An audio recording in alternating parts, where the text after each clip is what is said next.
As we lead into this math is to talk about some geometric figures that can connect.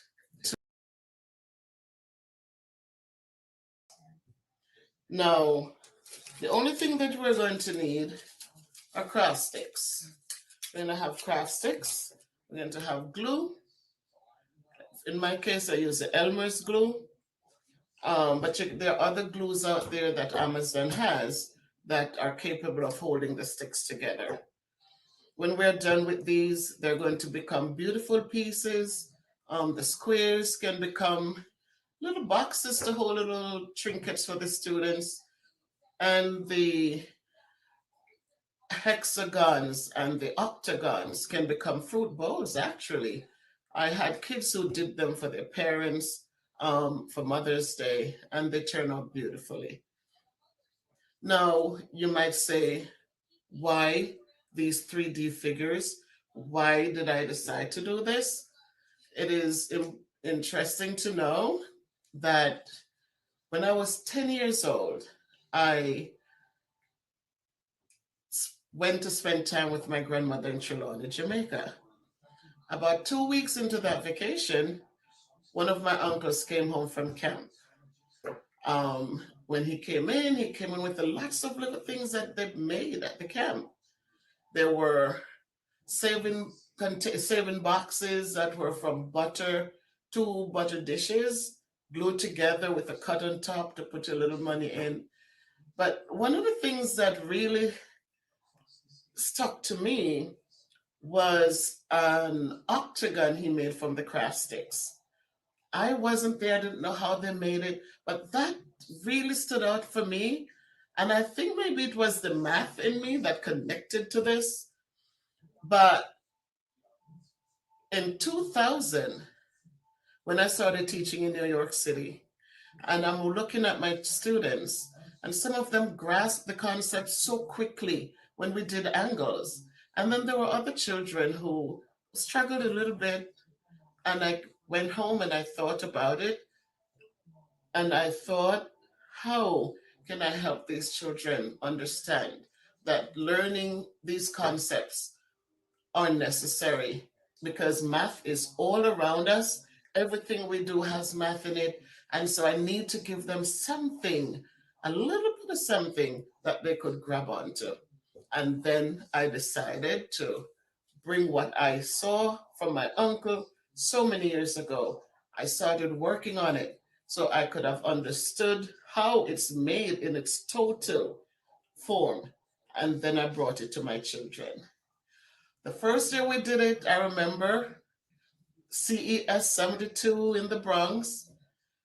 The PTO president came, and when she saw them, she took them and she took them to the district's office and had them displayed there.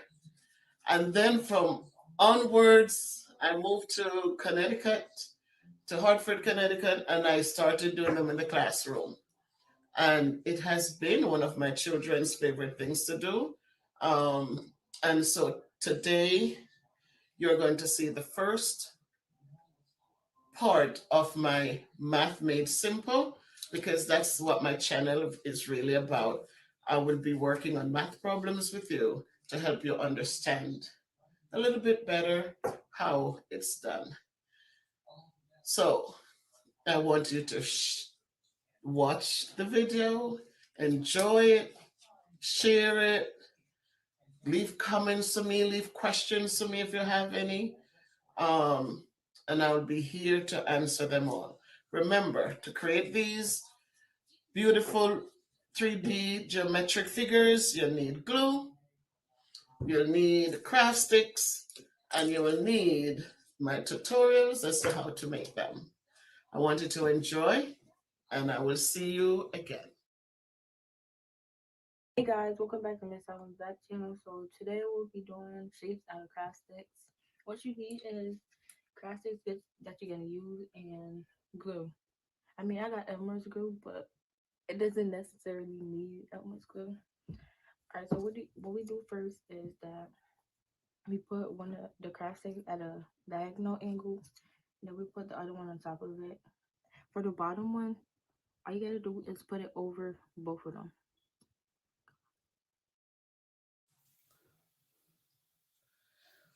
Well, it's a beautiful day once more. And I'm here with you again to talk about math made simple. As we go around each day, we know that math is always around us. Everything we do has math involved. If we go to bed, we slept for 8 hours, math is there. We can convert those 8 hours to minutes. We can make it a little more interesting and convert them to even seconds. What about at dinner time? Where's the math in that, you ask? Well, let's look at how much you had to drink at dinner time. Could you convert that to ounces, to pints, maybe quarts, if you had that much? If we walk, is it their math present in that walk that we took? How far did we walk? Did we walk a mile? Can we convert that mile to yards and then to feet? What about even when we speak?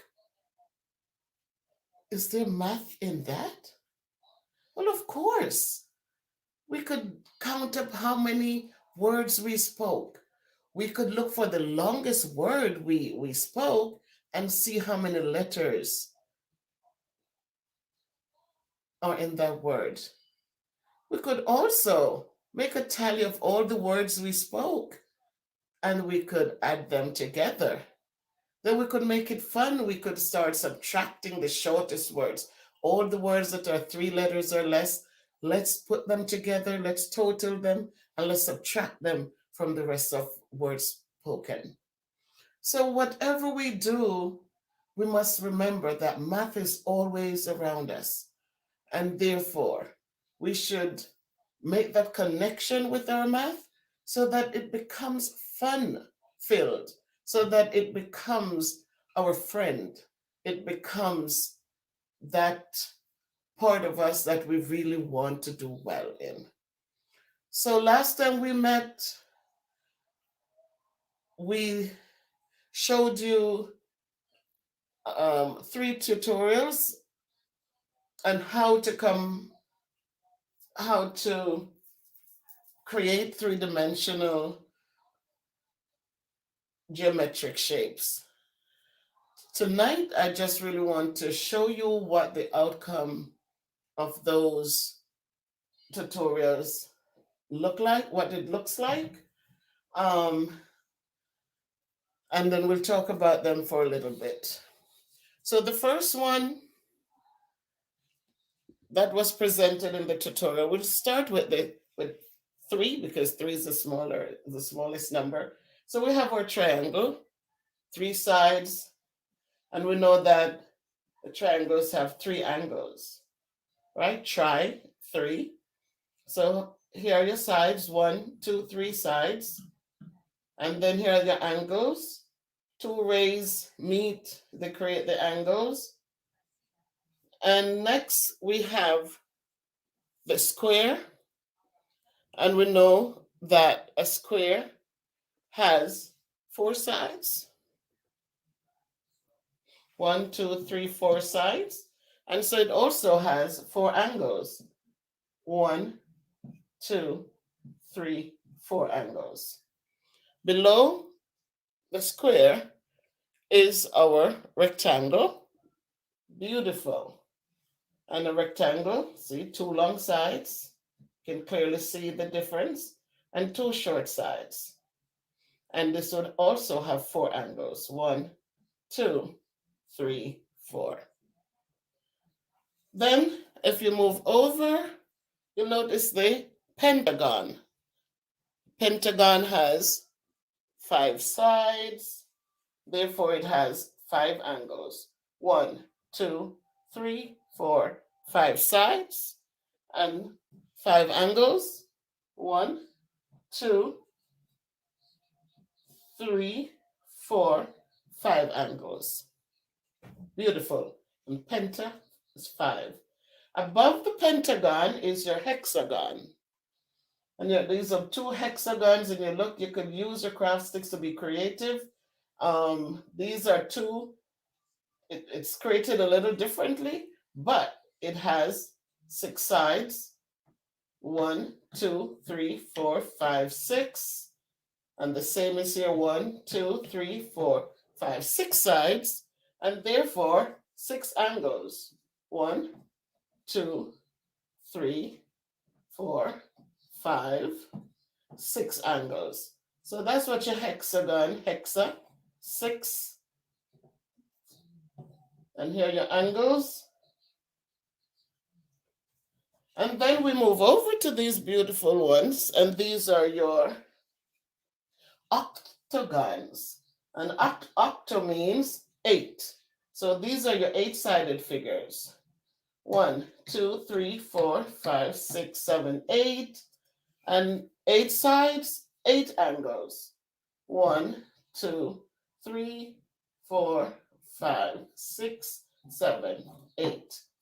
The same as we talked about the hexagon, we also, if you look at the octagons, they look, right? This one is deeper, it's a little rounder, but it has 8 angles. It has 8 sides and 8 angles. So that is okay. As you work with the craft sticks, this is what was left. And this, beautiful, it's nice, it's big. And this is going to be a fruit bowl for my table. This can hold a lot of fruits, a lot of bananas and oranges and apples. And so you can use the craft sticks to create beautiful things as it relates to math. So as we go about, we see these are colorful craft sticks, but you can get the plain craft sticks, which is much cheaper from Amazon. You get a box of 1,000 sticks for a reasonable price. You can get your glue, and you can go and just create beautiful, beautiful 3-dimensional geometric shapes.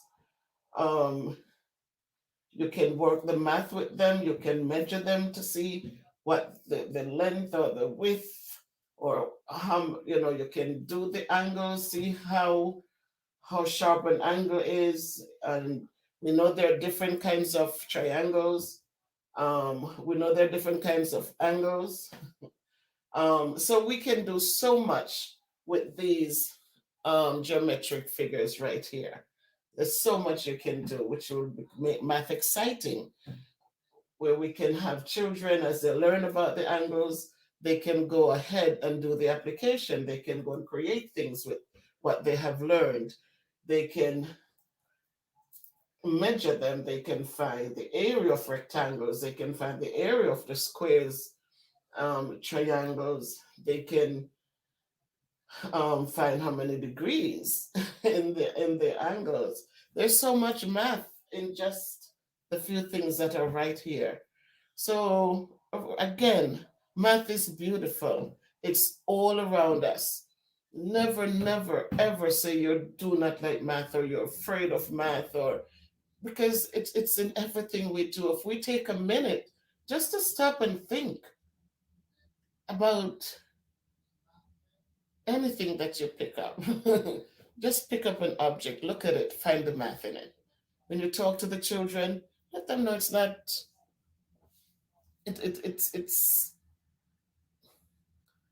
It's a beautiful thing. If we say we're afraid, then the kids become afraid. But so please, let us use what we have around us. Let us have the children find the math in it as they read, as they work with their numbers. Let them see the math in it and why it's in it. As you drive down the highways, right now we cannot go out, but we can measure the countertops in the house. We can measure the tabletops in the house. We can measure the doors. There's so much math right where we sit, right where we are. So let the kids go crazy with this so that they can embrace math more as we make it simple for them so that they become less frustrated and become better mathematicians. So, if this has been helpful for you, please share it, subscribe. I'll have more things coming out as it relates to math. I'm going to be solving some math problems. I'll be doing division two ways, the short way and the long way. I will be working on decimals, multiplying with decimals, dividing with decimals. So, fractions, converting fractions to percents and decimals. So there's a lot more to come as we work together to make math simple. So, again, subscribe, like, share, leave a comment, and one love. Welcome back to Miss Ellen Back Channel. So we're making an octagon, and we need 8 craft for the bottom. Let's see, put one down, kind of slant the second one, then straight. Okay.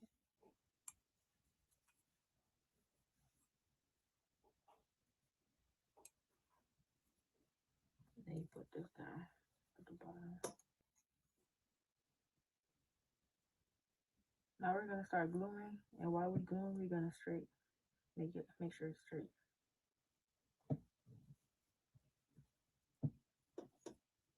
Tap.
Now that we have the bottom, we're gonna make sure it's straight. And now we're gonna build up on top of each other. And while you're building, make sure each time you come in a little bit to the craft.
Okay, now we're gonna close it and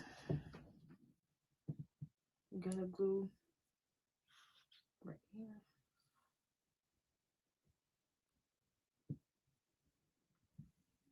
Right here. Right here.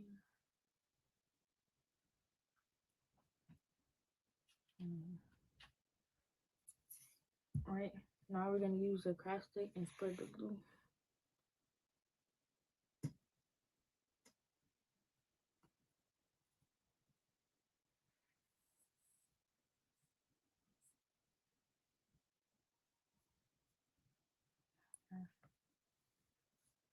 Now we're gonna go. Make sure it's straight.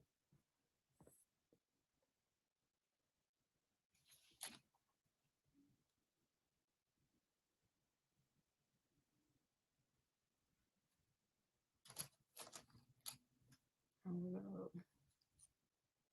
over here.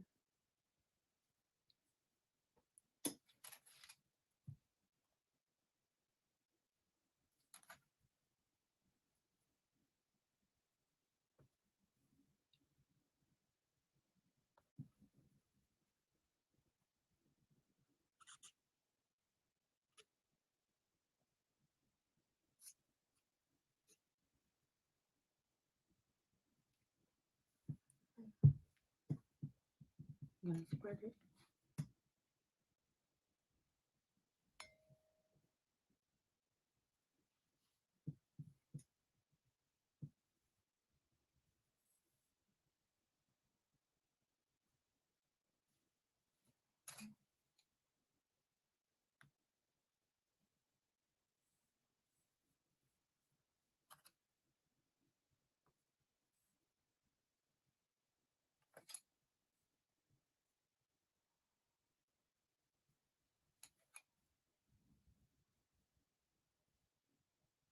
Make sure it's straight. Yeah.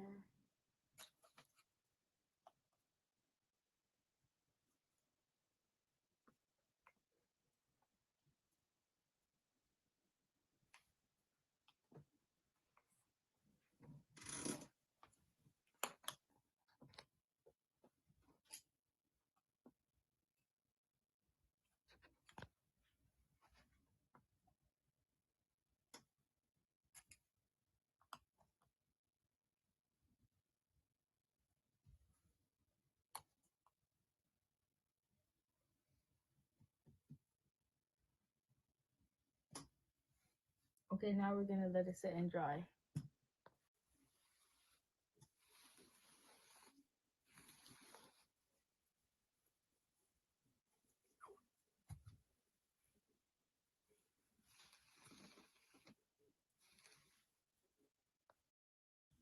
Welcome back to Miss Allen's back channel. Today we're making an Exodon. First you need 6 craft sticks for the bottom. You're gonna line it up with this.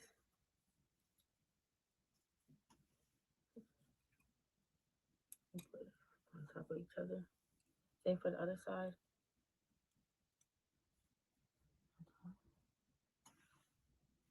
Like that.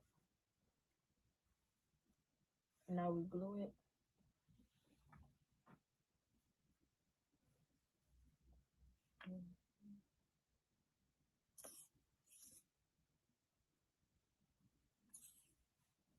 And while you're gluing, make sure it's straight.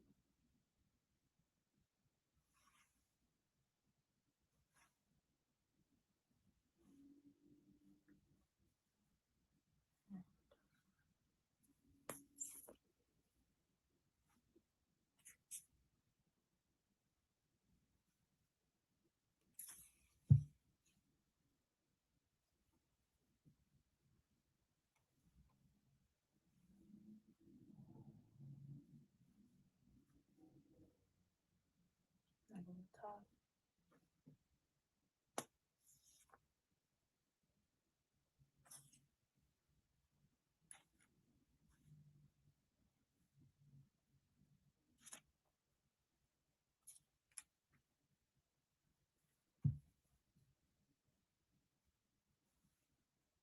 Make it straighten it.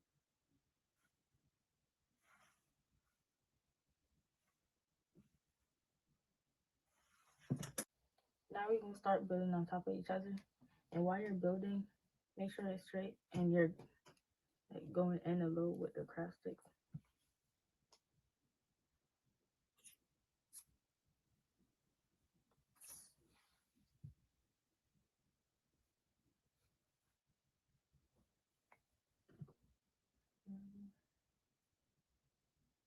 And when you're doing it, make sure like it's not touching like this. Make sure one is in between.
Now we're gonna do the closing. You could go higher if you want, but I'm gonna stop right here and close it.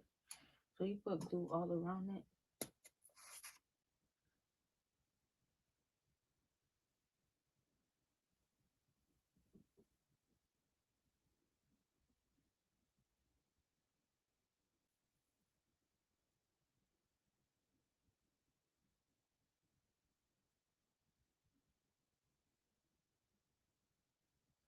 Okay, now we're gonna spread it. Using a craft stick. Be careful because it will mess it up.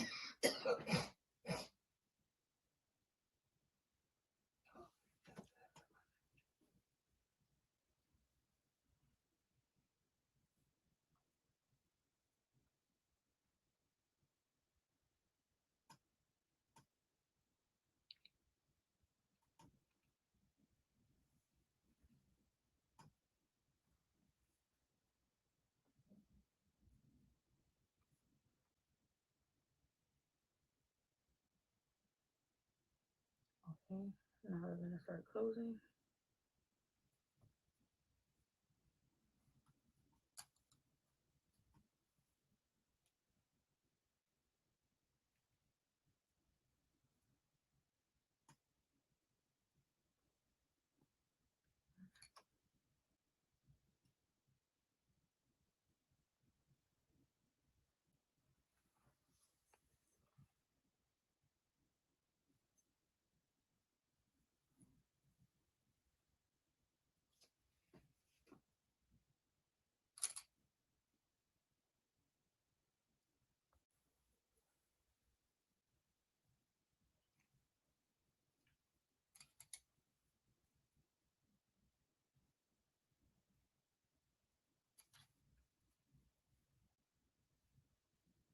Make sure it's straight and no gaps between.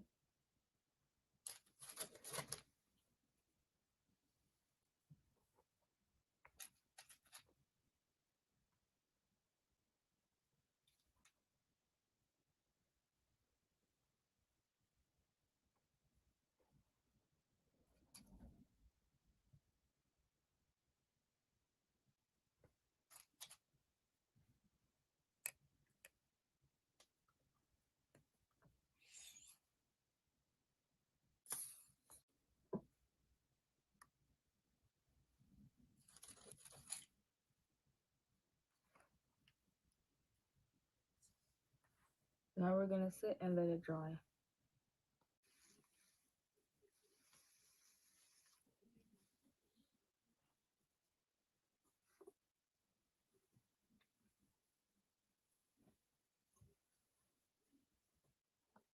Back to Miss Almond's Black channel. Today we'll be making square out of craft stick.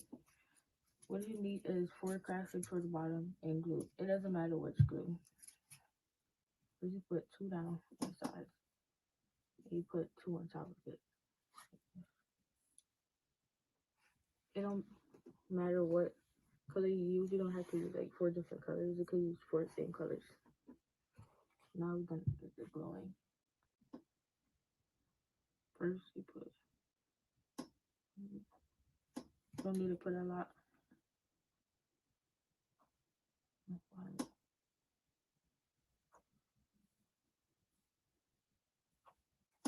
Now you put the 2 on top.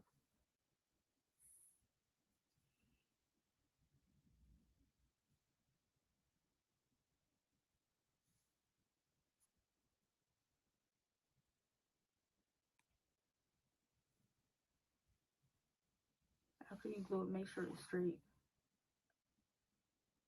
Then you start to overlap. After you let it sit for 1 to 2 minutes, you start to build on top of each other. And each time you're putting on one, you gotta make it come in at least a little bit.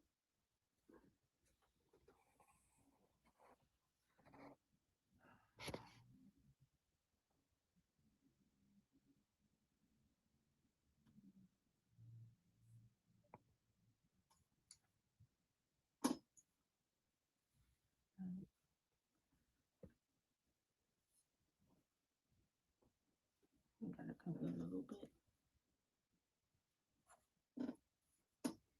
And put to the side.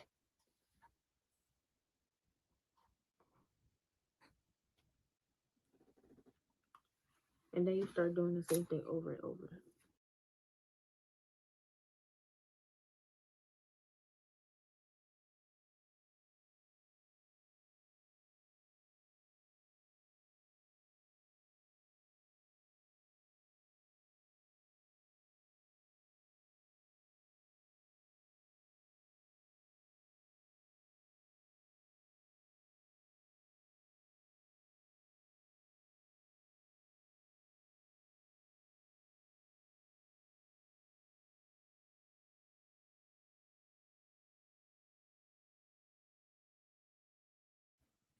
Okay, when you're building it, remember to keep it straight.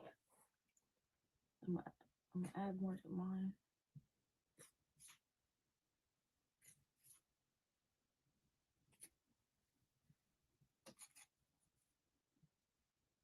Remember to keep it straight as possible.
All right, now we're gonna close it.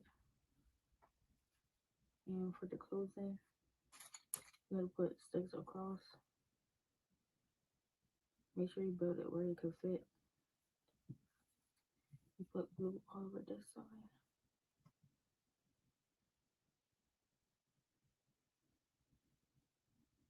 You don't need a lot.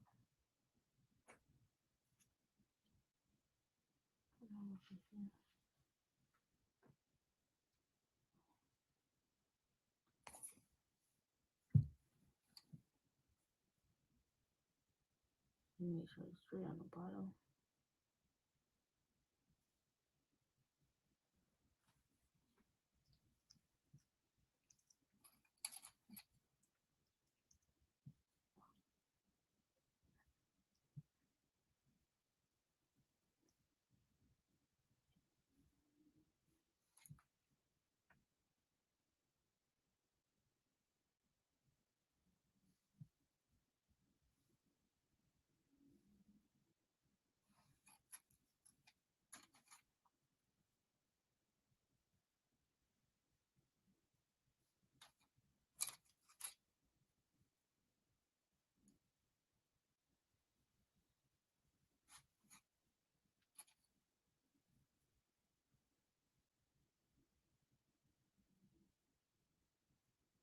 And then that's the for the closing. You just straight, make it straight.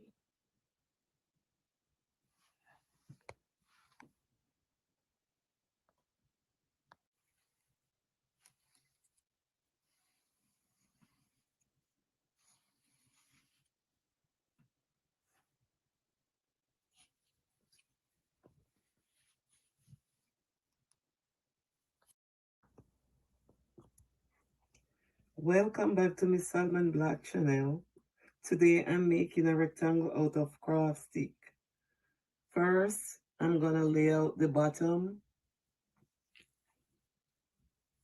by using 2 sticks.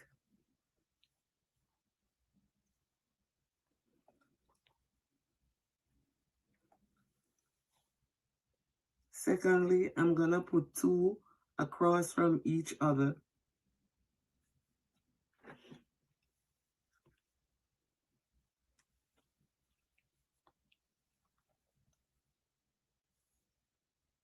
So this is how I lay the base out. Now I'm gonna start building up.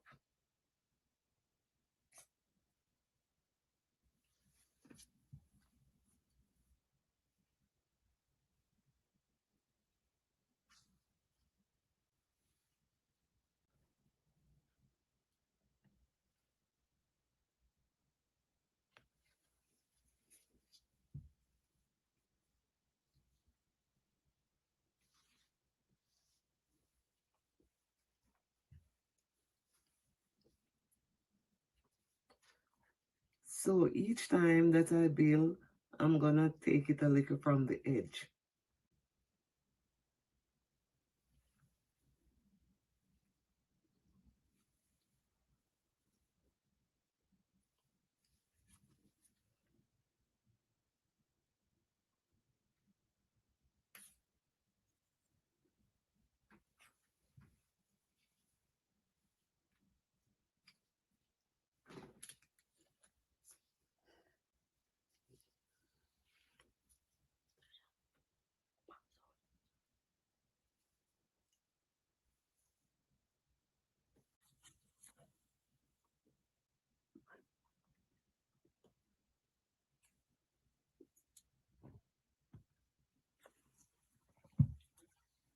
Make sure when you're building, you're gonna keep it straight.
Remember to keep your shape straight and building a little further from the edge at all times.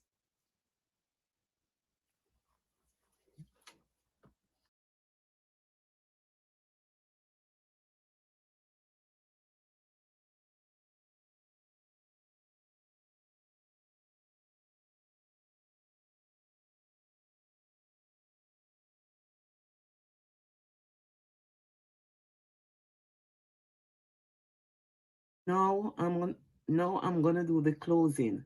But if you want to go higher, you can go higher.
Now we sit and let's dry.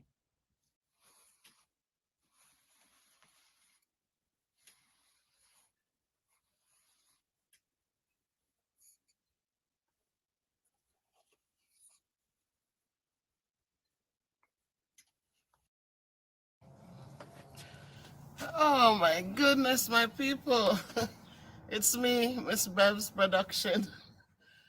I am outside on the back porch. It is spring. The sun is setting. You see as it moves over into the trees. I just felt like coming out this evening and just enjoy it. It's not so cold today. A couple days it was cold. So you hear the birds chirping. This is the life I like. This is what I like. I don't like it too hot, but I like it just right, just right. Not too cold, not too hot, just enough. So I just wanted to come outside and just talk with you, my YouTube fans. You see the golden sun in the trees in the back, and the grass is green, beautiful. So I hope everybody is fine wherever you are. And we completed another week. We're here, we're blessed, we're so thankful, and it's a good thing. Hope that you can record or you can think of even one good deed that you did today, yesterday, each day for the week. It's a good thing, right? So if you did something good, then you know you made somebody happy. Um, on Wednesday, we watched the house completed in on Jamaica Life Nice channel. My God, I cried so much because you just see how when people come together to support, I mean, these are strangers, we don't know them. King Nick, I just know him by his channel and what he supports, and he just became my mentor. He just guides me. He and his wife, they just guide me along the way to through YouTube, and they haven't taught me anything wrong yet.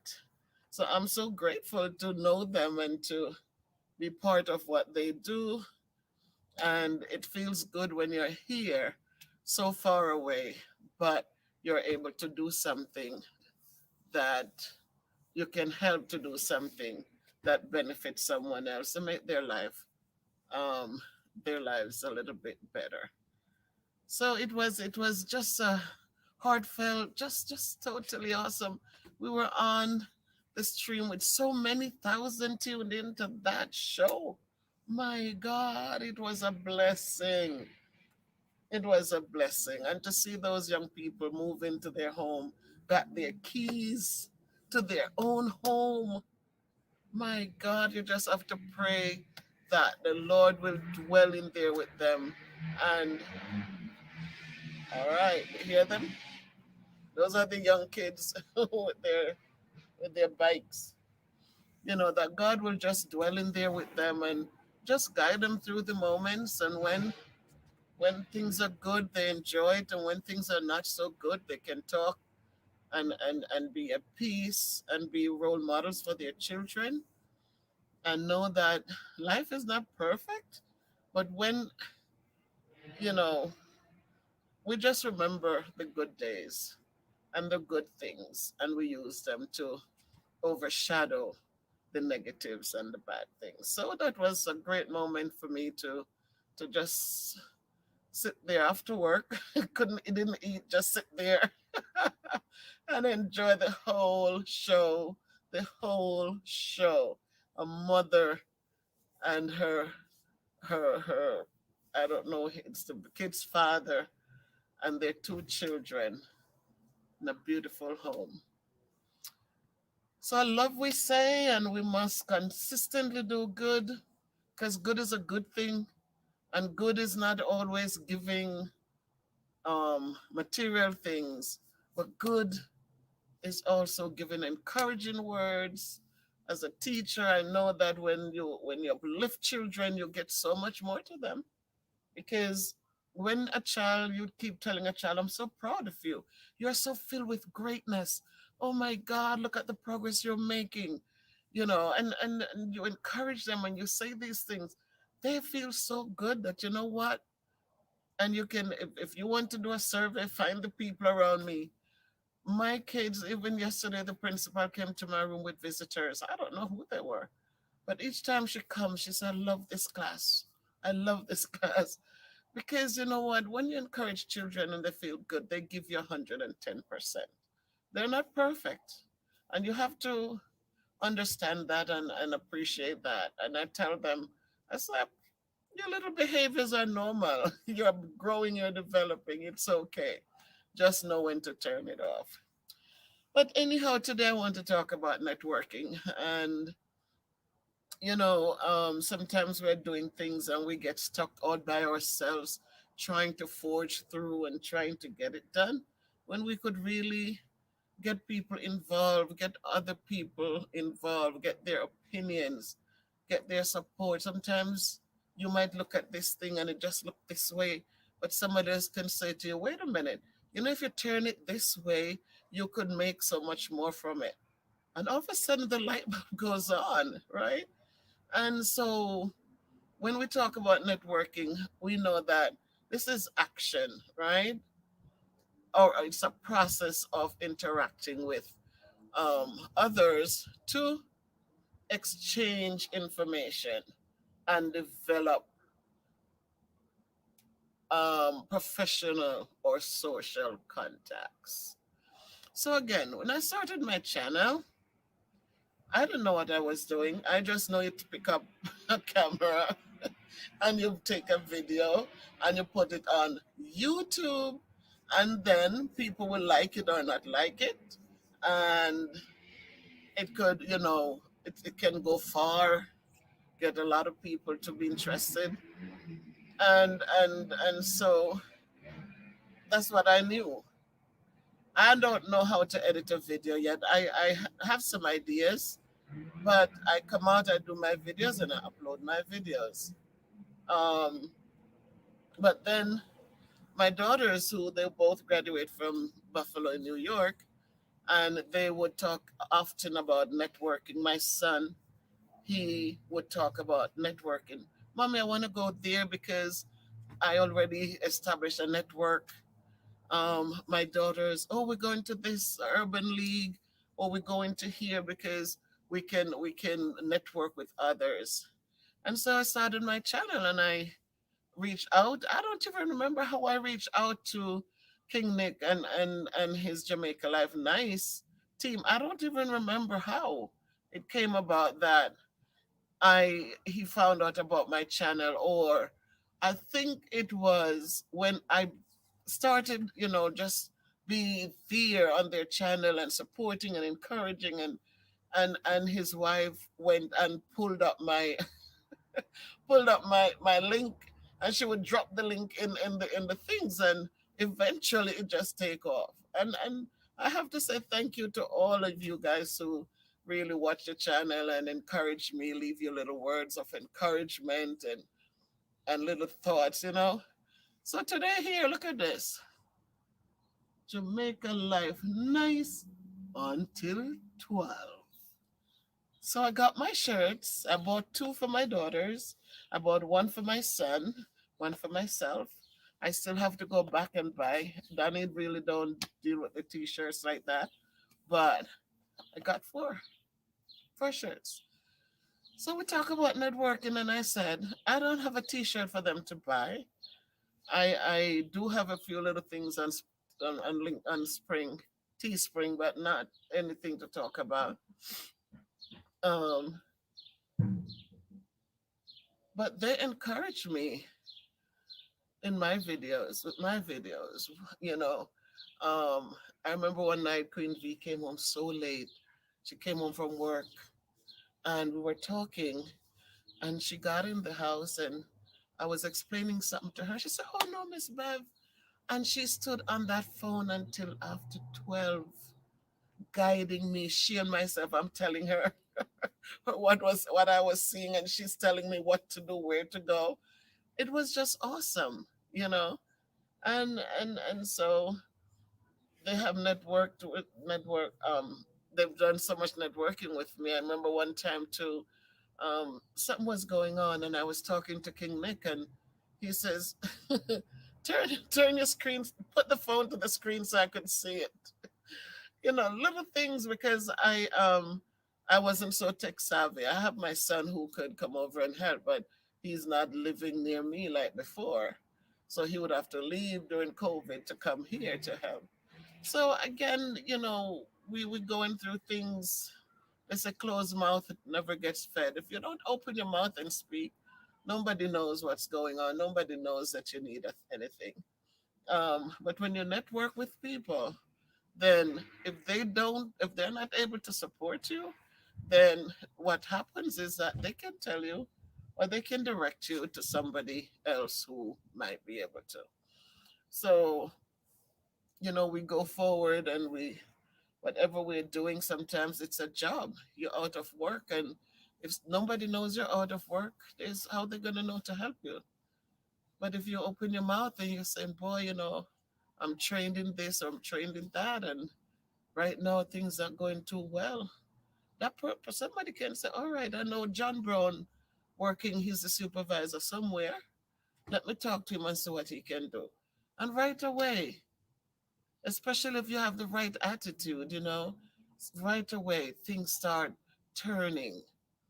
So let us not struggle alone. I know that it's not easy, and things are not easy, but we all have our struggles. It's not just one person or some people.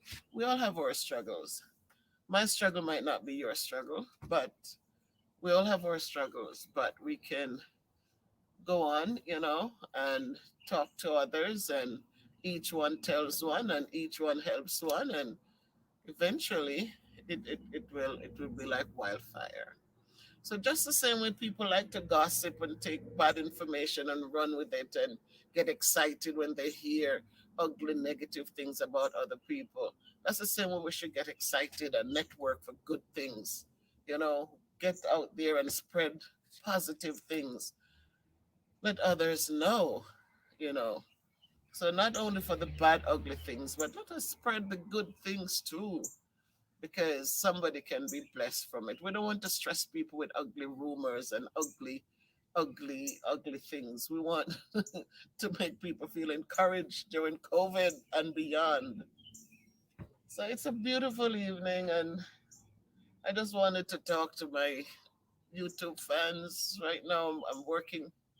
Hear the birds. So beautiful. It's so beautiful. And take in my backyard and to just listen to the birds as they fly and they chirp and just talk, just talk.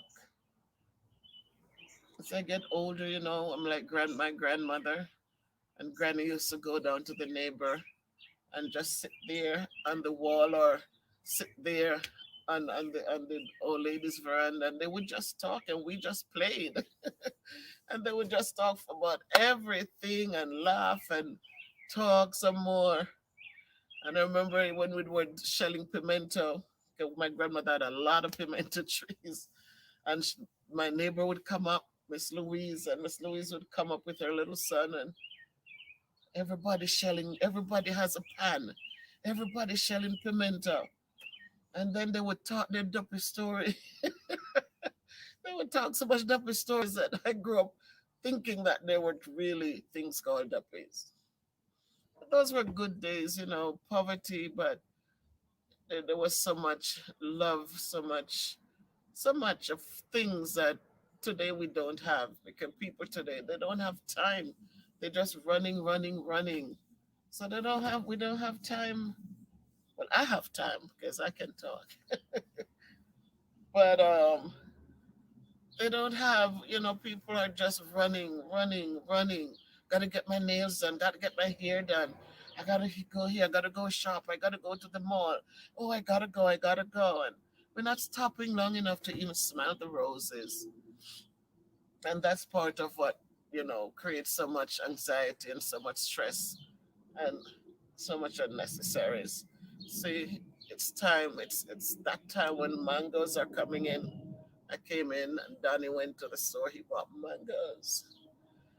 So I'm going to enjoy this one this evening. Sometimes when it's this time, you don't even want dinner. You don't want food. You just want your fruits, watermelon, mangoes, oranges. We just enjoy them. So listen to the birds as they chirp.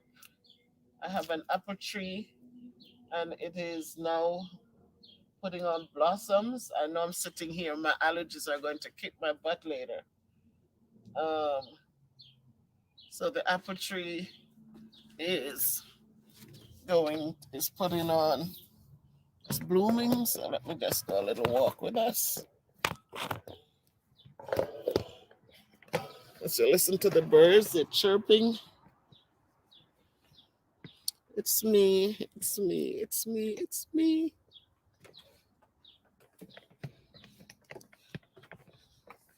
So that's where I was sitting. And here's our apple tree, and it's wow, look at the sunlight. See the apple blossoms? Oh, so the bees are up there. And if you look here, see Danny's preparing the land now for the, see we still have scallions out there. So he's preparing the land now to plant. So it's a beautiful, beautiful day. The grass is getting green again. And up on the sides up there, we have, he's going to be planting right alongside the fence.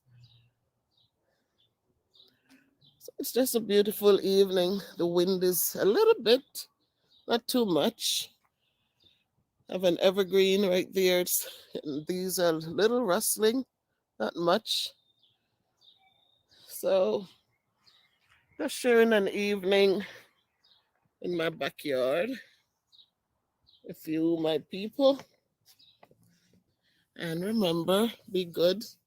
Ah, beautiful tree, golden.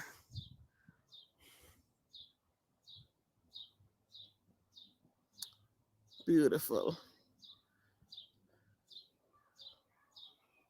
So we have to learn to enjoy these little things. Cost nothing to just walk out. I'm going to turn off the camera in a little bit. I'm going to do a few laps back and forth.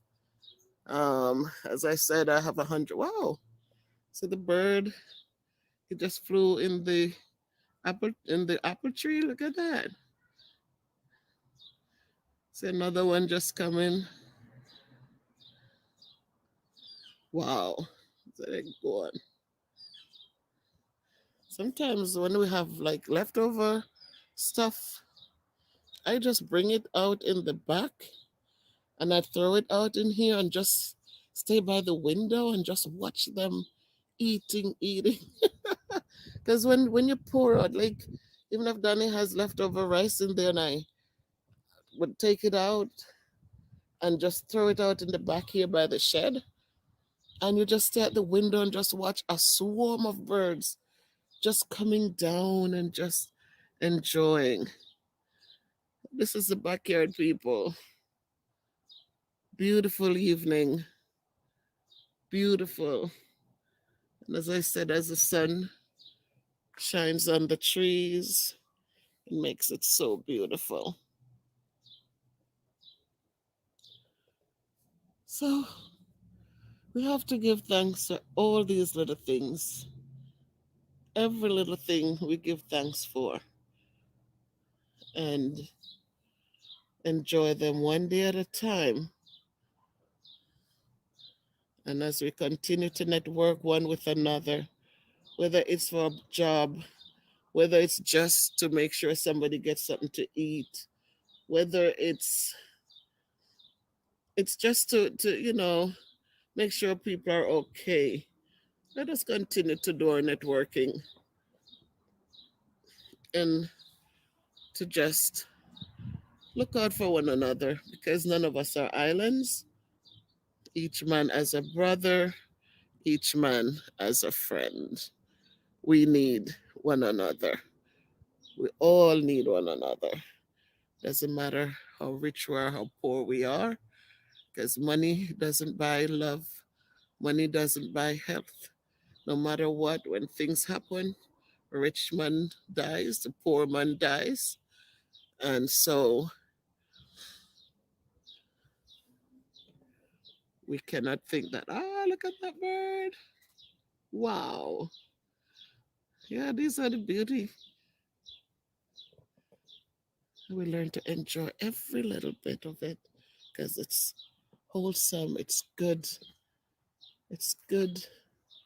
It doesn't hurt anyone. We just stand here for a minute. I think she has a nest in that tree.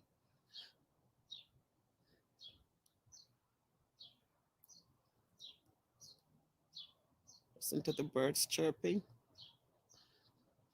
and the trees are blossoming, and the leaves are coming out. And this is the bad time for allergy sufferers.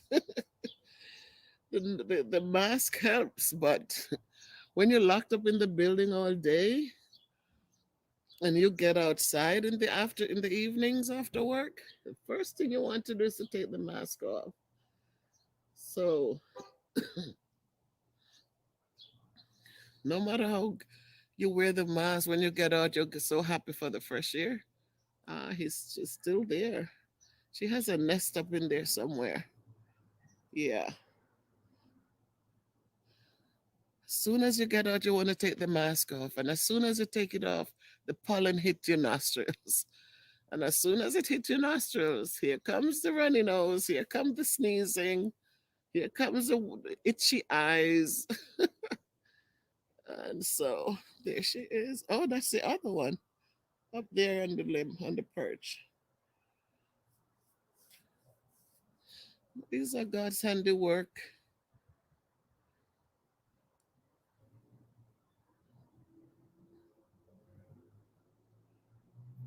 See another one all the way up there.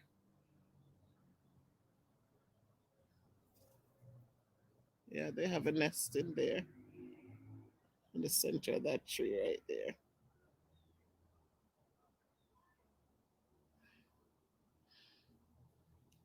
Who made the flowers bloom in the spring? And who write the songs for the robins to sing? And who hung the sky way up high? Somebody bigger than you and I. He lights the way when the road is dark. He keeps your company with love to guide you. He walks beside you just like he did for me. When you are weary, filled with despair, who gives you courage to go on from there? And who was away in the starry skies? Somebody bigger than you and I. Oh, thank you, Lord. Yep, hear the birds. Yeah. So, my people, I think you got enough. This is our backyard. Thank God. We just have to give Him our thanks every day, the blessings. So, thank you for watching with me. Thank you for watching with me. And I hope that you feel encouraged. Listen to the bird all the way up there in that tree.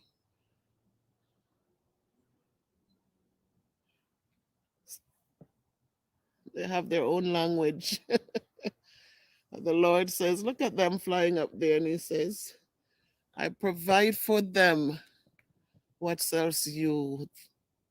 He says, so always trust that God will provide. So keep a network open with Him because He knows everything best. So keep the network open with Him. So, my people, thank you for watching. Thank you for supporting me. And as we go forward, just know that you are loved and appreciated. Hey, there he is. And I just really want to share it with you this evening. It's nice. Take care. If you can't be good, be careful. That's our little shed. Danny built that with my son from scratch. They dug out the foundation and set the building blocks and constructed that. But that's a good thing. Good blessing. He's so good with his hands. And that's the shed. It's okay, my people. Can be good, be careful, but walk good. I remember love conquers all. And don't be afraid to network with someone, network with God. Reach out, reach out, reach out, because you never know. Thank you. Have a good night. Walk good.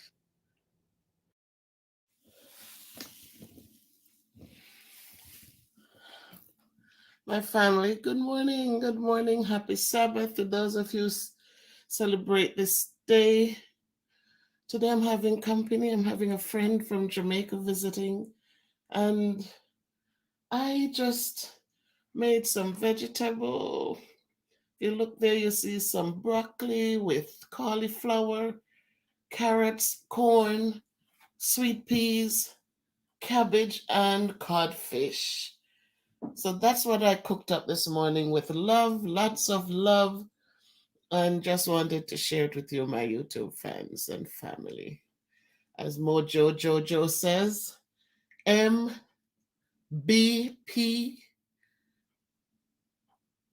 family. So I'm sharing this with you. And I decided to do this video because something happened the other day. But before I do that, let me say, Amazing grace shall always be my song of praises, for it was grace that bought my liberty. I just don't know just why he came to love me so. He looked beyond my faults and saw my needs.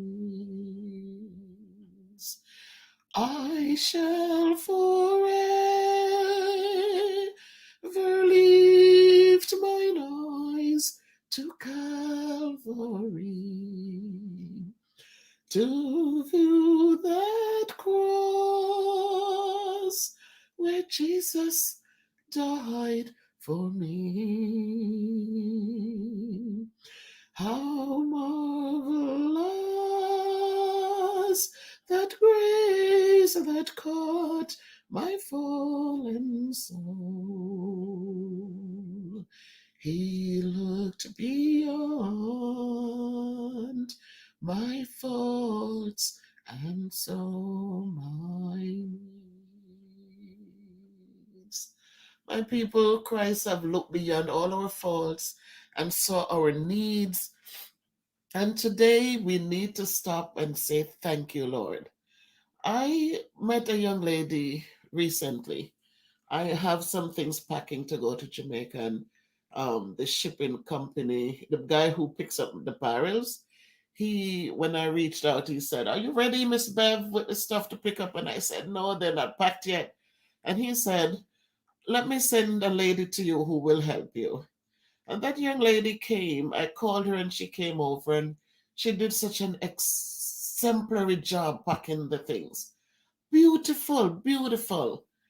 And in talking, she talked a little bit about her coming here to America and how she came up to somebody who said they loved her. When she came, it was a different story. So she was kind of left out in the cold, nowhere to go. She wanted to not stay in his place and she wanted somewhere to go. And she reached out to the church, the Seventh-day Adventist Church. And I felt so bad when she was able to say exactly the Seventh-day Church. She said, "Miss Beth, I went to that church and I begged for help. I tell them I'll do anything, any little work, anything somebody could help me with. If the church could help me with some food, somewhere to live, I'm willing to work." She currently works in construction. And she said, "Miss Bev, not one person in that big church, nobody I spoke to, not the pastor, nobody reached out to her, not even to give her something to eat." And she said, where did she go and get help? She went to the bar, to the club, and they hired her in that club. And she's asked me the question. She said, no, Miss Bev, whom do you think I feel more gratitude to? I get up every Sabbath, I go to church and serve among these people who didn't even stop to say, let us help her, so that as she comes, she can see a reason to know that God sent somebody to help her. She said, they gave me no hope. And this morning I'm saying that only to say this, my people, as we live and as we profess to be Christians, remember what Christianity means. Christianity comes from the word Christ, just like Christmas, Christ like. Our behaviors must be exemplary. We don't have to have much to give to anyone, but make sure that when they knock, that you are there to help, right? Many have knocked, and it says we sometimes when we turn these people away, or when we turn people away, we might have turned away an angel, we might have turned away Christ. So it's not about riches, it's about giving what you have and supporting where you are. So I had to do this little video this morning because as I celebrate Sabbath, I said, I don't go to church every Saturday. I am not a practicing Seventh-day Adventist, but I do hold dear the teachings of the Bible. So this morning, as I await my friend, she's coming in on an Uber. We're gonna eat together. I did make some broccoli with codfish, carrots, and so be pretty. I like pretty vegetables. I like when vegetables are cooked that different varieties are there, so it looks pretty to the eyes and it's also enticing. So, my friends, stay safe, stay well. Remember the Creator because He provides all our needs. He looks beyond our faults and He saw our needs. And He has been blessing us, some of us a little at a time. Some of us, our blessings have multiplied because we have been giving back and supporting others. We're not living for ourselves alone. And so, as we give thanks, let us not forget those in need. They come in different shapes and forms, and let us not look down on anyone, but help them where they are, because in helping them, we're also teaching them that God is love.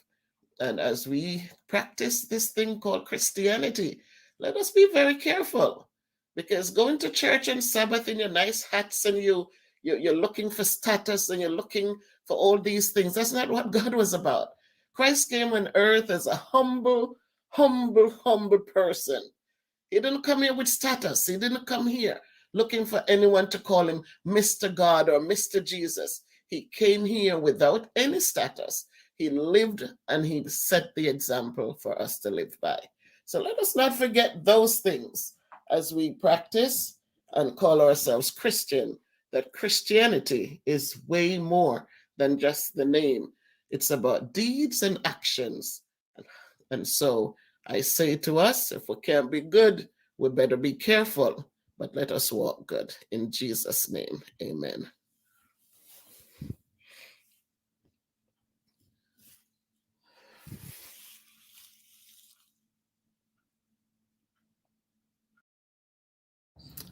So tonight I feel like a poet. I'm just here. Today we work from home, and after I'm finished, there's so much paperwork to get done. Oh my God. Teaching is not the fun filled thing it used to be. Teaching is just so much paperwork to do now. It's so much paperwork. But you kind of sift through it and wait to teach the children because that's the fun part of it. But I just felt good tonight and just wanted to do some poems, maybe just two. My favorite one, Maya Angelou, Still I Rise. I work with my students each year to do that one for Black History Month. But Black History Month should not be just in February.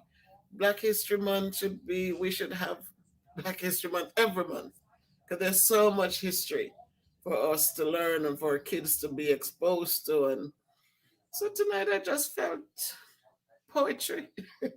Because it seems like poems, people don't play with words the way they used to. I remember back in days in school, we used to just create poems. And for a long time, when I taught reading along with math, I would have the kids just, I give them words and say, create something with it. But now everything is so different. Everything is so different. Kids are not allowed to create anymore. Everything is just so prepackaged for them. But tonight I just felt like I want to do my favorite poem for my YouTube fans and those who want to listen to my voice. So, Still I Rise by Maya Angelou. You may write me down in history with your bitter, twisted lies. You may trod me in the very dirt, but still, like dust, I'll rise. Does my sassiness upset you? Why are you beset with gloom? 'Cause I walk like I've got oil wells pumping in my living room. Just like moons and like suns with the certainty of tides, just like hope springing high, still I'll rise. Did you want to see me broken? Bowed heads and lowered eyes, shoulders falling down like teardrops, weakened by my soulful cries. Does my haughtiness offend you? Don't you take it awful hard, because I laugh like I've got gold mines digging in my own backyard. You may shoot me with your words.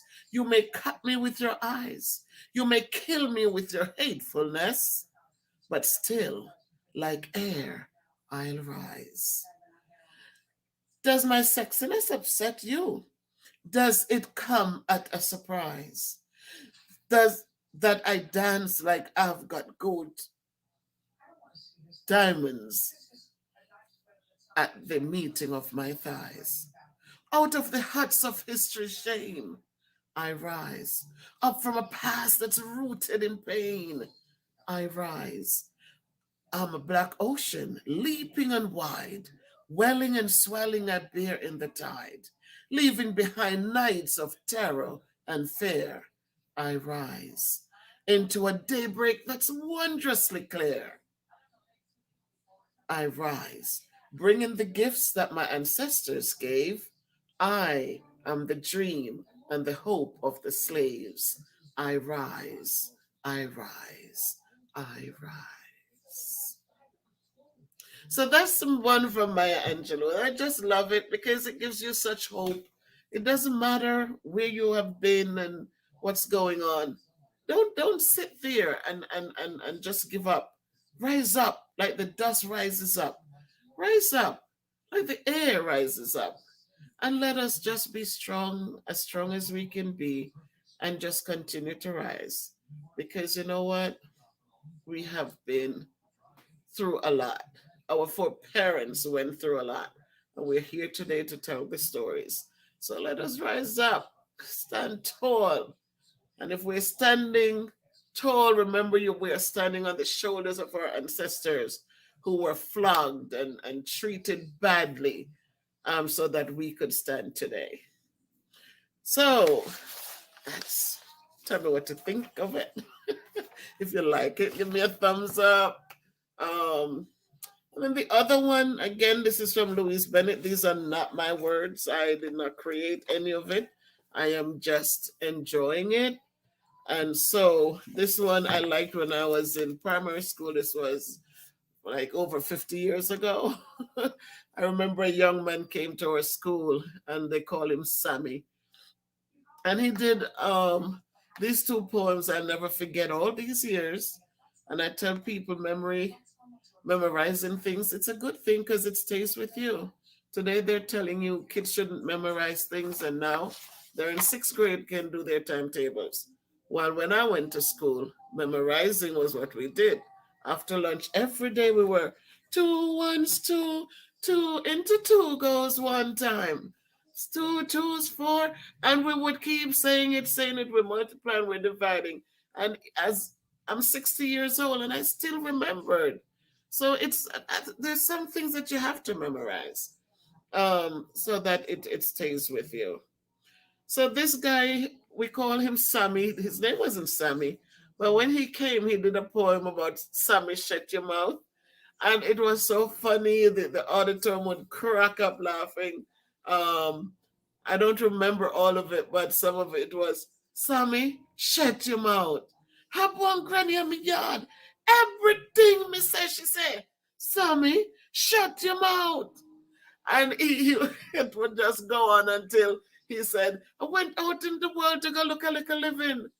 See one pretty little girl out there. We decide for marry her.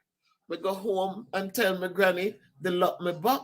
My granny say, Sammy, shut your mouth. Anyway, we didn't obey. Me, him say married to the girl, and him when him granny, when the pastor says, will you take this woman to be your lawful wedded wife? And him saying here down at the back of the church, Sammy, shut your mouth. Sammy said, anyway, me didn't obey. Me say, yes, pastor. Look like my poor granny take it to heart and dead. The day of the funeral, by the time if I say, Lord, my poor granny, me hear down at the bottom of the grave. Sammy, you don't hear myself shut your mouth. So it was just fun the way people were playing on words, and we had so much fun enjoying it. So the name Sammy stuck to him. So after that, everybody called him Sammy, Sammy, Sammy. So this was another poem before we knew of Louise Bennett. We know about her ring ding and her stories, and she and Mas ran with the jokes. But he brought this poem to light up there. And this is my Louise Bennett book. I never leave it. I have my kids in my class who are from the islands, and I would take time out when I get a chance to read Anansi stories and to keep them connected to their culture with some Louise Bennett. So this is one that I always do with them. It's a My Brother by Louise Bennett. Oh, no, call my brother for me. Beg you tell him come here quick. Tell him bring him Pelcher King cow card. I bust you out my stick. Me nah make no joke with you, man. Quick and brisk and pay me off. Or me call my brother in here, make him beat you till you're soft. You answer my advertisement. You come slap on me yard. Come tell me how the pay is big and how the work no hard. Me never like your face. But when my brother tell me say that your husband is a nice man, me decide to come today. Me oversleep this morning, never wait till after 8. It's a taxi cab me take come here for hinder me from late. I know you start from fool, but you know what me? What is this? Oh, no call me brother for me. It now go so, missus. You will have to beg me pardon loud, make all the neighbor hear. You will have to pay me 2 weeks' wages plus me taxi fare. So attacking stupidness? Oh, no call me brother there. Oh, you change your mind. Thank you. Goodbye. What that is, missus? You would have liked to know me, brother. We can't help you with that. Me would have liked to know him too. Cause I'm a one my parents got. And Louise Bennett always end with ay ay ay. So these are some of the things, it's our culture. We have to keep it alive. And as I said, those are not my words. Those words are for Louise Bennett, our famous Jamaican she did our Jamaican Labrish. And so I'm using her words and I'm giving her full credit for it. But it's just one of the things I love to share with my students, because many of them have never heard about Louise Bennett. Many of them, they speak the patois and all of that. And for me who understand it, it's okay. But then when they come in and so many different nationalities are teaching the children who doesn't understand the culture, it really becomes a problem. I spoke about that in one of my videos where I talked about the disadvantages of children who come to America and try to assimilate in the public school system, that it is a very hard time for them. But but for me, I try to mix it up for them. I try to make it fun for them, especially now we have this pandemic, and there's so much that we cannot do. But I try to implement things so that they feel a moment of they can laugh out loudly. As I said in the live, that some kids, I just tell them, if I notice that they like the music thing, I don't give up on children, because we never know what they're going to become. And so if they have a strength in the rapping, I just tell them keep it clean, but get up and rap if that's what you feel like doing. Don't disrupt my class. But come get up and share. And a lot of them many times will just get up and do their little thing, get their little 2 minutes of laughter, and they're okay with it. So once you give kids a chance, instead of them being afraid and have things bottled up, and we never see them shine, give them a chance to jump on the stage and be themselves, because we don't know who the singers will become. We don't know we hope that some will become poets. We don't know who the teachers will become, because that's my thing. I push it. Become a teacher. Teaching is good. The salary is not great, but teaching is good. Who will be our doctors, our nurses, our lawyers? Who would become our electricians and our auto mechanics, and our carpenters, and it's our children, because they are our future. And if we teach them, they can learn. We just have to teach and guide, and encourage and support. Build them up, because they are our future. So I just felt like talking tonight, just reaching out, and just sharing my other voice. I think one night I'll just sing for us. So, with that said, my people, my family, my friends, good night. Stay safe, please. Stay warm. Those of you who are in the cold weather, stay positive. Stay uplifted. Feel encouraged. Feel good about who you are inside and out. Remind yourself you're beautiful, you're strong, you're confident, and let no one steal your joy. Again, walk good. If you can't be good, be careful. All right.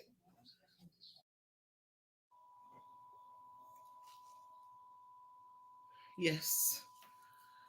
So today is the day that they put aside to celebrate mothers. But please remember that Mother's Day is not just one day set aside, but Mother's Day is every day.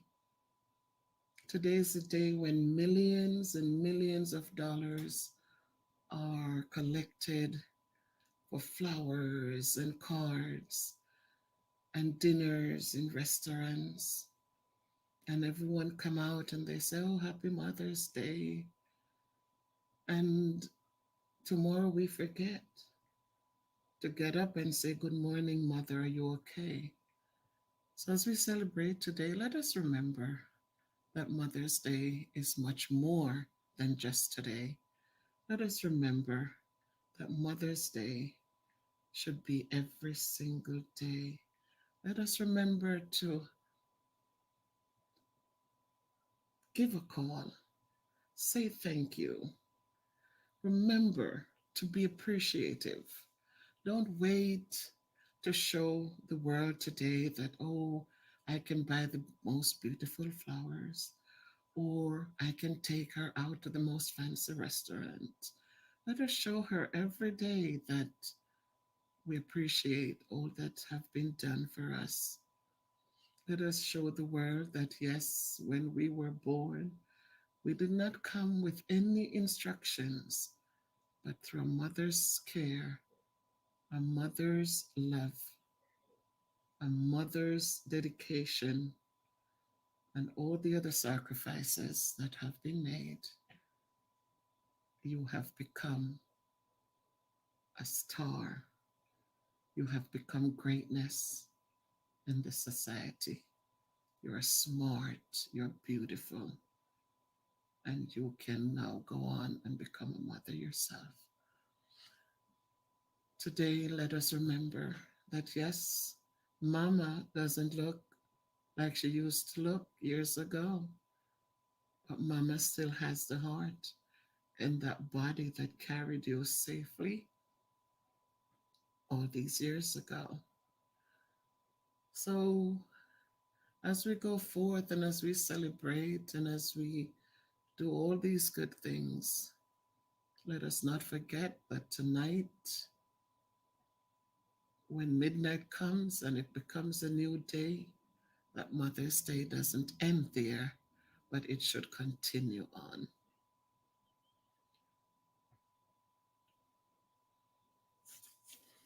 So, she, the heart, oops, who can find a virtuous woman? For her price is far above rubies. The heart of her husband doth safely trust in her, so that he shall have no need of spoil. She will do him good and not evil all the days of her life. She seeketh wool and flax, and worketh willingly with her hands. She is like the merchant's ships. She bringeth her food from afar. She riseth also while it is yet night, and giveth meat to her household, and a portion to her maidens. She considereth a field, and buyeth it. With the fruit of her hands she planteth a vineyard. She girdeth her loins with strength, and strengtheneth her arms. She perceiveth that her merchandise is good. Her candle giveth not out by night. Her candle goeth out not by night. She layeth her hands to the spindle, and her hands hold the staff. She stretcheth out her hand to the poor, yea, she reacheth forth her hands to the needy. She is not afraid of the snow for her household, for all her household are clothed with scarlet. She maketh herself coverings of tapestry. Her clothing is silk and purple. Her husband is known in the gates when he sitteth among the elders of the land. She maketh fine linen, and selleth it, and delivereth girdles unto the merchant. Strength and honor are her clothing, and she shall rejoice in time to come. She openeth her mouth with wisdom, and in her tongue is the law of kindness. She looketh well to the ways of her household, and eateth not the bread of idleness. Her children rise up and call her blessed, her husband also, and he praiseth her.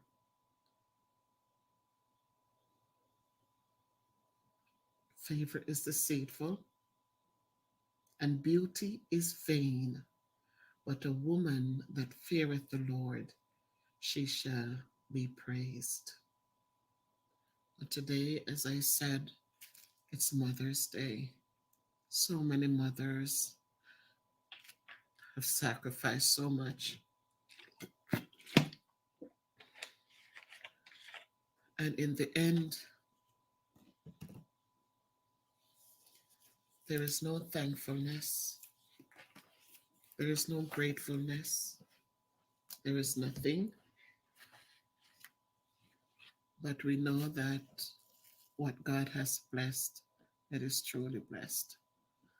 So, my people, today as we celebrate and we go about our business, as I said, Mother's Day is not one day. Mother's Day should be celebrated every day. Remember your mothers. Remember the sacrifices. When daddy gets up and walk away, mama is still there. And she works and she nurtures and she encourages and she sacrifices. And she gets up every day and she do it over and over again through the tears and the hard work. She's always there. So let us not forget, let us remember that mama should be acknowledged. Let us remember that she's the one when no one else is there. She's always the one to turn to. So, as we enjoy the day, let us enjoy many more. Happy Mother's Day to all of you mothers out there and all the grandmothers who became mothers a second time. Thank you for all you do, and may God bless you. Right now, if you can't be good, be careful, but walk good. One love. You are not at a loss for words, Lori, having that presence of mind to say that. My goodness, it's such a new day. I am feeling like a true phenomenal woman. And so today, as I jump on live with my people, Well, it was very brief because the schedule, have to. it's counting down. One of my big highs, and she waved back at me, and President-elect Biden used to say, in heaven, it's probably all her. Heaven is really rejoicing. And I know that expression meant that. So it's a great feeling. So much today has been makes the day so great. And tonight I just thought I wanted to talk to my people in YouTube land about just how the greatness of women, and to know that we finally have one who is going to be representing us in this American culture. It gives me great strength to talk about it tonight. So, first things first, today we had some good, I went to work. I didn't go to work a couple of days last week. I didn't go in physically to the building, but I worked from home because my knee was just not giving me too much love. So today I went in and I felt good. I felt so upbeat. I felt awesome. I saw my teammates. We hung out. Actually, one of my teammates got me a shirt. And because I'm telling you, these people are just so awesome. Just totally awesome.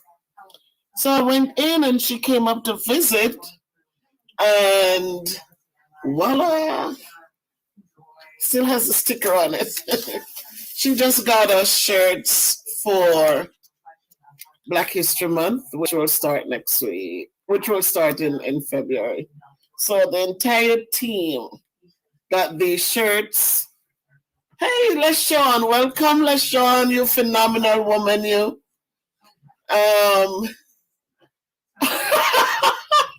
Michael, one of my biggest cheerleaders. Hi, Michael. Nice to see you joining on the live. Thank you, Michael. Thank you.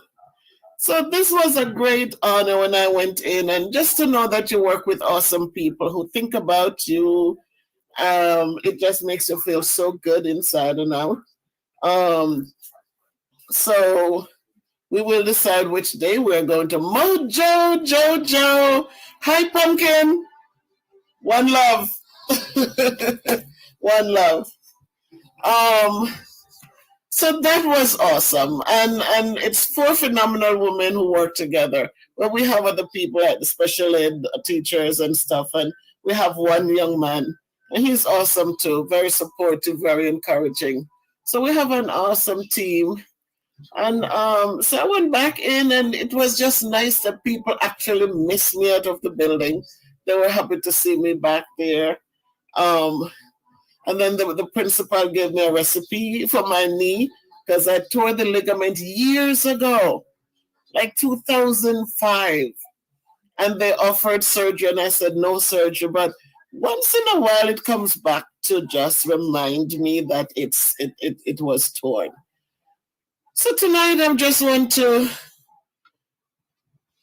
Oh, hi, how are you? Miss Forbes, welcome. Thank you for joining. Thank you. So tonight I just wanted, because I felt so awesome today, and I just thought about, I remember Lady V, she sent me something.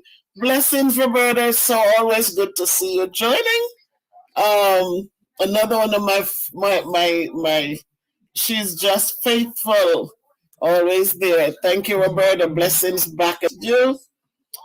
So tonight I just want to say, hi, Miss Bev. Yes. I want to say a poem, not just only for me, but for us, because I'm in that mood tonight. So I'm gonna recite Louise Bennett, Maya Angelou's Phenomenal Woman, and she says, "Pretty woman, wonder where my secret lies. I'm not cute or built to suit a fashion model size. But when I start to tell them, they think I'm telling lies. I say, it's in the reach of my arms, the span of my hips, the stride of my step, the curl of my lips. I'm a woman, phenomenal woman. That's me." So for all the women tonight, I want you to claim this. It's not about what you look like, but it's just about what you bring to the table. I walk into a room just as cool as you please, and to a man, the fellas stand or fall down on their knees. Then they swarm around me, a hive of honeybees. I say, it's the fire in my eyes and the flash of my teeth, the swing of my waist and the joy in my feet.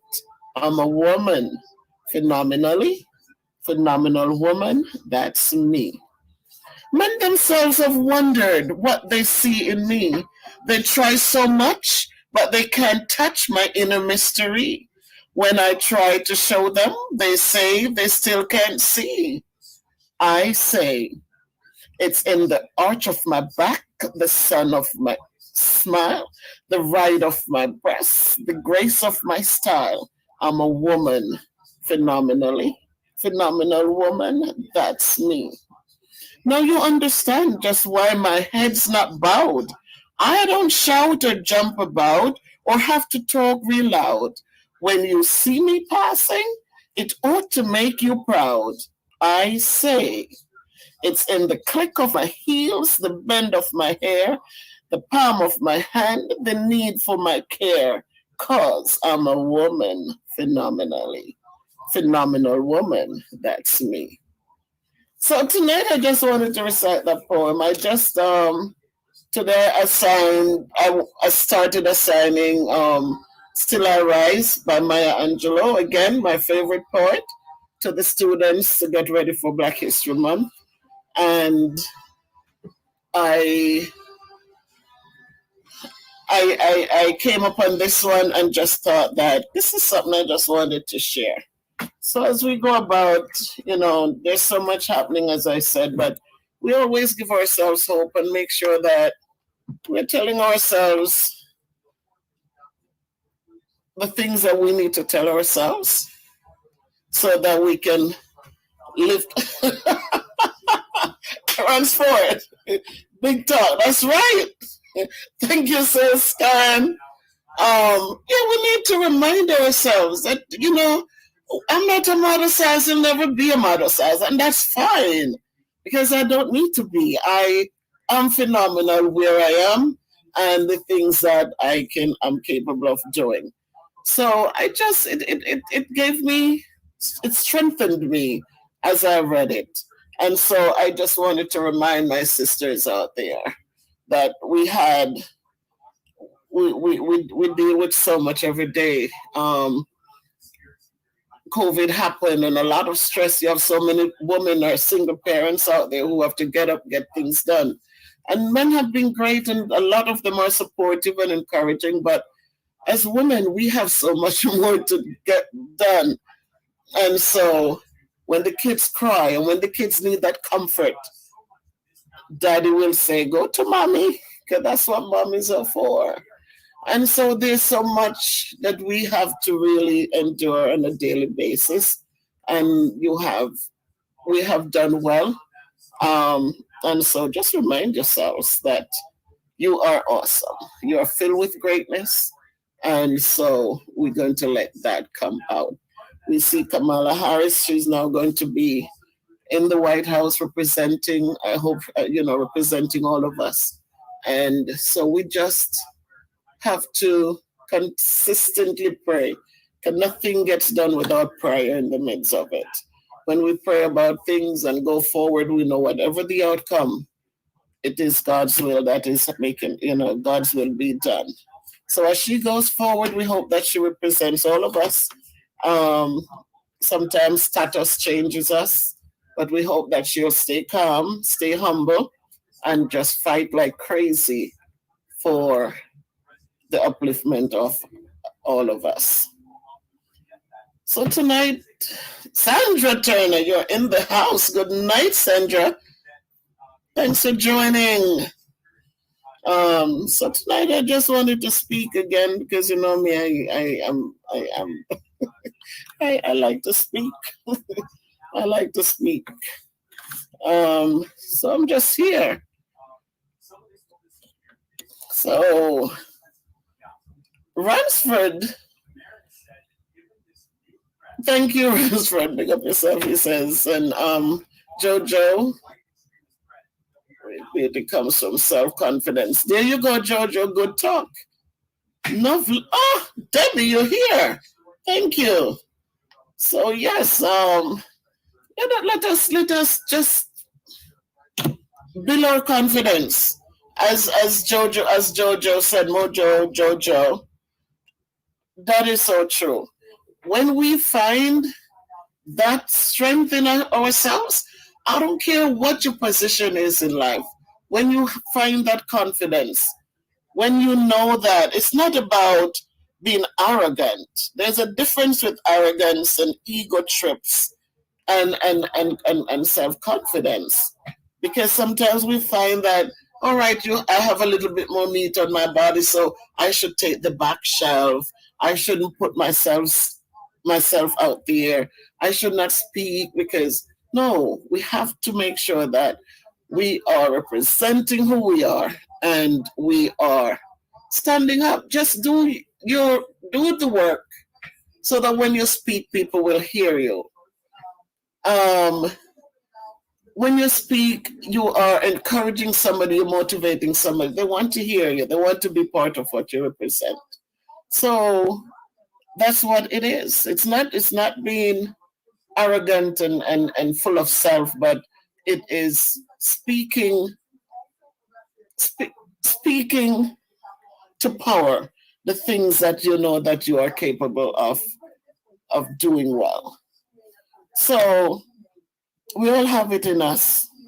And so we don't need to go far to find it because it's in us. Sometimes we're not encouraged enough by our parents. But as you get exposed, as you become educated, and when I say educated, I don't mean having degrees, because degrees are nothing. No matter how many you have, it's the man behind the degrees, not the degree that the man has that does much. It's you, how you handle yourself with those degrees. But when I talk about education, I mean learning about things. I always reference my grandmother who didn't pass 6th grade in school. But when she reads a lot and she's able to formulate the things that she wants to say, so when she goes out and she gets in a conversation, she is the center of that conversation because she is equipped, she has information, she has what to share, she has what people want to hear. And so she's always one of those people that people will stop and ask questions or make suggestions and to start a conversation. And so wherever we are, whatever we do, we just have to go out there. Jamaica Live Nice in the house. Thank you, Sir Nick, for dropping by. Guys, so Jamaica Life, they have the they're doing a project now in Jamaica. It's a school building. We need to go over and support King Nick with this project. So if you haven't, I see most people here already are accustomed to it. But for those of you who are in the hearing of my voice, this time it's the school that they're trying to just give some love. So please go over and support.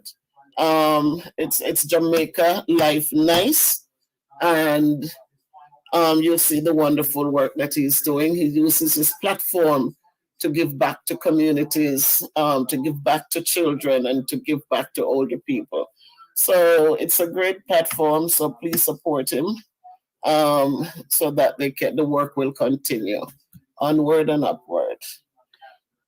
So today, as I said, I felt good inside out, and I just wanted to jump on for a minute or two. Tomorrow we're working remotely, so that adds to the gusto because I don't have to go out in the cold, so that's good. So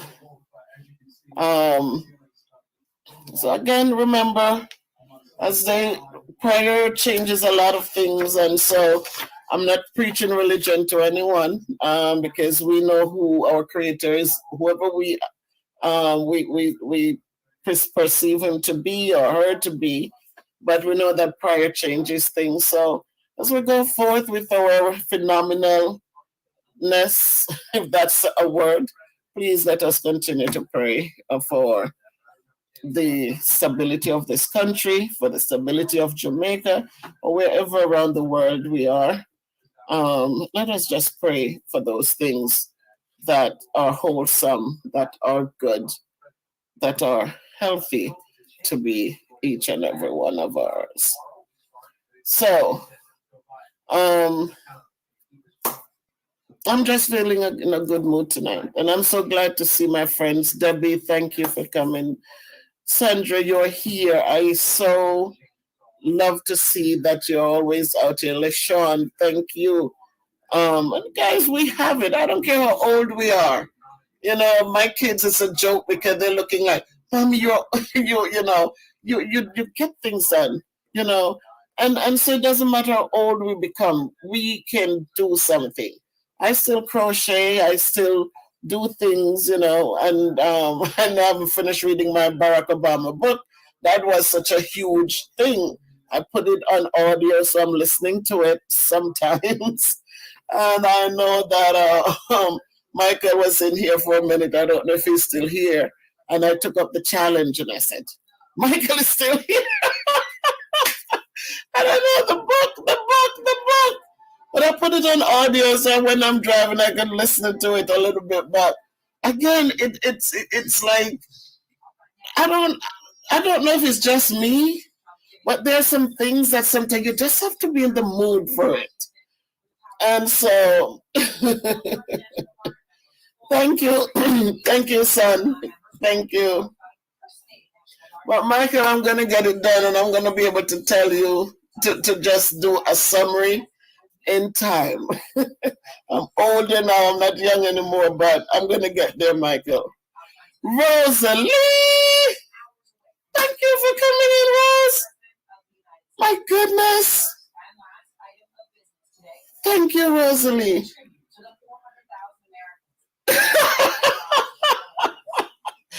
Michael, you have to give grace.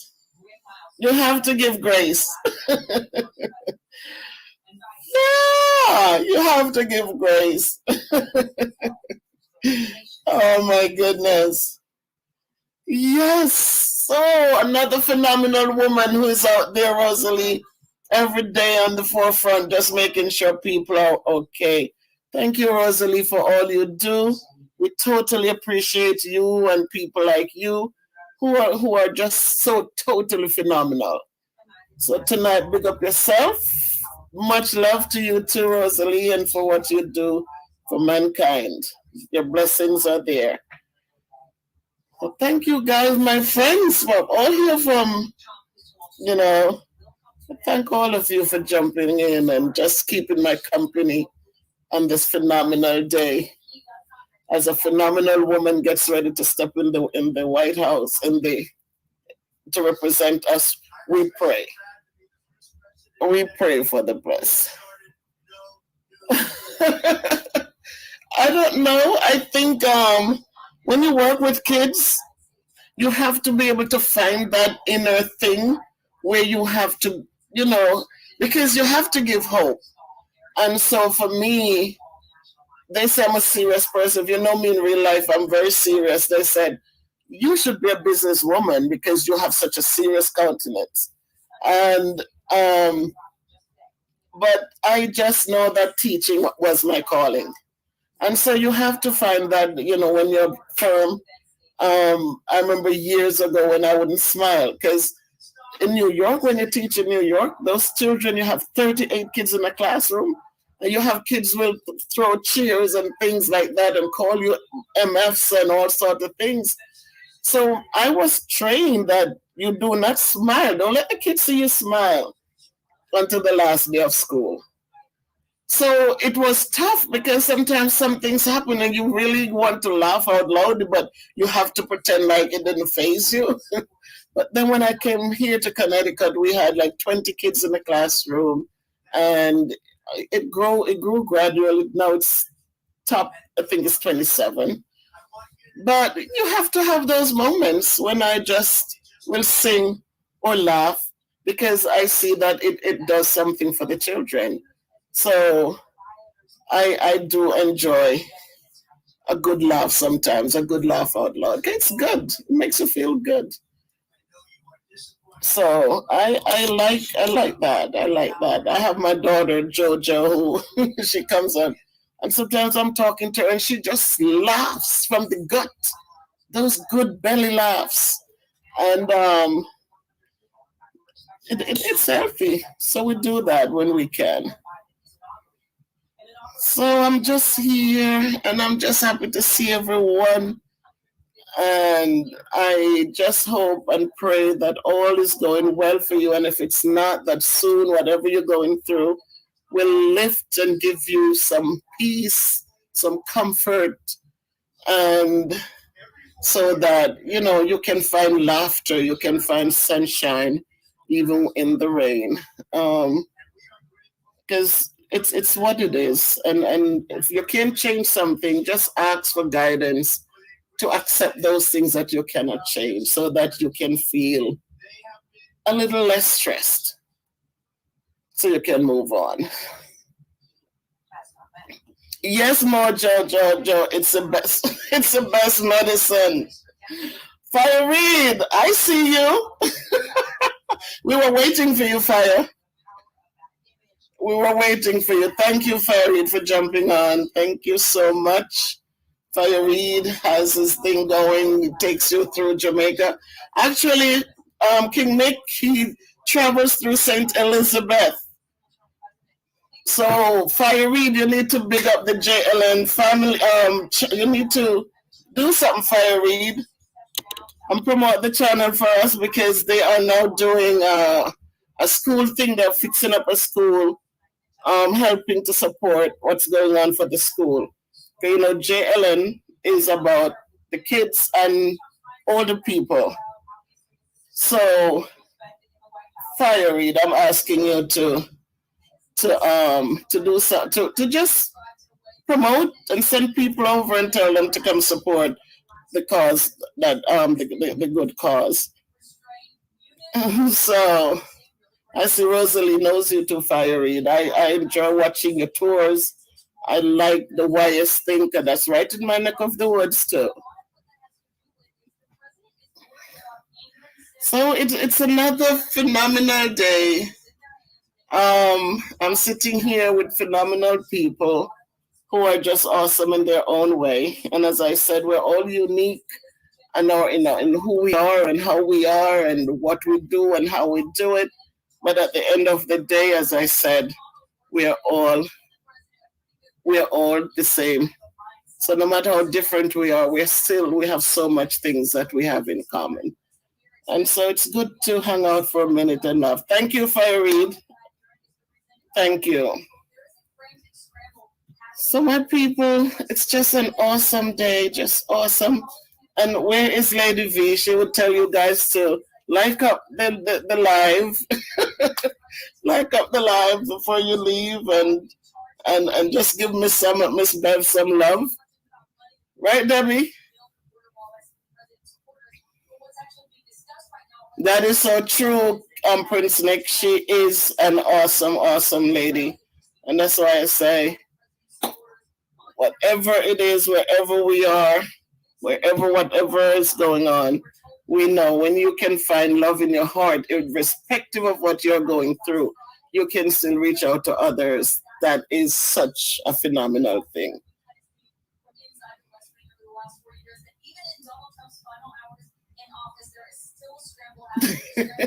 You know what? I thank you, Michael, and you know it's. I am so thankful that it means so much to others. That I remember when I deleted all my videos, and King Nick said, "Miss Bev, no, you shouldn't have done that." And he started showing me. I think he sent me a couple clips where people were motivated by what I was doing, and that's why I feel so, I just love his channel. I just love him as a person because he encouraged me. I know my videos sometimes are not so well put together and well polished, but I just it makes me feel good. I have a friend on here who, when I come on, she's the first person right there. When I post a video, she's the first person who jumps on and give me a shout out. And it makes me feel good inside because that's who I am. That's who I am. I grew up in the country, and I grew up with a grandmother who taught me first and foremost to love and to care about others. Those are the first things. So I can't help it. It's just a natural part of my growing up. So I love family. I love people. And so I feel good in what I do as a teacher, and I feel good when I'm able to reach out to others. So thanks, Michael. Thank you, and thank you for supporting and encouraging this old lady. And the kids said, "No, mommy, age is a number. That's not you." But it feels good.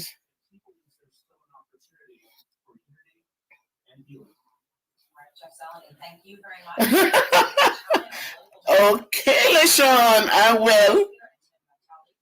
Yes, Sandra, I grew up in St. Elizabeth. I grew up right near YS area. So that's how come I follow around Fire Reed, because I each time they go to different places, and I follow Maurice Kingpin, because when they go to different places, I grew up in Trelawney, in St. Elizabeth, but my mom's family is from Trelawney. So I was born in Trelawney, raised in St. Elizabeth. So when you go to YS area, I'm right up in the little windy hills going up. And so I really connect well with everybody, because I'm Trelawney and St. Elizabeth. So I can't just say St. Elizabeth, but I love St. Elizabeth because my grandmother was an awesome, awesome lady. Just loving, humble, just beautiful.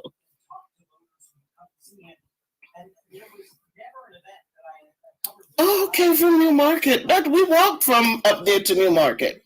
Where I grew up, we could walk from up there. If you're north Woodlands and Springfield, so we walked from Springfield down to New Market.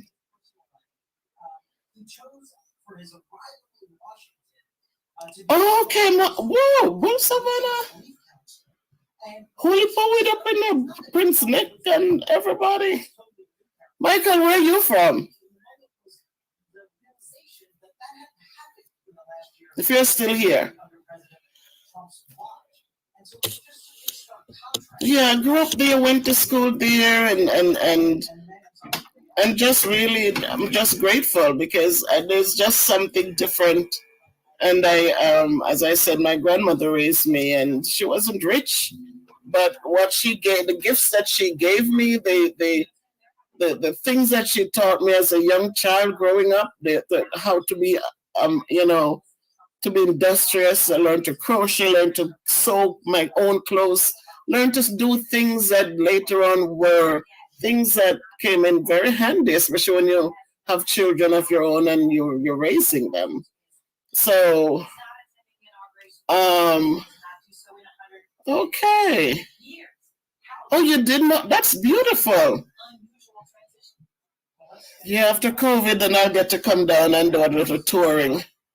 Very good. So, and it's good. The platform that was created on YouTube for me, as I said, and I will keep repeating it. I'm grateful to the Jamaica Life nice family. I remember seeing Rosalie and you know those people on there, and just seeing how everybody was just getting along, you know, and just getting things done. And I joined.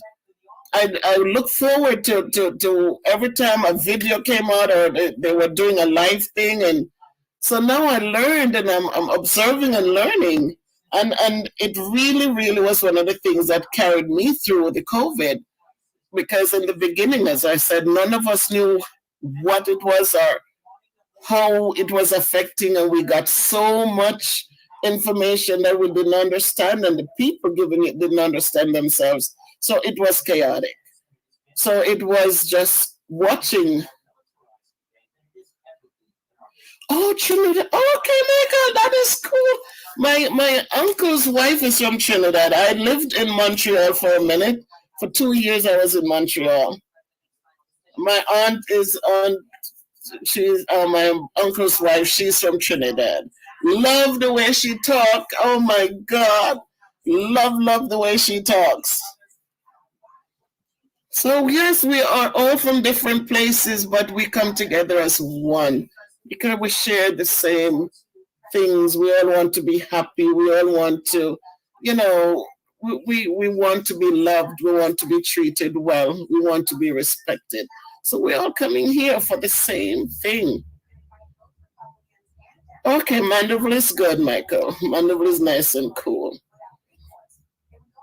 So that's what took me out of the doldrum, you know, and to just give me that hope and look forward to. I was watching videos like my poor husband because I would sit there watching so many hours of these things that dinner wasn't that dinner at this time anymore because I would rush in and try to start something, but I'm back in here watching, didn't want to miss a thing.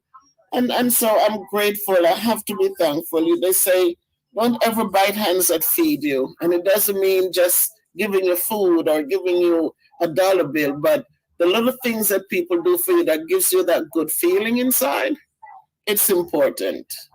And so I really enjoy their channel, and I really just respect what the young man does and how he does it. He's just a born leader. So please go and support Jamaica Life Nice. If you didn't subscribe yet, then do it. But share the videos and share in what he's doing. I don't know how to drop links, but as I said, Fiery jumped on. He has this channel where he tours St. Elizabeth and different places. I've seen him in Westmoreland. I've seen him in Manchester. But he goes on beautiful tours, show you some parts in Jamaica that, you know, in the country living. So support him, Fire Reed. And as we love and care for one another, we build a bigger family. And if the family is growing, it means that there's so much more love to go around. So let us just support one another. Let us just encourage. Let us pray most of all for each other so that each day will be we can do whatever comes, we can deal with it.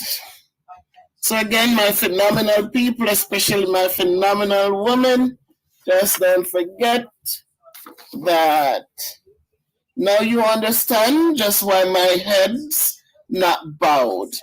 I don't shout or jump about or have to talk real loud. When you see me passing, it ought to make you proud. I say it's in the click of my heels, the bend of my hair, the palm of my hand, the need of my care. Cause I'm a woman, phenomenal woman. That's me, that's you, that's us. So I'm just going to say,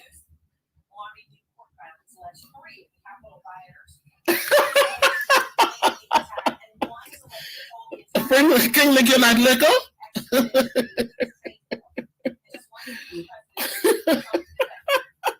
You got jokes. Nick is a liquor man with a big heart. That's right, Sandra. What him the liquor? Oh my God, I just love you people. Just genuinely love you guys. I love them, all of you. Oh my goodness. Doesn't matter, Nick. Size doesn't matter. It's what you do with the size that's important. So my people, have a great evening. I love you guys. I respect you guys. And just continue to be your phenomenal selves. And you know you're filled with greatness. So go on and make great things happen.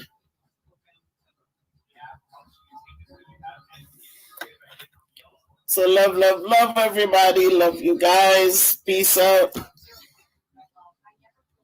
Unless you have a question for me, walk good.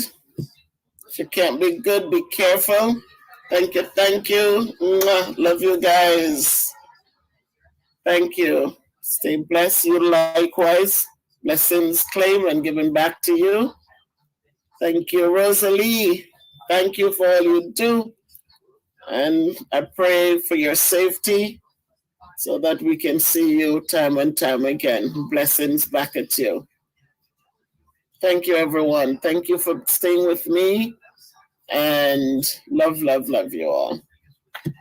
Good night. Walk good. Can't be good. Be careful. Bye-bye.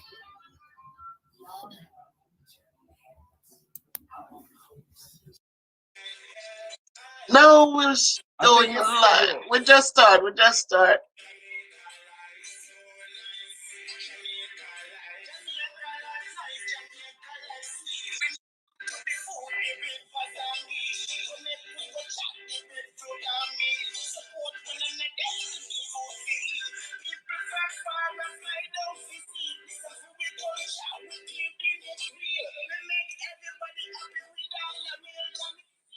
Jamaica, nice.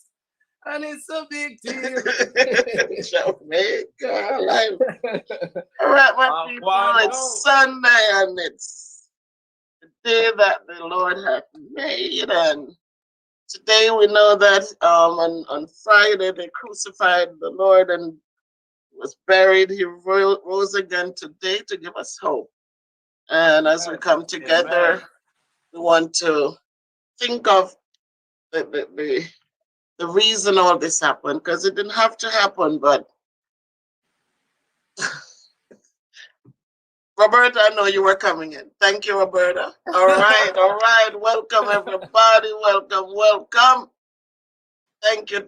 So we know that my friend Terry-Ann from JA, thank you guys. V. Lanessa, happy Easter indeed. Hello, Akil. Roberta again, much love. Always here, Terry-Ann. Thank you. So we know that Christ rose today and he gave us hope.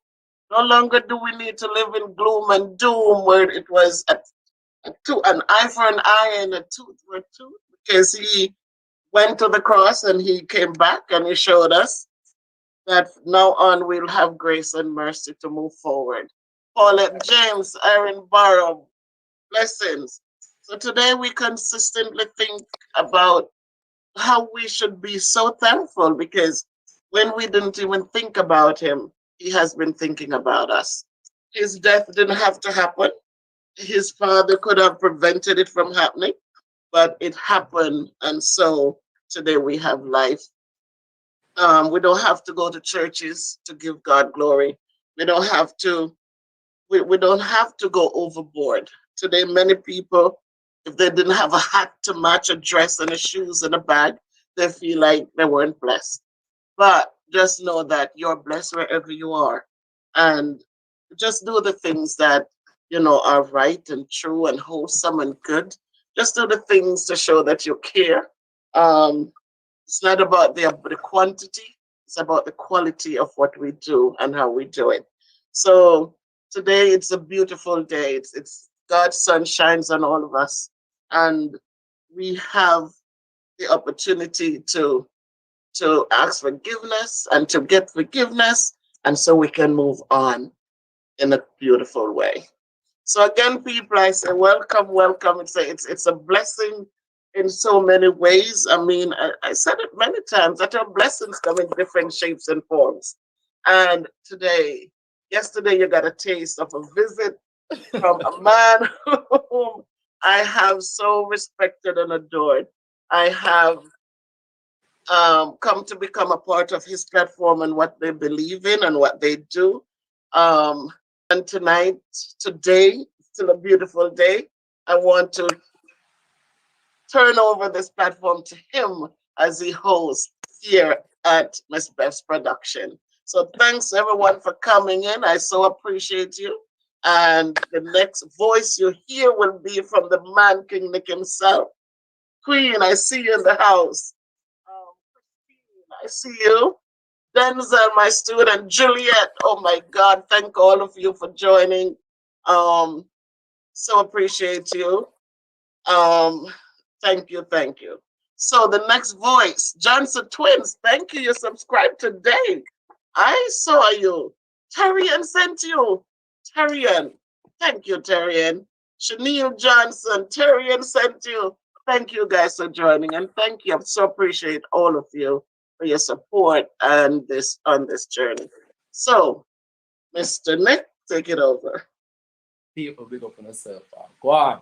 Go on. No! Big up on yourself. You don't know what. It's a thing, man, from Jamaica Life Nice. And see it, I represent the Miss Beth production channel. I love what we say, And when I stop to the love spread to the four corner of the earth like a gospel. There you go. Yeah, man. So big up yourself. Hear me, I say, man. Thank you, Jesus. The life and strength. Thank you for sacrifice yourself. You understand? And so we may have, hope, of eternal life. You understand? So big up yourself, Ayade, Big up, Jamaica. I love it, man. I love it. But you don't know people were there. I mean, I say, watching our Miss Beth production channel. You don't know, she has been persevering for a while now. And the milestone is here, and for 1,000 subscribers, and we see it. She has been a member of the Jamaica Life Nice family for a while now. I don't remember how long now, Mr. I have been a part of your channel for a year. A year? It's a year. Yes. Wow. I started off watching some cooking and stuff, and then fell full-fledged in March. So yes, so long you watch that. So long I watch. So me a cook. Yes. The days when you cook and have people carve out watermelon flowers and all them good stuff. So what inspired you mostly of Jamaica Life Nice and you becoming a member? What inspired you mostly? You know what happened? I wasn't a YouTube person. I would get on YouTube and just to find some resources for my students to help them with math. And then my husband mentioned one time, he said, oh, there's this guy who drives. He mentioned that one guy who came back from Jamaica and they were going around showing people who returned and what it was. So as he mentioned them, I would go and I would look. And then I picked up the guy Maurice Kingpin, who would drive from place to place, and I was so ecstatic because I'm seeing places that I'm used to in Jamaica. When he will go to Trelawney and he gets a dunk and say, "Look at the house, look at and I was very impressed with that. I loved it. And then one day I was just watching, and I saw this Jamaica Life Nice, or Jamaica Nice Life. It was something. It was And I Jamaica nice first. was Jamaica Nice, okay. And so I started watching, and it was a cooking thing. And then I saw the guy did a thing with a watermelon where when he carved it, it was a rose. And I took a picture of it. But then each time when I come back for something else, there were things going on. And I just got, and schools closed because of the COVID thing. And you started going live. And so when you went live, there were so many people coming on and they sound like me and I couldn't see them, but you know, and then it was incentive. You had started a drive to give back to the poor in St. Elizabeth. So I was excited again because I said, I'm from I grew up in St. Elizabeth. And so that connection just really hit me. So I got on board, and ever since I've been stuck until this day. Wow. So what impressed me the most is the transparency on the show. I like the fact that I don't care what people say. I use my own knowledge, my own experiences. And what I liked was that the projects got done. No matter what happened, you could see that the legwork went in. I always say you're such a great leader because you make sure things got done. So that kept me focused and want to see the next project and the next project because we were seeing things happening. It wasn't about, oh, we're going to do this and then it withers away. It was powerful. It was every time the projects got done, people were excited. People were coming on board. People were supporting. And you appreciated everyone. It wasn't just about those who were giving, but those who were giving a thumbs up or just encouraging. And that stayed with me. I said, this young kid, he's a young kid and he's out there with the camera. He's out there holding up the camera. And yet, and so that really, really was what got me hooked onto Jamaica Life. And better yet, when you started encouraging people to go like up Miss when you started, and I said, wow. And in honesty, you know what happens when school started and I couldn't be on there anymore as often as I could because the lives were, And what impressed me too is the genuineness. Even if I'm not there, even if I'm not in the crowd, hey, King Net morning, big up yourself, whatever. When I'm looking at the videos later, you were still saying, well, guys, remember Miss Bev, And I said, wow, that is beautiful. It is genuine. It's not because I'm there. But even when I'm not there, I was getting the love. People were still there. Well, so that was good. You actually, exactly, Aaron. He is a man of his word, and that's a good quality to have. And thank you, Queen, because you're part of it and making sure that my link was dropped. I can't even drop a link, but my link was in there and encouraging people to support me. Yes. And at that time, I was new, so I had just a few. I was just growing little bit by little bit. It was just I'm not popular, and so it was little, and I appreciate them, family, friends, and so I'm not a popular person, and so that helped a lot to send people over, and they sending people over. And so I am growing and I appreciate that. Yeah. So those are the qualities I like, the genuineness and the transparencies and the leadership qualities. Yes. AG said I am 60 years old. So AG, are you talking about me, AG? Me. No, he's still young. He's still young. Thank you, AG, for coming up. Paulette, I see you. Queen, big up yourself, like they always say. And Erin, I see you. AG, always. Thank you, guys. It's I a know that Super Boss. Finally, Super Boss, you get to see one. All right. Welcome, everyone. Thank you. Thank you. And it's a good thank you. it's a good look. So, Miss Beth, Mm. you started this journey. Tell us when you had started the journey, because I I am with my own opinion saying that you started before me. I'm not sure because I started in 2019 actually. So when did you started your channel? Tell us a little. So, wait a minute. In my dreams, it seemed like 2019. But no, I started right when, wait a minute. No, I started last year when COVID. The thing about it is, I always had in my mind, I do the craft stick things for math. And when I jumped on, I wanted to do math. I love math. I teach sixth grade math. And that's what I wanted to do. And so for a long time, I would do the craft stick, geometric 3D figures for years with my students. And I kept saying, I would like to post this on YouTube. And then my kids that came and when we have big dinners together, they're saying, we thought that you had to put something different out there. We were looking and said, well, other people made things from craft stick, so and so we kept delaying it, we kept pushing it off. And then when the COVID started, I reached out to two of my former students, and I said, I really feel like I want to put this out there. Can we do a video? And you guys build them and we do the video and put it up. And we did that.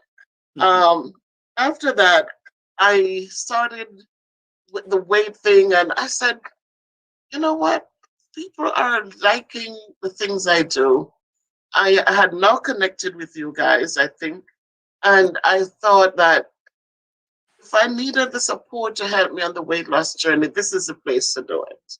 Because people were not mean and evil, people were supporting and encouraging. And so from the math thing, I started the weight loss journey. And at the time, I'm not ashamed to say I'm obese. I have too much meat on my bones, but um, that propelled into that. And I found also that when I speak, just like at work, people say encourage and motivate them.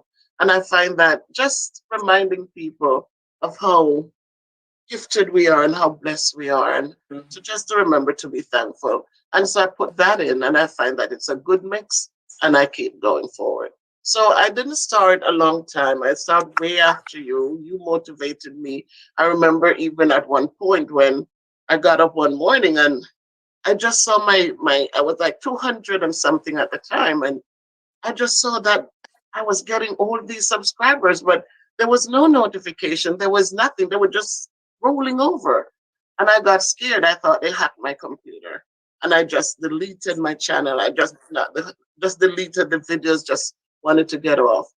And I remember when you said, my daughter said, Mommy, I went on this morning and I didn't see any of your videos. What happened? And as I deleted them, it seemed like somebody hacked. Then when I reached out to you, you said, no, Miss Bev, you should have left it there. Even if you didn't want to put videos on, but leave your channel. And that motivated me to start again. And so maybe I would have been further. I don't know. I'm not going to delve in the past, but once I said, let me start building again, and this is where we are today. So, Miss Beth, jog our memory to the first day you considered of starting a YouTube channel. I mean, jog our memory to what made you make the decision, because we know that yes, you're a teacher and you go to a class. I don't understand why would you want to start a channel. Is it that you wanted to reach out to a wider audience of teaching maths, or just tell us, jog our memory to that? Listen, there are some things in life you cannot even explain how God made it happen. Because for me, as I said, I'm 60 years old. What am I doing? I was a shy person, still shy. I'm surprised at myself. My kids are, mommy is a star, and but I have the weight, but I don't know. I started watching your channel, and I started in my heart. I start feeling like whatever, if I don't love and appreciate me, how am I going to expect people to do that? So when I put myself out there and I talked about my weight and the surgeries that I went, the knee surgery, and just sitting home during COVID and becoming so overwhelmed, and then watching you guys and deciding to just get out there and put myself out there, it wasn't something like, it was just getting the love from watching your thing and people coming on in the live, and everybody was just encouraging everybody, and I just decided to come out because I don't know what else could motivate me, because as I said, I never did videos before. Mhm. I Apart from kids doing activities in the class and I would take a picture, I had stopped taking pictures because I was so big, and I said, that's not pretty anymore. And but it's just, I just left it. I'm getting old, and I'm getting old just like everyone else. And so it wasn't like I'm gonna do this. But once I started now, and it gets nicer and nicer, and I want to do more. And even when people would go on and not like it, I said it's okay, because we all have choices. So some will love it and some won't, and it's okay. And I know, as a teacher, I work with kids in the inner cities, and in my head, I said, if I ever get, this is a means for me to be able to give back to my kids. So many come without pencils and books, and there's so many needs. And I said, if I get to 1,000, and if my watch hours get to 4,000 and plus, Mhm. and they approve me, I know, I said, I really want to do something for my students every month. Wow. And so this is one of the push.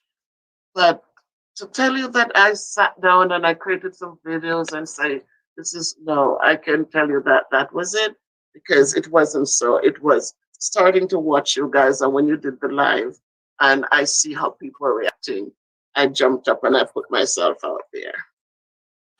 Wow.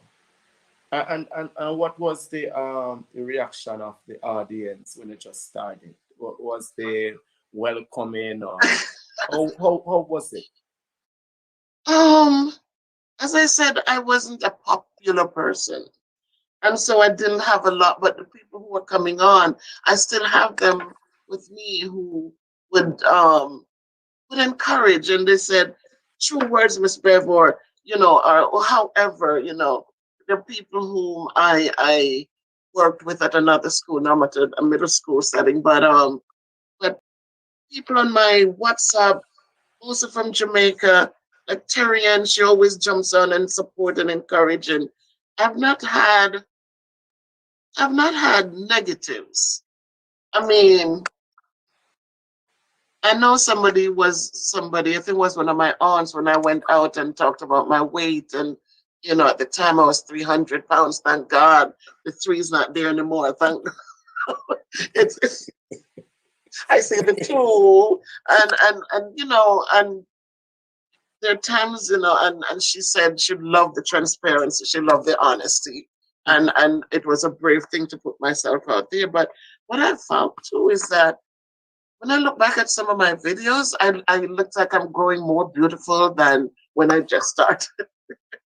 It just Yes, seemed like there's a piece, there's just, there's a peace in your soul. yeah, it's just an aura that it's good, it's wholesome.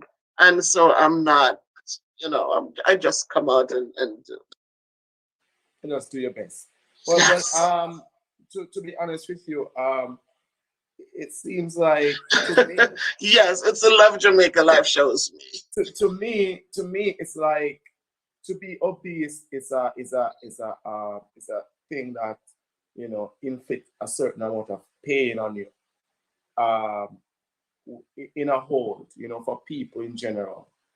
And you know what I love about you is that being even put yourself in a situation to, even if you're being criticized, you are doing something that will help somebody else. And Absolutely. that's what I admire about you. You put yourself in a position where even if you're inflicted, you know, you still persevere because you are helping someone else not to feel the same way as you in maybe in the past or down the line. You know, you rise above it and you said, listen, I'm going to step out there, I'm going to make a difference, and I'm going to let people know that, listen, obesity, you know, being comfortable with yourself is the way to go. Be comfortable with you. We accept who you are. And again, as I said it in one video, I said, obesity is not just because people love sweet food, or because people are, you know, my I raised three children as a single parent, Mhm. and I chose that path because it's not a healthy thing to get up and you can trust somebody, and you need to, you just need to know that you have the strength in you to do well. And because of that choice that I made, I was going to college, I was working full time, and I have the children. A lot of evenings I'm coming home from work, I'm buying fast food to feed my kids and myself. Wow. Sometimes by the time we get in and we finish eating and it's almost time for bed. So there was no time to really even look around and say, wait a minute, we're getting bigger. So we need to tone down on something. Let me try to cook and a healthy meal. Let me, you know, um, Yes. it wasn't that way. And then one thing I also said in a blog that I made there, we we feel the tightness, the snugness in our clothing, and instead of trying to lose the weight to fit the clothes, we say, "Oh my God, now I'm a size 18. I need to buy a bigger shirt or bigger pants," Yes. and you buy the bigger clothing and you feel comfortable because it fits, but you're getting bigger. Yes. And then I finished school and I'm teaching, and um I started going to the gym because now I had the girls in college, I had my son with me, and you're getting things done because you made choices and you have to make sure that you are providing the things that are lacking because it's just you.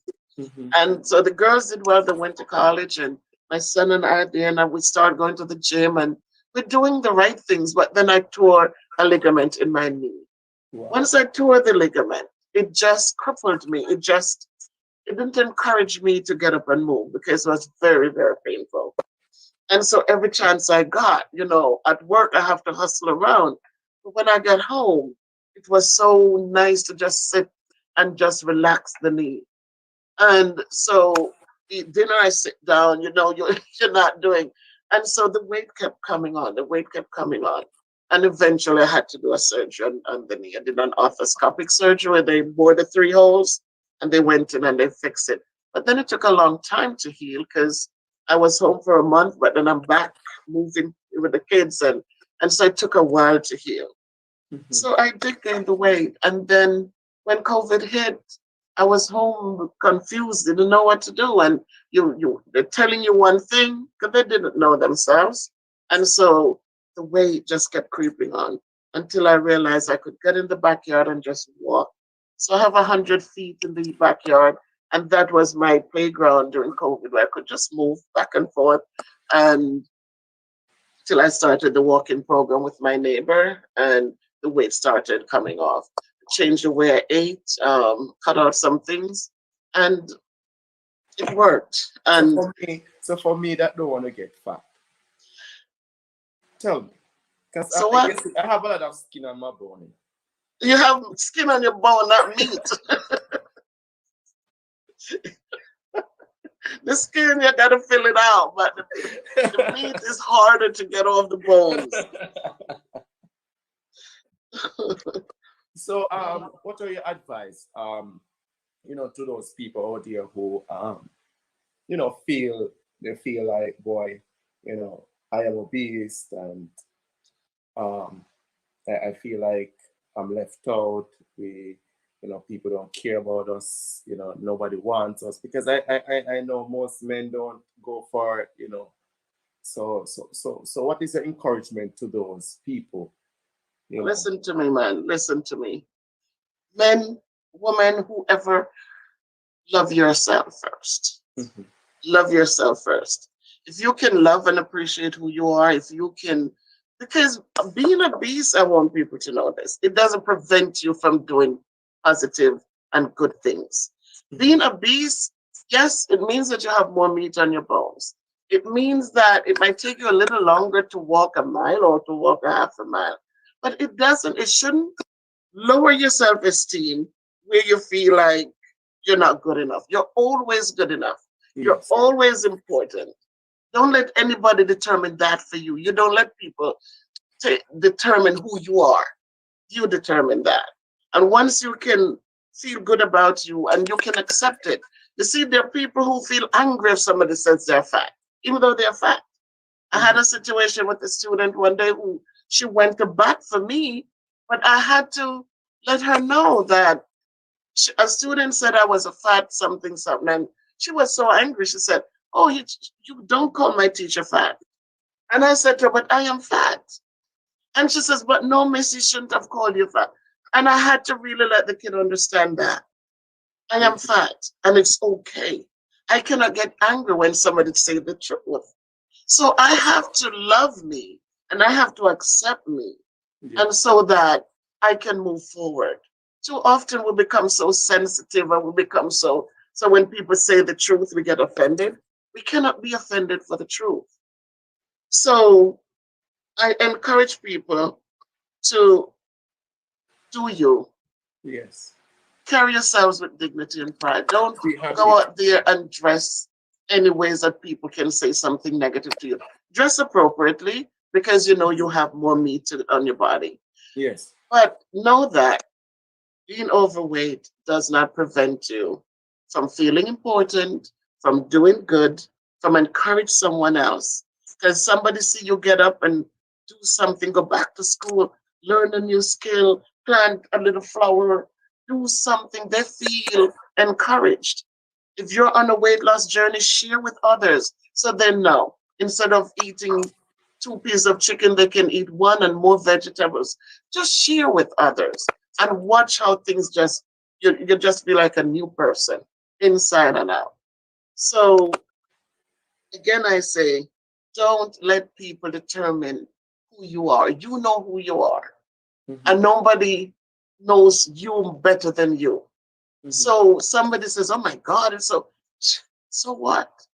People will talk, but you don't let that talk affect But you. the funniest thing, whether you're fat or you're mug, or Yeah, you're are you mother? or you're Right? tall or you're skinny, Are you? It doesn't matter. somebody's gonna talk. Somebody going to talk, and but the point is, whether you're fat or whatever, if you need a cup of water and I can hobble over and give it to you, isn't that a good thing? Yes. It's a good thing. Yes. So our weight doesn't determine our worth. It doesn't. Because you have skinny people who sit out there and, "Oh my God, no, ma'am.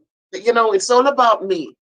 And who would you prefer be around? A skinny, selfish person or a fat, obese person with love and Love. caring and unselfishness? So True. those are the things we determine. We look for the good in people and we keep moving. Fat or tall, skinny, black, brown, pink, blue. We look for the good. We look for the good and we move on. All right. Miss Bev, the reason why I asked you this question is because I'm on my platform most times and I'm saying, people, check out Miss Bev production channel. She is a very inspiring, motivating. This is why I asked you this, because people can see exactly what I'm talking. I'm not exaggerating. I'm not saying what is not so. And I give you your time to talk and I listen to you and I get an inspiration, motivation. I know that those people are watching, learn something, to be happy in themselves. And this is what I tell people each day about you. And now Thank you. you actually prove it to us all again. All right. So, Miss Bev, tell us about how did you balance YouTube along with schooling? How because I know teaching is a lot with coming home and doing this paperwork and setting this and setting that for tomorrow class. How did you manage? Tell us. Okay, one thing we have to remember is that if we don't love what we do, then everything falls apart around you. Mhm. Once you love what you do, then you find that you make time to do things. Some evenings I come home and I think about my kids at school. I think if you look at some of the videos that I do, it's really a thing from something that happened at school. Whether I have a team of young people, I am the oldest one on the team, Mhm. and they are so selfless. I mean, technology came and it dominates, and here I am. I am never, you know. And so when everything started, and when I go in and I see things that need to get done, and somebody's always there, Miss Salmon Black, we got this, or you know, it encourages me to say, let me jump on here and just tell people, give thanks.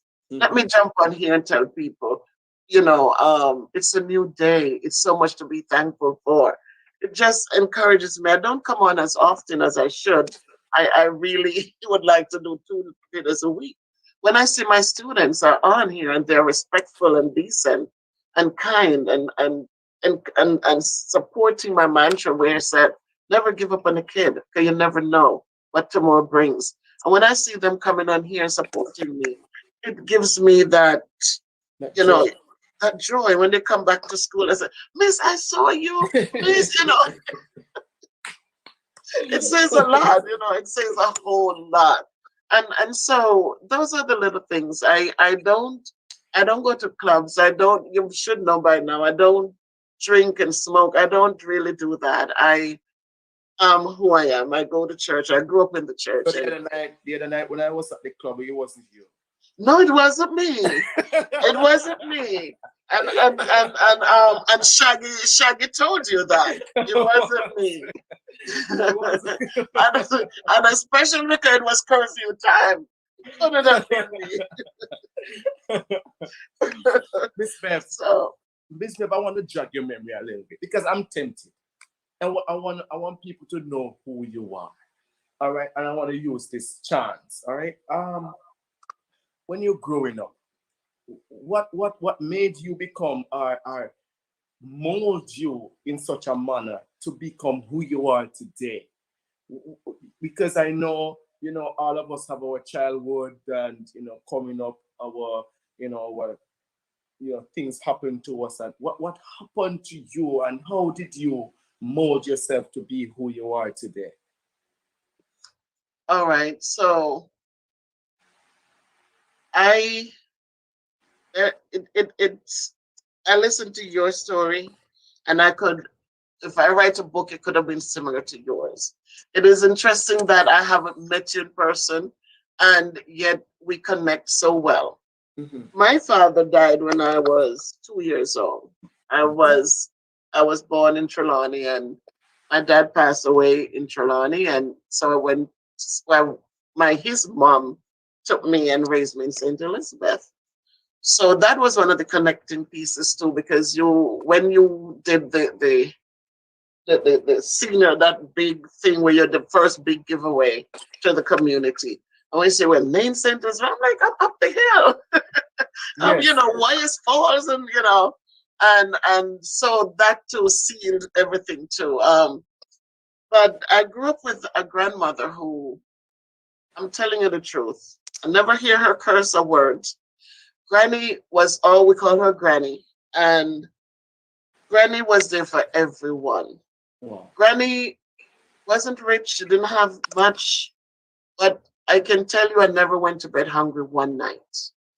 I can tell you that I didn't miss a day of school because she had something to do and I needed to be out of school. Mhm. I was 12, 13, 14. I'm running to school barefooted because she couldn't afford it. But what she gave me was, she taught me, she says, never be ungrateful, because ungrateful is worse than witchcraft. She says, always be thankful because nobody have to do anything for you. So when people go out of their way to do for you, always be grateful. And she taught me that education was important. And so I remember that as a child, we had a library at school and I would take books for her to read and I took books for myself. And I would lay down and in the dining area. We had a dining area because I guess her husband who died had to sell it a little money. So we had a butler's room and we had a dining room and a living room and 2 bedrooms and a veranda.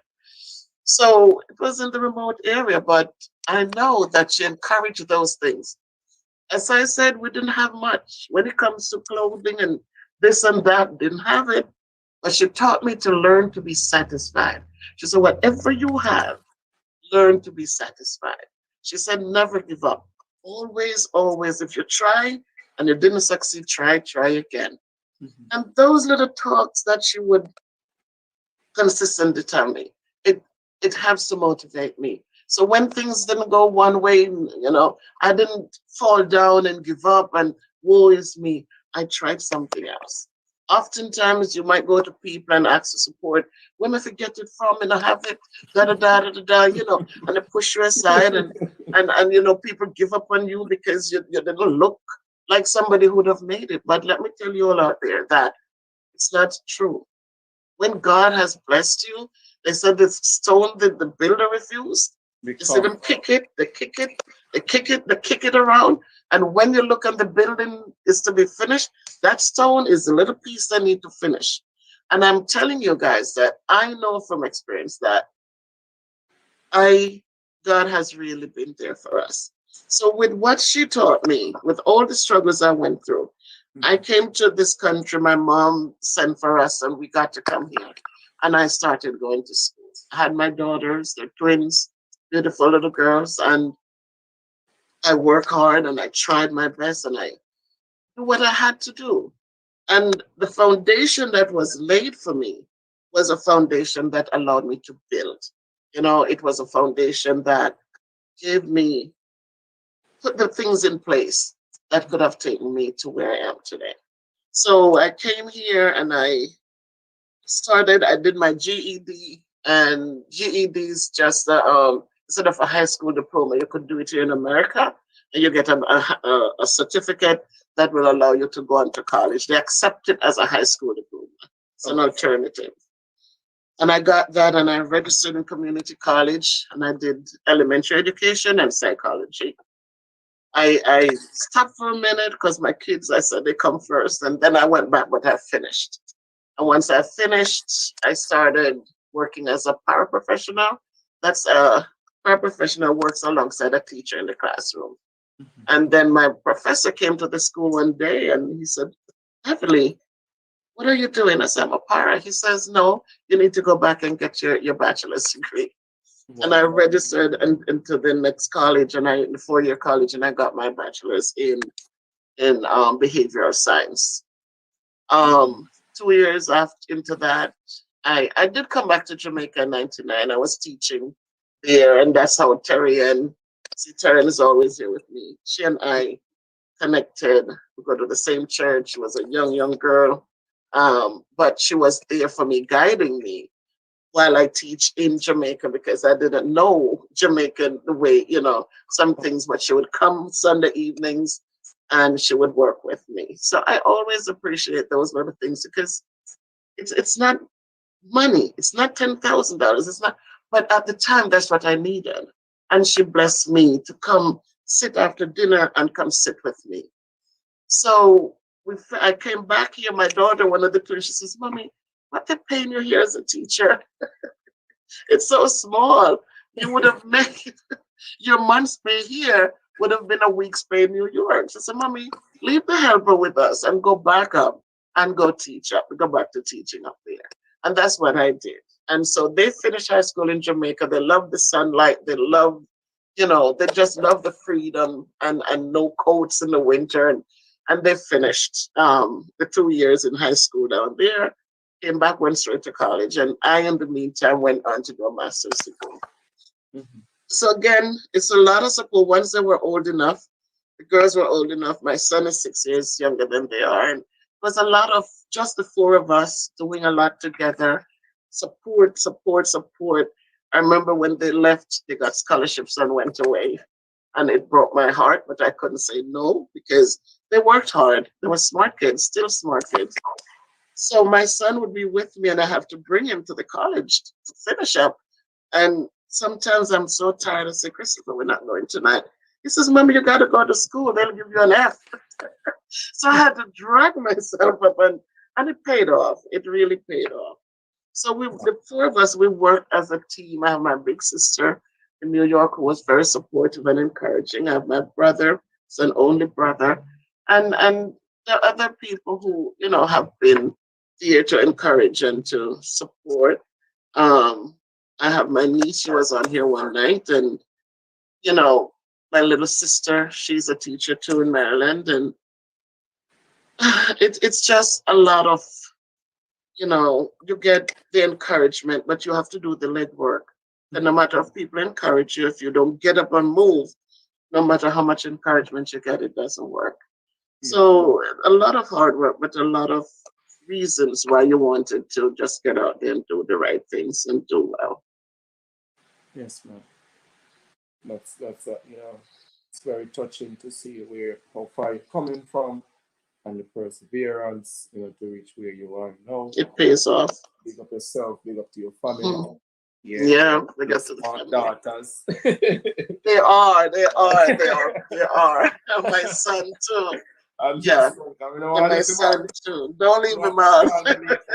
So what? What's up with that? Yeah. Yeah, they work hard. I have to It's a blessing. thankful. Yes. It's a blessing, Miss Bev. And it's a blessing that, we cross paths. Because sometimes, we go through life and we don't know that people exist. It's You true. know, and this platform, which even Jamaica Life Nice, it allows us to meet people that we think never existed. We are surrounded by people that say you're back a bush, so you only see people dear and dear beside you. But when you create something that create a wider audience to be involved, you realize that people on a whole are out there who are so loving, so kind. So They given, yes. become a family. And that's what I always tell people. Jamaica Life Nice and even Miss Pep Production, and even the other channels that promote charity and all that. I don't believe calling them channels. It's a platform. Because it brings people together. And that Oh, is what I definitely. love most about it. It brings people together. And being since I've started 1 year and now, I've met so many So many. wonderful, amazing, kind, sweet people. Genuine It people. widens your mind. Like, yo, man, wagwan. Mm-hmm. So it's a beautiful, beautiful settings, to meet you, and to even share this experience for the first time, and your life, and it's an honor. To be honest with you, it's an honor because you have been there for Jamaica Life Nice. You're a root because you have root, you have branches, you have sitting where breeze can just slap with, but you are a root. When as you start a project, you jump on. And that is why I take the time out to come here on the platform to encourage you, to show you some love, to embrace you, and for other people that, follow me, will join with you as well and show you the love. So people, before I even go any further, please click that like button, click that share button, share it on your platform as well, your Facebook, your YouTube, whatever you have, share it, and also click on that subscribe button. All right. Miss Bev here is a teacher. Let's support our teachers. They're out there in the pandemic trying to, give our students and children, their rightful education. If for me, I would be worrying to go up there sometimes, and for you, you have to, sometimes you want to embrace the children and everything, and, you put yourself so vulnerable, to this, this thing to show love to the children. So people, please go take a minute. When you subscribe, please come back and tell me you just did, and so we can continue our talk. Please, people, go ahead. Go ahead, go ahead, go ahead. I'm going to give you some music while you do it. And guess which song I'm going to play now?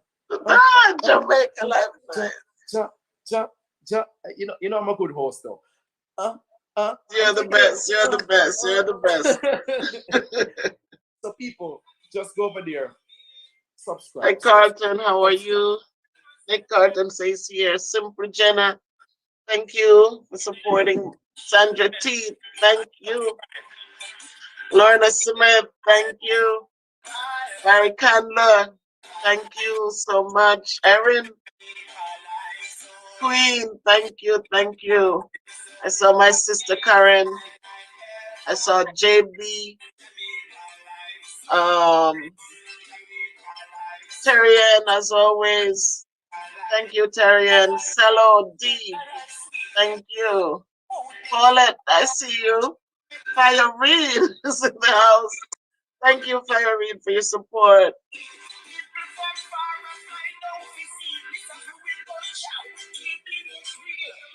Carlene, I see you.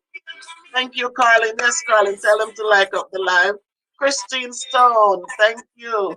Jody S, I see you. 3 purple hearts, and thank you, thank you.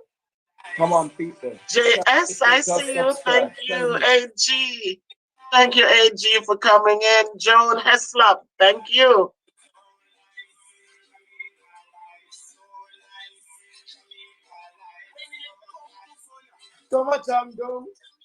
AG, I see you. Karen Brown, thank you. Joan again. Super Boss Kirk TV in the house, thank you.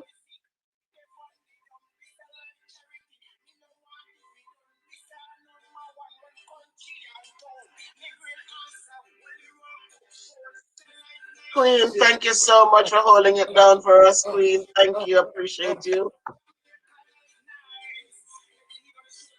Jamaica life. Jamaica life. Ava Ellis, thank you. Terrian sent you. Beverly Brown, I see you. Thank you, Beverly, for coming in. Christina Stone left Jamaica since 75 and never been. And JLN and your show make me want to come back. Beautiful, Christine. You see so many negative things about Jamaican. I love show Jamaica in such a positive light. I so totally agree with you, Christine. That's why I'm there, and I'm still there a year in. Diana Roland, I see you. Thank you for supporting. Norma Gregory, Blacksdon, my nephew. Thank you. Johnson Twins, thank you. Beautiful. And for those Lati Lamour, I see you, Lati. I see you, Latoya. Giselle, thank you, Giselle, for coming in. Alien Mode, I see you. It's a good look. All right, Denzel, thank you, Denzel. I don't see Roberta. Where are you, Roberta? I know you were here. I don't see you. I don't know if you left. But thanks for your support, Roberta. I totally appreciate every time I come on, you're right here with me. So thank you if you're watching. Thanks, everyone. Thank you, Queen. Thank you, thank you. Daniel, my student, I see you, Daniel. Thank you for dropping in. Come on, people, like up the video, people. We are 50% watching and only 41. Still need 9%. Come on, show some love. Show some love. All right, we're on 43. Show some love.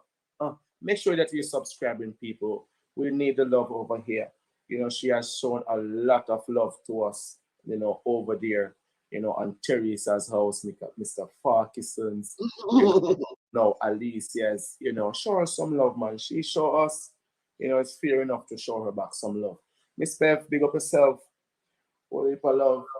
Thank you, sir. Thank you. You big up yourself too. Carol Ingram, thank you. Thank you. AG, born Jamaican. Welcome and thank you. Dahlia, thank you for joining. And we're gonna be more over here sometimes, Miss Bev, when I want to talk. You're gonna be what? Whenever I want to talk, I'll come over here. Ah. It's a good look, and I'm happy to meet wonderful people, and that's why you see I'm so happy to be here. I could otherwise mind it. I could be other way, Oh yeah, could have been under curfew. I understand. Yes. And so I'm so excited. I'm so happy for you, Miss Bev, that you held your head high and you persevered. And I'm feeling happy that I could be able to come on your platform to sit comfortably and exercise my mouth, while understanding, you more and where you're coming from. Big up yourself, Miss Bev. Thanks for Give myself having me. Claudette Bartley. Thank you, Claudette. Thank you for subscribing. Thank you. Yes. Show some love, people. Show some love. 52 people, 47 likes. Come on, people. Show her some more love. To match up with the amount of people watching. Please click that like button. Subscribe to Miss Bev's channel. Show her some love. I will be sharing this to my platform later on, so more people. Eileen Bowen, thank you. New subscriber, thank you, Eileen. I see LaShawn D. Hi, Mr. Bev. Come on, LaShawn. It's Miss Bev. Come on, LaShawn. LaShawn, the Eileen Bowen. Paulette Bartley, thank you, guys. Thanks for the love. Yeah. And big up to the Queen. One love, my sister Karen. Yes. AG said, watch it, Nick. It's a good look. And for all those wonderful people who didn't get the chance to join, watch man will watch later, as it will be on Jamaica Liveness platform. You understand? Please go over there, subscribe to Miss Bev channel. When you see me there, so say a loyalty. You understand? You never see me as I represent for nobody who, you understand? You understand? I really appreciate it. Yes. If you see the king, so say, watch out. It's a good look. It's a good look. It's a good look. It's a good look. Simple Jenna, thank you for joining. Remember, people. Wow, Carlene. Thank you, Carlene. Whoa. Show her some love. Show her some love. All right, we have 59 likes. Beautiful. We love Thank you, Norma. We're loving the love. We're loving the love. Queen Clark. Thank you, Queen. Thank you. Thank you. Thank you. Erwin, big up yourself. Always a supporting person. Erin, yes. Very encouraging. Yeah, man. Erwin's a wonderful person, wonderful lady. She subscribed to my channel and she's watching the videos. Yes, man. When you watch them, people, just share them, please. Whatever, if it motivates you, know it will motivate someone else. All right, beautiful. So we're gonna run it off to the hour, Miss Bev. Yes. Keep for 5 minutes. Let's keep it rolling, giving the people them time to subscribe and to like and to share. Yes. Noah King, Nick is here. Boom. Boom. Yes, son, you're here. Thank you so much.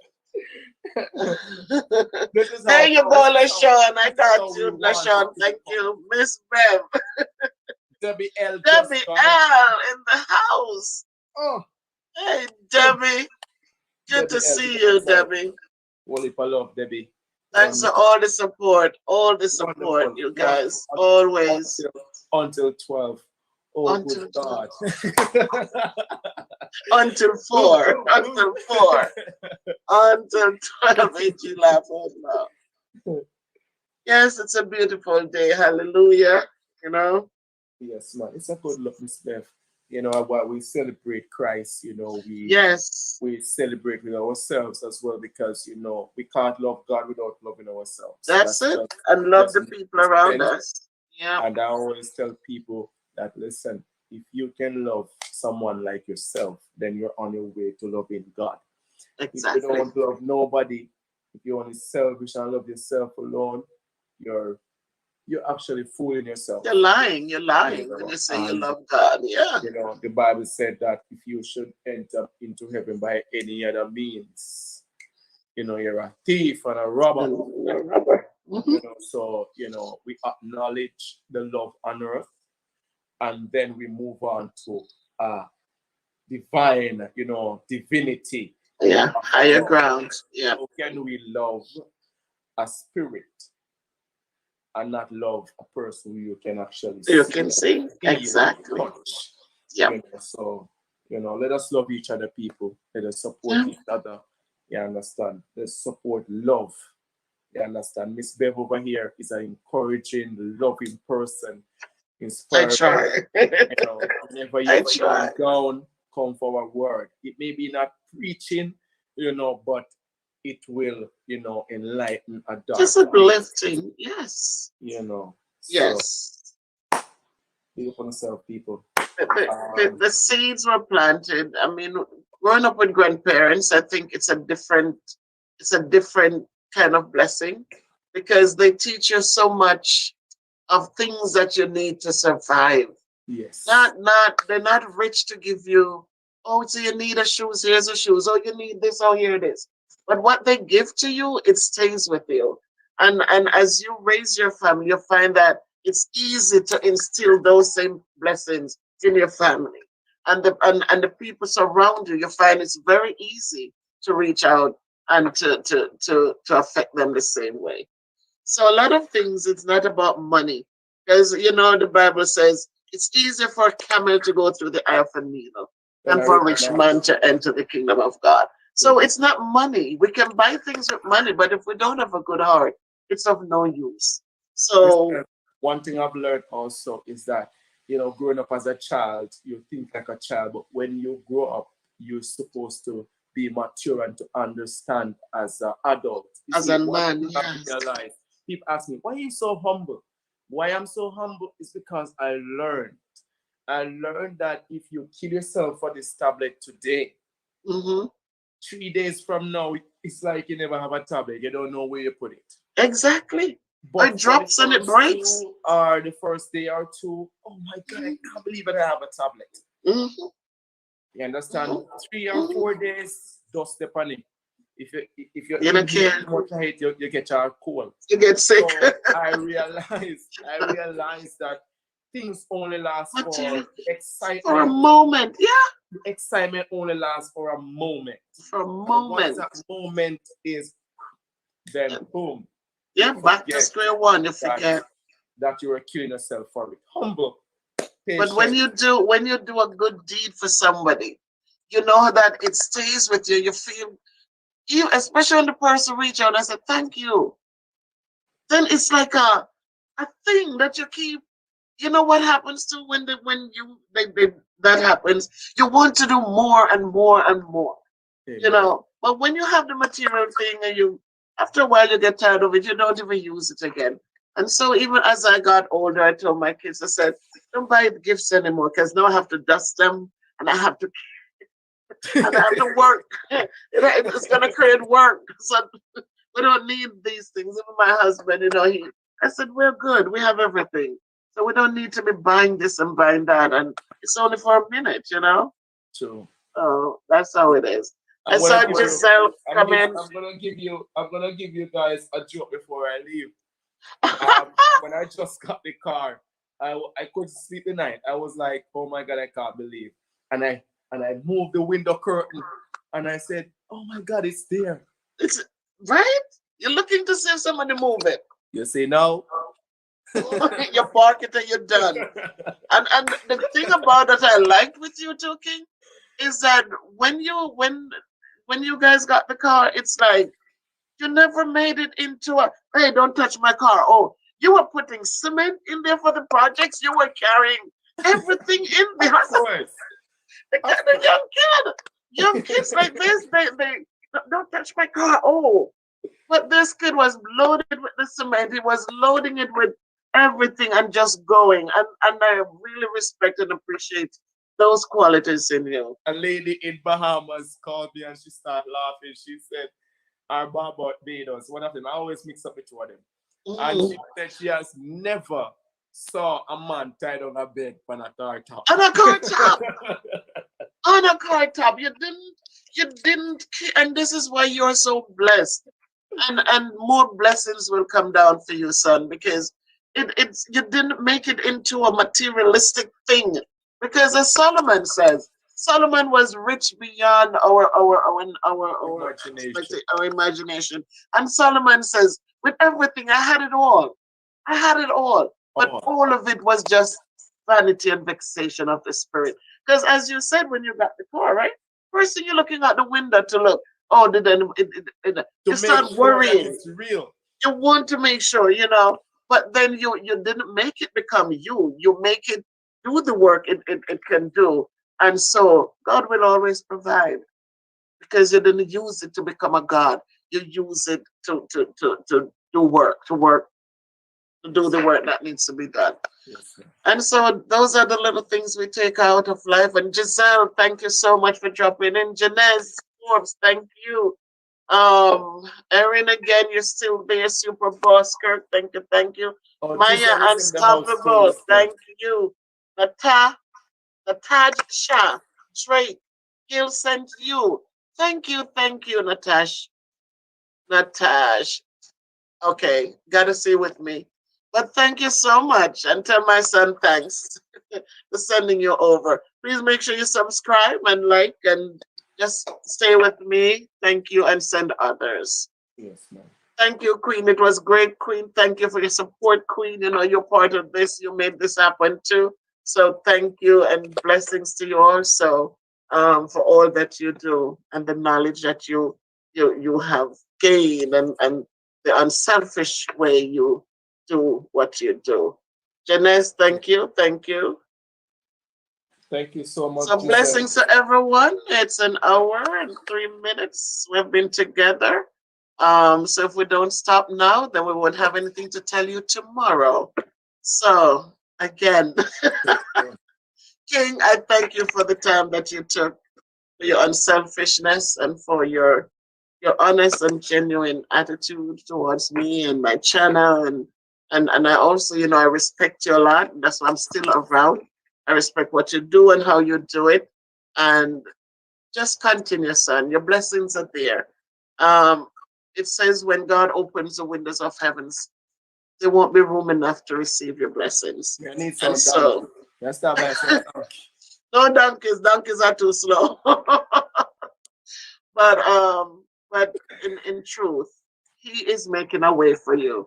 And in due time, you're going to see it all come together. So thanks for all that you do, for every person that you have fed, for every person you have looked out for, and just the way you do it selflessly. You're not looking for anything. Sometimes even after donors send, you're using your monies to fill in the gaps, and I say, how is he doing this? How is he gonna survive? But God is providing every time for you, and you're going to be all right. So Jamaica Life Nice and his family, my family too. Thank you guys for coming out and supporting. Thank you, King, and keep on doing what you do. And for the team and for everyone, I say thanks. For my family who supports me and my friends, thank you always. And It's an honor a and a great day. Happy privilege. Easter. Happy Easter Sunday, everyone. Happy Um, Take care and be good to yourself. love. Christina, thank you. Love, love, love, love, love, love, love, love, love, John love, love, Heslop, love. thank you. So, guys, be good to Tesla. yourself. You can be good, be careful, but walk good and be good to yourselves and be good to others because that's the only way we need to go. All right. Take care. Peace. We're out. We're out. Jamaica life, Alpha life. Over here, say, Jamaica Coco State life so nice. life. Pick up on yourself.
It's Dwight cooking show. Hey, Dwight. Jamaica Life, nice. So nice.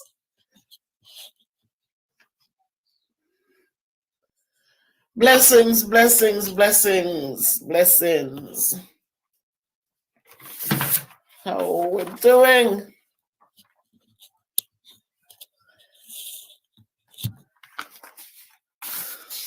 How are things going on Jamaica Life? Nice, King Nick. And Dwight, how are things going on your cooking show?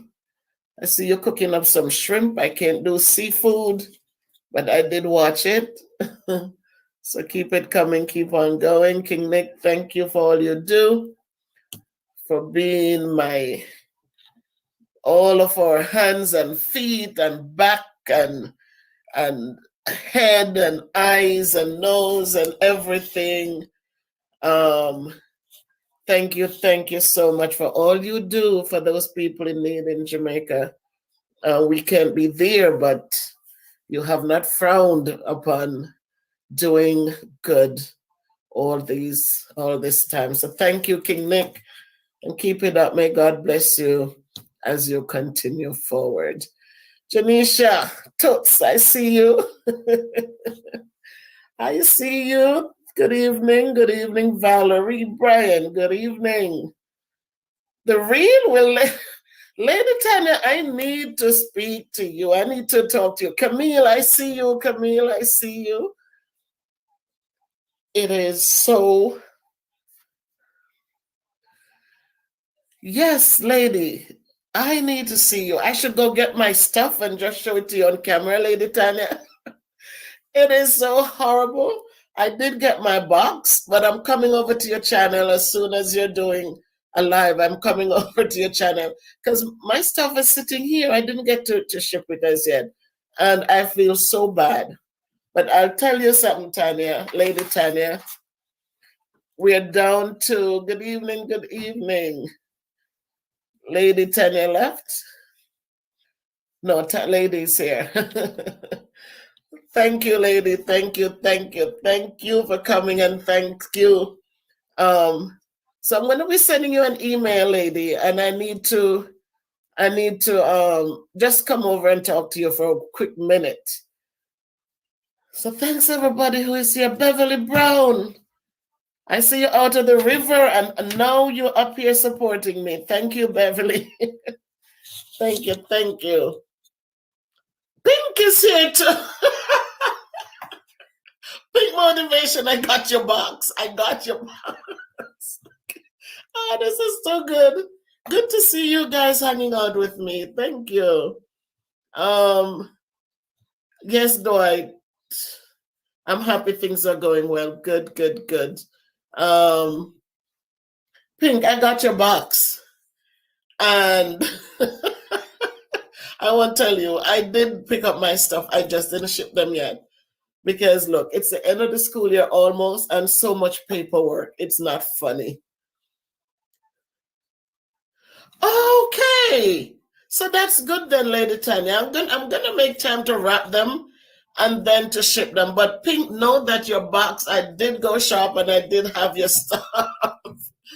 When do I open the box, lady? Mojo Jojo, welcome.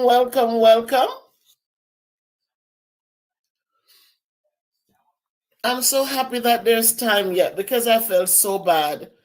When my school ends at 3:35, it's so hard to get to the post office. So I'm glad I have some time.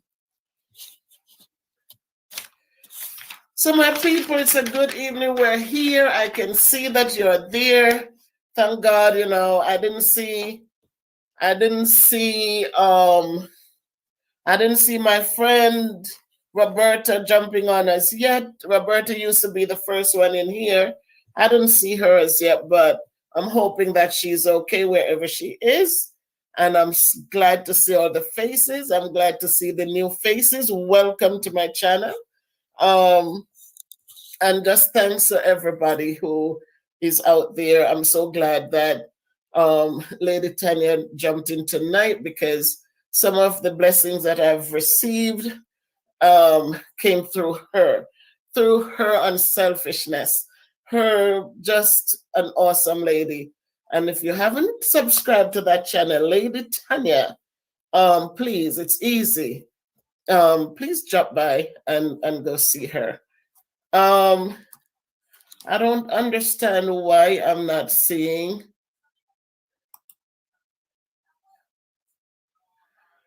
my. Okay, so I think this. I don't know what happened on. I'm so hot. I need to turn the. Yes, Mojo. So you know, Pink. Yeah. So I don't know why, Mojo, I'm not seeing you guys as moderators unless this is I'm using StreamYard. So I don't know why I'm not seeing you guys. I'm not seeing it. But I wanted the links to be dropped so that. Hey, Terian, welcome, welcome.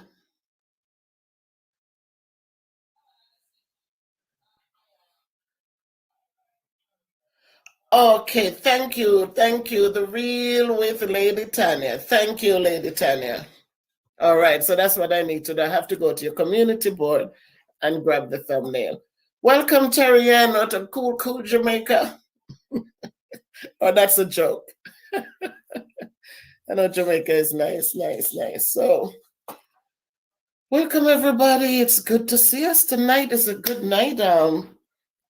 We're here to talk a little bit, and then I need to do the drawing for the people. I have some special mentions tonight. As I said, Lady Tanya, when I used to go by her channel sometimes when I'm on a break at school or something, and I'd notice that it says she's live, but when I go and leave a message or something, I never got a response. And I didn't understand it. And so one day I did reach out and say to her, I was on your channel and I was saying hello, but nobody. And she said, it probably was one of my encores. And so I thought about it. And then I reached out and I asked her to explain it to me. And she actually, Uncle Bob, I see you. Hey, guys, thank you for coming in. And so she did reach out to me and guided me through the whole process. So unselfishly, she sent me the email to go step by step how I needed to get that done. And it has been a blessing. It has been a blessing. And I want to thank you, Lady Tanya, for your unselfishness. I want to thank you, and I hope that as you go forth with your channel and even in your daily life, that you will receive a special blessing for being unselfish. As I said tonight, no man is an island. We all need each other for whatever reason. And so each man as a brother, each man as a sister, each one as a friend. We need each other. And so I thank her. I thank her. Another person I want to acknowledge tonight is Queen V. Queen is one of those people whom for almost over a year now, I met her on the Jamaica Life Nice channel.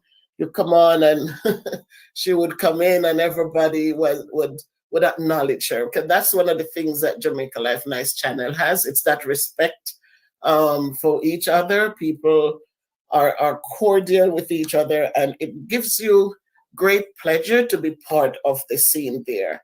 And she would come into the room and she would greet everybody and she would shout out and just awesome.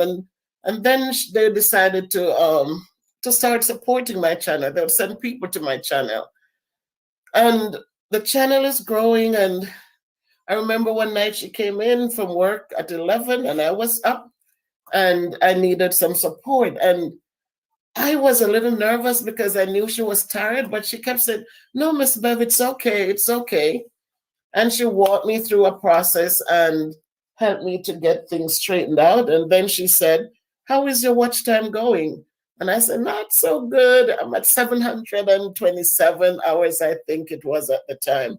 And she says, she gave me the idea as to how I should start making sure that the watch time, how to get the watch time kicking in. And so I spoke to, yes, we have to respect her.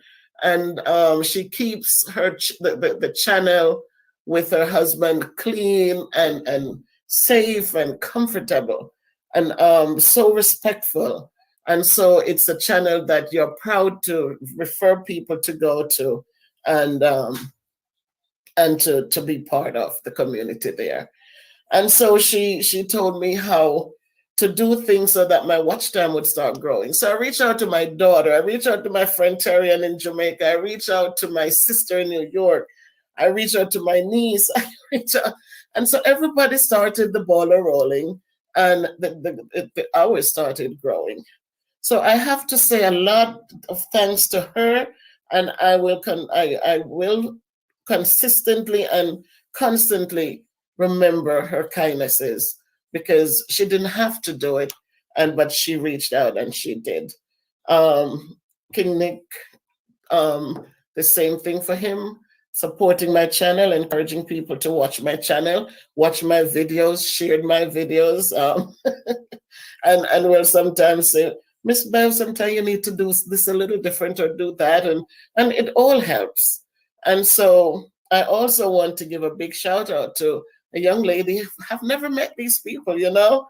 I was lucky to meet Queen, but haven't met King Nick yet. Haven't met this young lady I'm going to talk about now, who is Mojo Jojo. It was so strange and interesting when I saw her jump on King Nick's channel and notice her name, because I have a JoJo too. And when she came on, I don't know, there was just something. And then, like, we connected, and we are still connecting today. And when I talk about this, the watch hours need to grow, and you know, I have the 1,000+ subscribers, but we can't have one without the other. They both work together. And she says, "You're going to make it, Auntie Beth."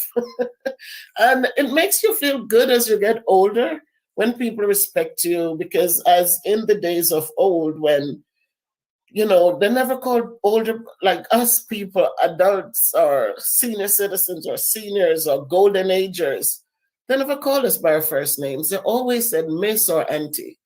And she has those same morals, which is very good. And so she says, "Auntie Bev, we're going to get this done." And so she took it up and she started and she ran the channel. She says, "Auntie Bev, I am doing my phone." She's running the channel. She's running the playlist. And so tonight, I must say that I have 3,400 watch hours.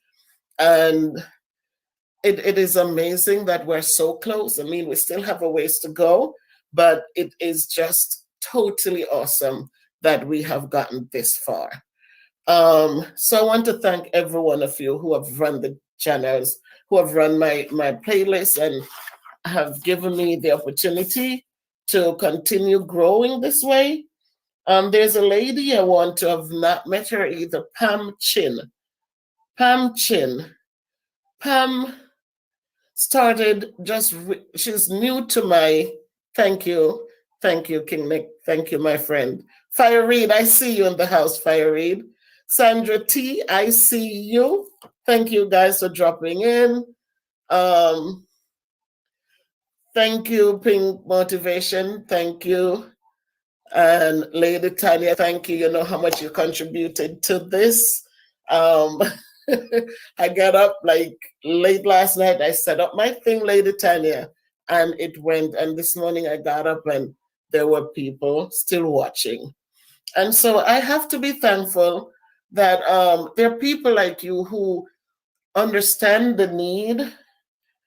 You don't know me. I don't know you. You didn't have to share your your experiments that you had to find out and worked with to build. You didn't have to share them with me, but you have done that, and for that I am grateful. King Nick, when he started out, it wasn't easy. I look back at some of his old videos, and he was sitting by himself doing his live, and he said to me, Miss Bev, don't be afraid, do your live, go ahead and do your live, you know. And so even though he struggled, he had no one there to guide him and to help him to become who he has become. He's not selfish to think that, oh no, go do it on your own, I figured it out, you better go do it. He's willing to guide me and to help me build. You know, I might be able to talk, but it's more than talk that does this. And so I appreciate it all. So Pam Chin, yes. So good evening, Valerie Hughes. Thank you. Thank you for being here. So when we talked about the giveaway, the boost, just a little booster for my watch hours, Pam Chin came on board, and Pam, she subscribed before and she would watch a video and so, but she just took it, and I'm telling you, the persistence and the commitment, you know, she has been watching these videos since last week, and I know she's watching them because she's commenting on each one as she watches them. And I really just felt so good inside out. I said, wow. And she would commend me for something I said or something that made it a little bit better for her, something that encouraged her, uplifted her.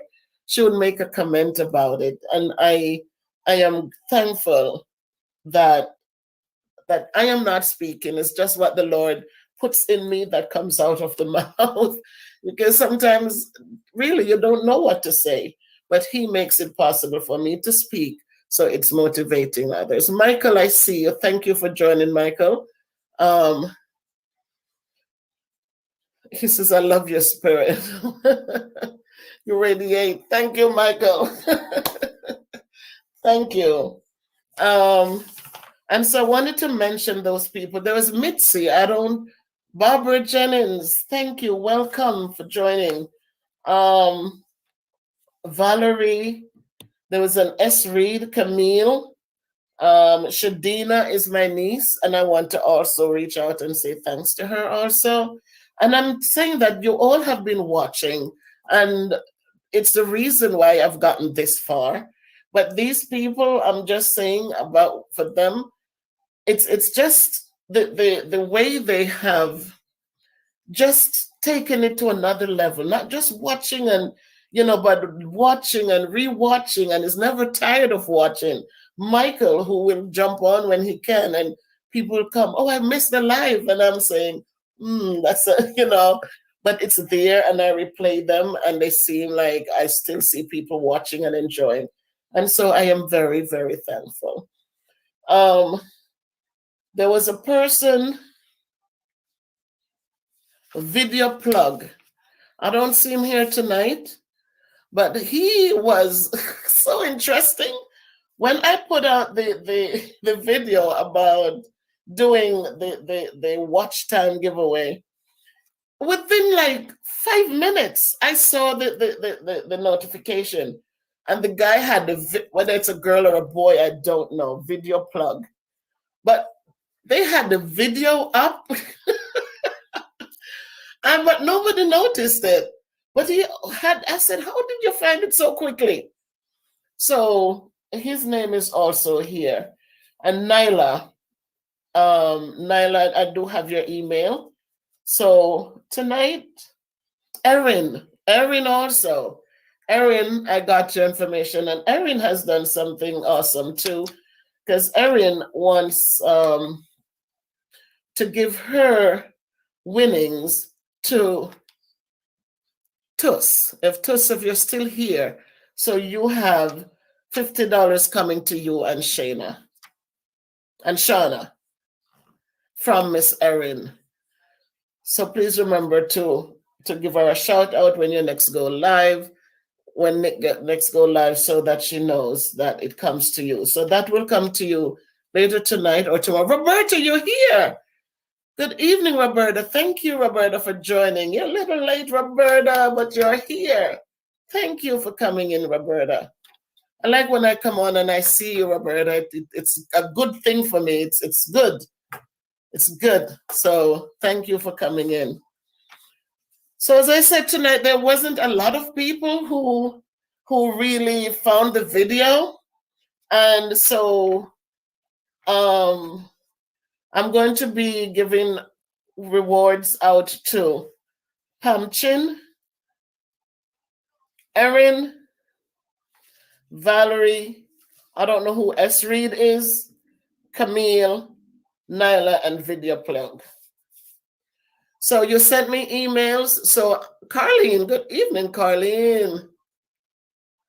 Yes, we see you, Carlene. Miss say you're there, girl. Thank you, my sister. Thank you. So I'm going to do something different because I'm very thankful that I'm not a popular person, but this YouTube thing, finding you guys as a family, tells me that I'm not doing so badly after all. So I'm going to be humbled. And so tonight, instead of pulling from the bag, I'm just going to reward these names that I call. There's some mentions that I will speak to off camera, which is Mojo Jojo, Shadina, that's it, and Terrian from out of Jamaica. So I'll be speaking to you guys separately. But I want to thank you guys for coming. We're getting ready we have 20 days left for school. June 12th, school will be over. So King Nick, I'll be watching your lives more often. I'll get to absorb them and be right there in the moments with you instead of just watching them later by myself and laughing out loudly when people cough, King Nick, and you're asking them, did somebody just cough? I'm out of here. But to put all fun and joke aside, thank you. Oh, Miss Valerie, thank you for coming in. Good night, good night. I saw Uncle Bob is here too. Thank you, thank you. I am sweating. I need to turn the air on because I just turned the heater off, the heating system off on Saturday. And today we have 79 degrees. And that's a little hot for me. So once I'm finished, I'm going to turn on the air because I'm sweating. But sweating is good.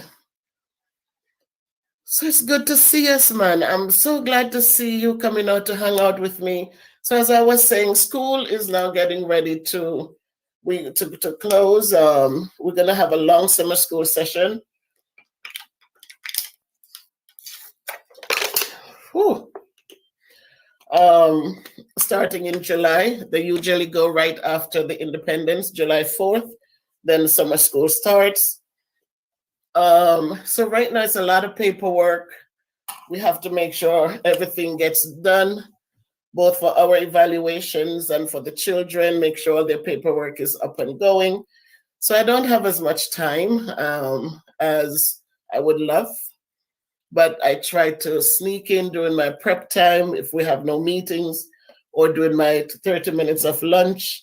I try to look and to be still involved with what's going on around. So my people, I love you. The love is real. I totally appreciate you. No. Oh, Terry, and you would think they would, but no, for summer school, they want to do summer school so much so that they want to build back some of the social, emotional things that the kids lost during the pandemic. So because of that, they're doing summer school, like they're going from 8 in the morning until 4 in the evenings, so that the kids can have some learning for 4 hours. And then for the other 4, they'll get to do games and do different things together so that they can feel less stress than just, with the mask and everything. So summer school is full this year. The governor also has been promoting programs. They allotted a lot of funds for programs where children can get to start socializing again, to start building again. Yes, Dwight, they want more interactions. They want to see more because everything was so locked off. And even in school, they come in and they're 6 feet apart and, so much. So we are a lot of things they have put funding in place to facilitate more interactions. Thanks, Dwight. Thank you. So that's where we are right now. And I have some good news later on. Maybe not right now, but later on. And it's good news for me because it's just great news because it's going to be beneficial as I start my movements again. So something is going to be happening where I'm going to be able to move a lot more. And so that's news to come. So that will give you a reason to keep looking out for Miss Bev to see when she's going to pop the big news. So we're blessed and we're here. Oh, absolutely right, Michael. You're so absolutely right. Great news, Michael. It's going to be great news. Because I'm still working on my weight loss. So it's going to be great news. And it's true, Michael. It has been so devastating. I mean, for us to just sit here, we might just think, but when you're in it, and when you listen to some things, and when you find out some things, it has been a tearjerker. It has been interesting. But we're hoping that with the right support, that they will understand that in life things do happen, and it happens, but we don't give up. Things will happen, but we also have to look for the good parts in it and then continue going, because as long as we are here and we have life, we have hope. And so I strongly urge people, I'm not preaching religion, but I know that when you have a relationship with God, it makes things a little bit different. It gives you more hope. It helps you to be hopeful, and it helps you to deal with situations as they come. So I continuously say, find him, whoever you conceive him or her to be.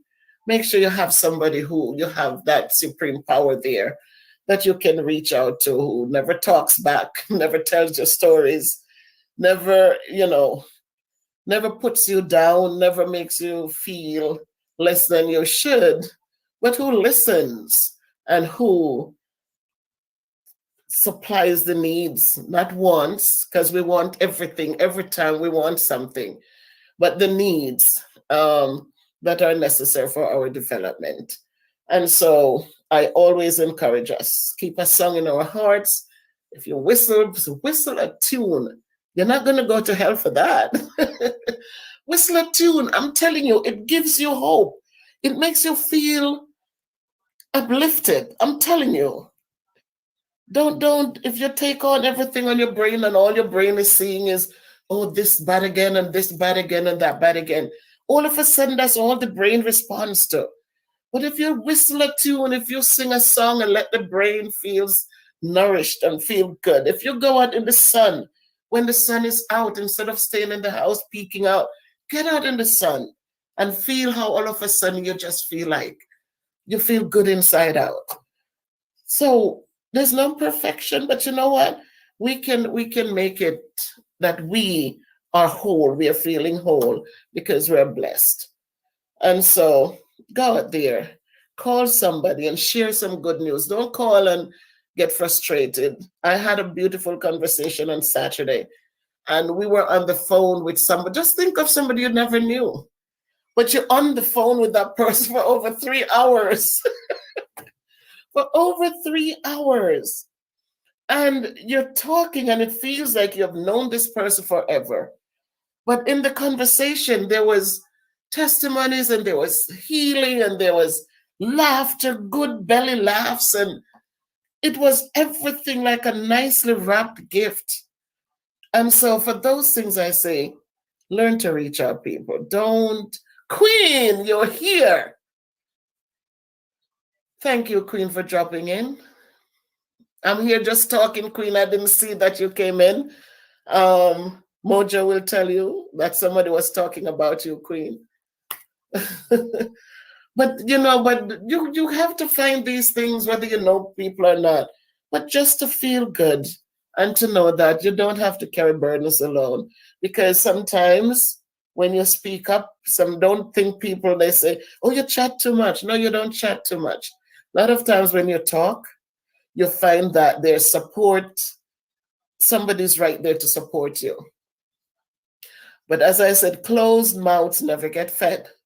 So if you're sitting there with things and you're not opening your mouth, whether to God or to somebody who, then you know what, you're going to sit there by yourself and feel all alone and feel when they could have just said to you, listen, I just did this yesterday. Why don't we go over there and try? So there's no reason to suffer silently. There's no reason to suffer alone. There's no reason, because there's no one situation that was just made for just me or for you. A lot of us have experienced similar situations. And because we have been there, we can guide and say, look, it's not the end yet. We can fix this. So keep your song in your heart.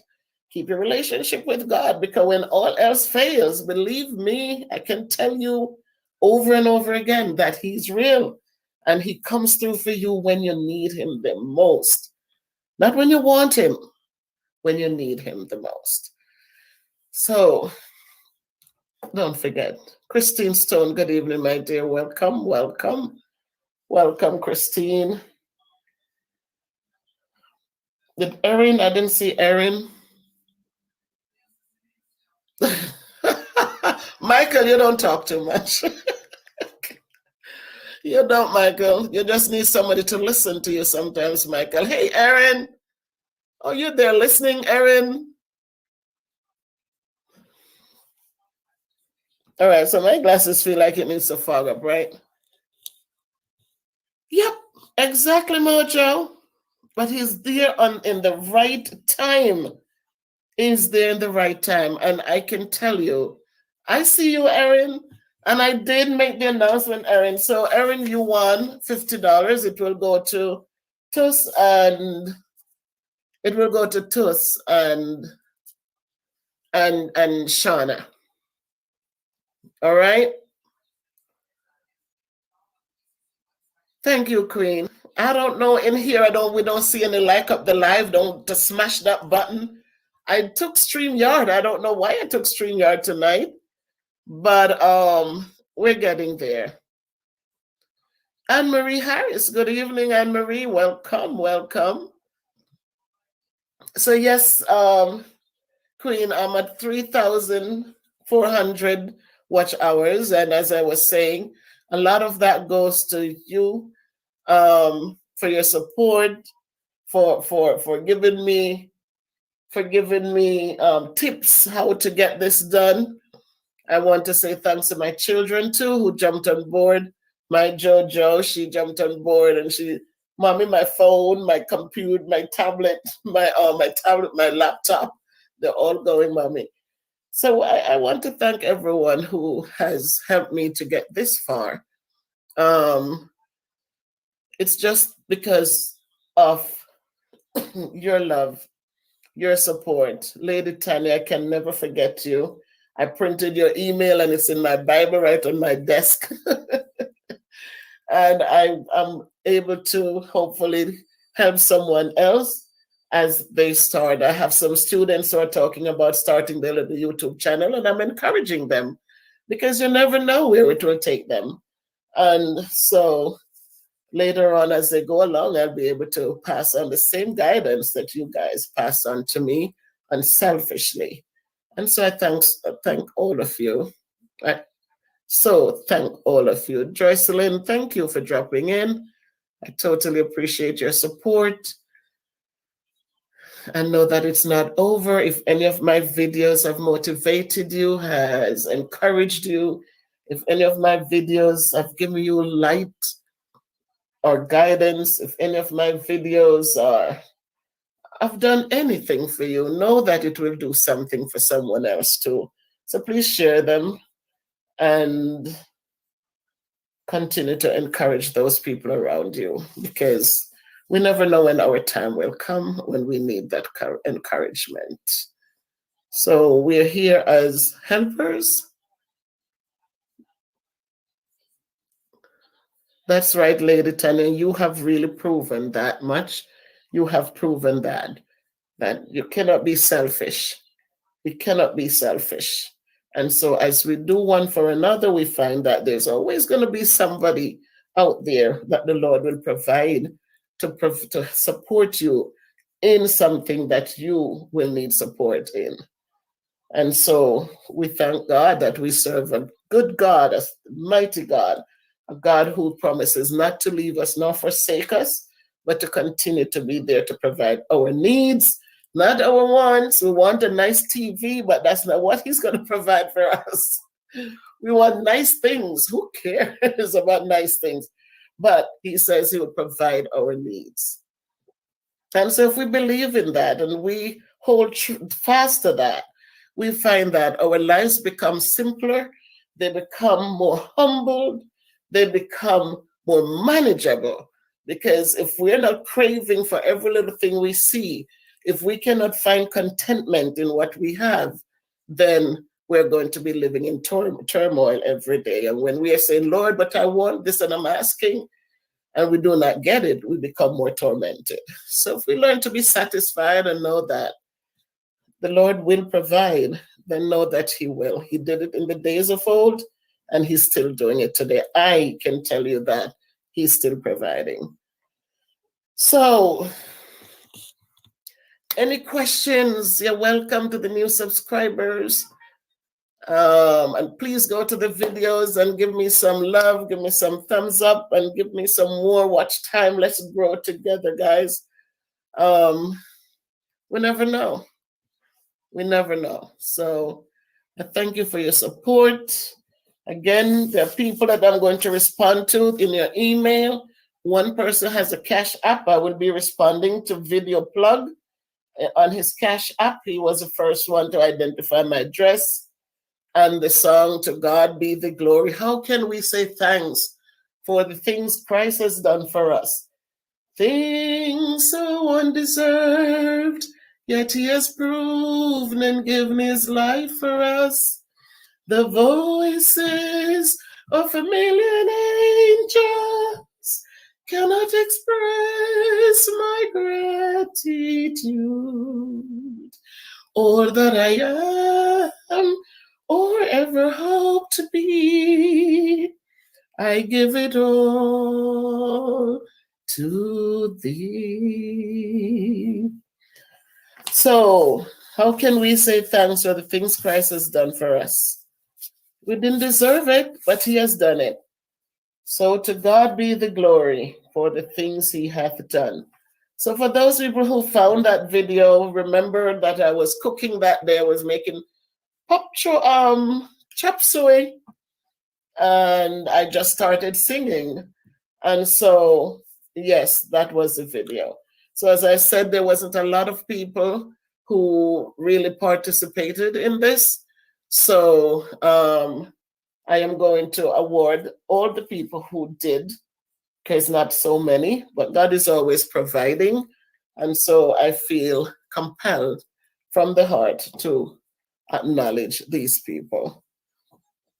So I thank all of you guys. I love you. I don't know if there are any questions for me, but remember, no man is an island. No man stands alone. Each man has a brother or a sister. Each man has a friend.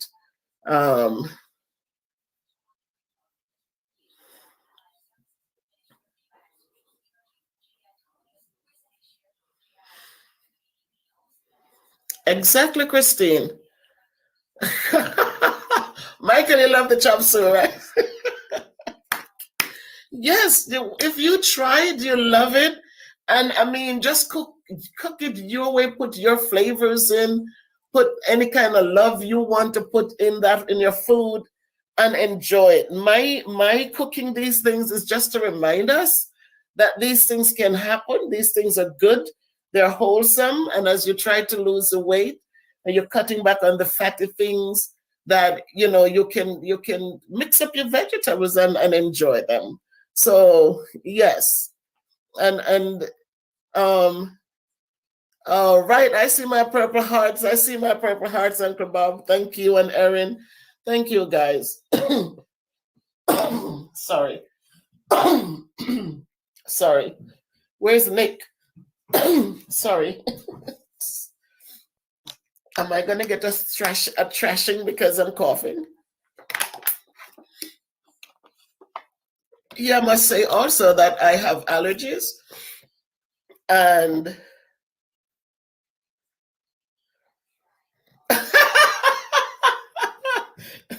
Carlene, my sister, you are.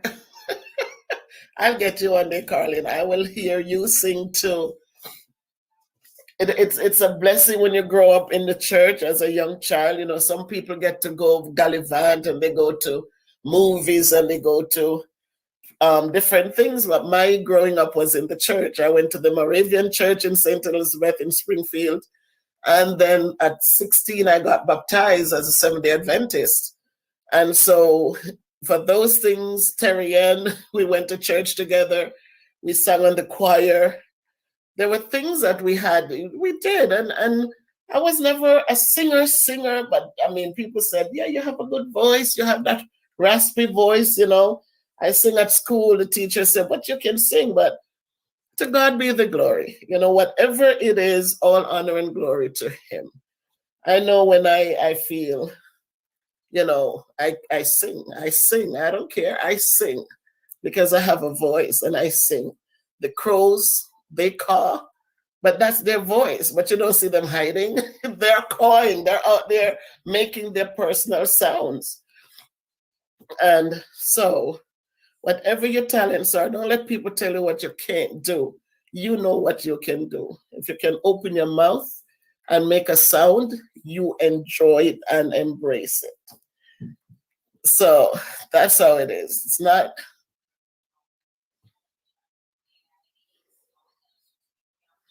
Oh, you're thinking of Springfield, Sandra? I think you do because I think, Sandra, you mentioned about New Market or something. Because that's where my grandmother went to church. Yes, Mojo, Georgia. It's a lot of practice because we had to go in. I love the hymns. I have my hymnal here. I love the hymns. I recently, when I started my weight loss journey, I started liking revival music because of the rhythm it has and it makes you move, you know. And I end up liking Sister Pat, songs like those, Kukudu, because it just it lifts your spirit way up there, you know, and you just sing. You just sing, you just belt out a tune and you just feel the hormones just like, and you feel good. So try, people, play your song. You have the World Wide Web in your hands. Play your songs, sing along with it. You don't care what your tune sound like, just sing and lift your spirit. Make it lift your spirit and see that your days will be better even though. Hey, my niece, Latin Lamore. Hey, Latoya.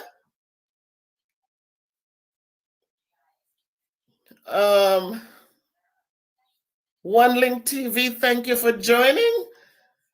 Thank you, guys. Thanks for your support. Thank you. Thank you. Good night, Miss Bev. Thank you. Very good night back to you and back to everyone who is here watching. So, Sandra, yes, I went to school up there in the little hills there, and we went to the Moravian church, that big church on the hill. That's my stomping ground up there, and so I'm never going to throw a stone behind me and pretend that I didn't come out of the rural part of Jamaica. I'm okay because I did well with what I got from that place. Oh, okay. We just need a little green, right, Lati? We just need a little green for the flag. Yeah, today I wanted to do yellow and black, and I wore black sandals to go with it. Yes, Sandra. So we have a lot in common, Sandra. See what Jamaica Live Nice does for us? That little platform that I fell in love with a year ago. Yes, I fell in love with it because it's in St. Elizabeth. Oh, my sister in law. Yes. Springfield. Big up Springfield. Yes, my sister. Big up Springfield. Absolutely. Absolute. We the official. Thank you for coming. Yeah, man.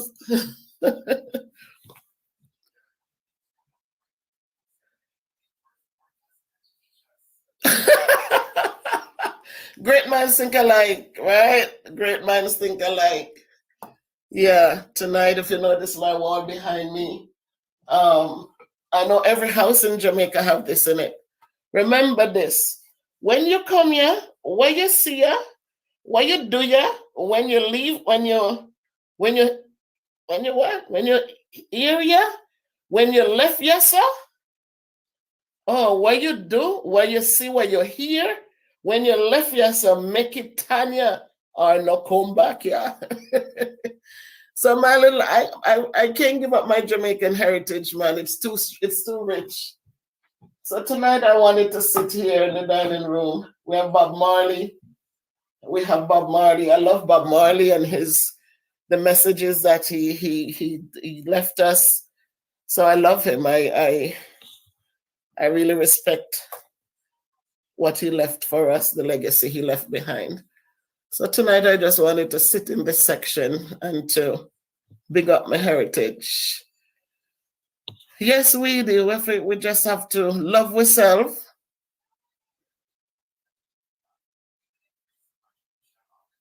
Mojo, the better not forget the roots. And when we forget, we're going to repeat history. We're going to make the same mistakes.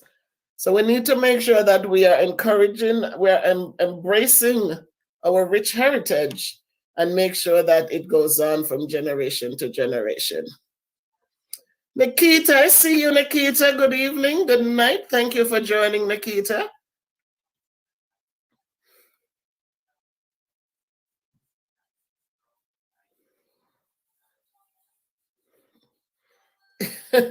Carlene. Yeah, man, we have to. I'm so appreciative of everyone who came out. I'm so disappointed that I do StreamYard. StreamYard is nice, but I wish we could get some likes. But again, tomorrow's a new day, and I know you'll still like up my stuff when I run it on Encore. So it's the love, people. It is the love. Yes, we the one love all the time. One single love. One single love out of many is one people. And so because of that is love, we say. Sandra, have a great night. Yes, I get up at 6 o'clock in the morning. So take it easy, Sandra. Have a good night. I thank you for dropping in and all the best. Thank you. I don't know how long we've been on here, but what time is it? Oh, it's 9 o'clock already. 8, 9. So there's a way to like up the live, Jojo. Mojo. Thank you for my purple heart, Sandra. Thank you. Have a great night. All right, my people, this was so rich. Good night again. Shauna and Tuss, I will be speaking. I'll be doing my job, my thing in a minute. Mojo Jojo, I'll be in touch with you. Terry Ann, I'll be in touch with you. Camille, Allen, S. Reed, Valerie, I will jump on. I have all your emails. I will be in touch. And Mr. Video Plug, whoever that is, I will be in touch with you. So as I said, there wasn't enough to be pulling from a bag. There was just a few. And so I will take care of those. I mentioned all the names, so you know who you are, and you'll hear from me. So, my people, I love what we say, and if we can be good, be careful, but just take care of one another. Again, we don't have to come bringing gifts, but we can encourage a phone call, a kind word, anything that makes somebody's day a little bit better. Know that what you want for you is what you'd want for others. You know how it is when you feel down and out and you feel like there's nowhere to turn.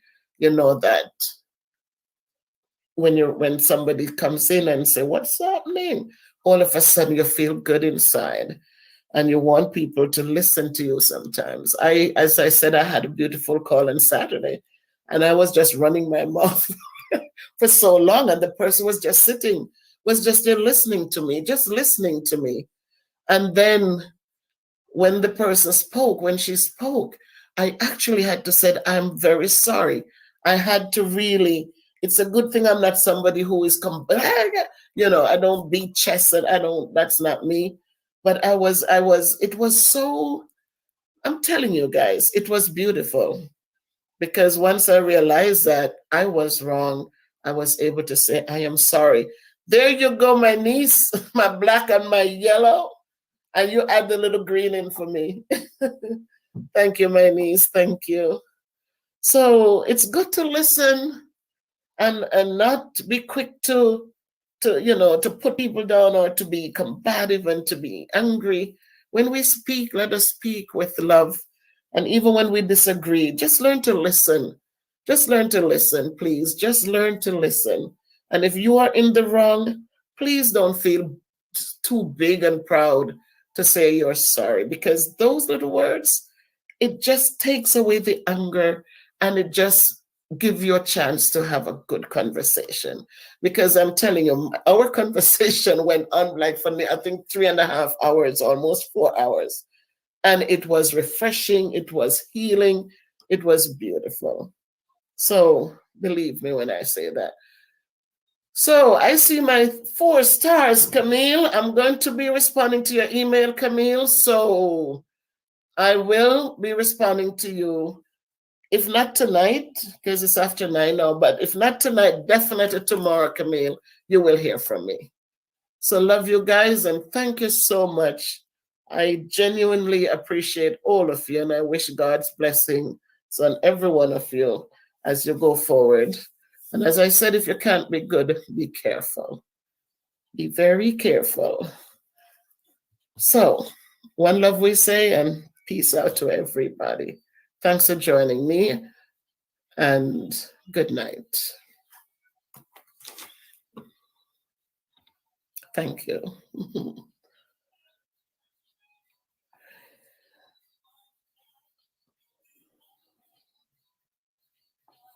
Thank you, Mojo. Thank you, Nikita. Thank you. Thank you all very much. Thank you, Erin. Thank you. Thanks for the love. Thanks for the respect. Thanks for the kindnesses that you show. Mojo, you know. Queen, Terrian, you guys know. Carlene, thank you. Lati, my niece, thank you, guys. Thank you. Thank you so much. My sister-in-law is there. Miss Val, Aunt Val. Aunt Val, Aunt Val, Aunt Val. You know how it goes. Thank you. Anne Marie, thank you. Thanks to everyone. Thank you. Share your stories, guys. Share your stories, because somebody can get healing, can get blessings from your story.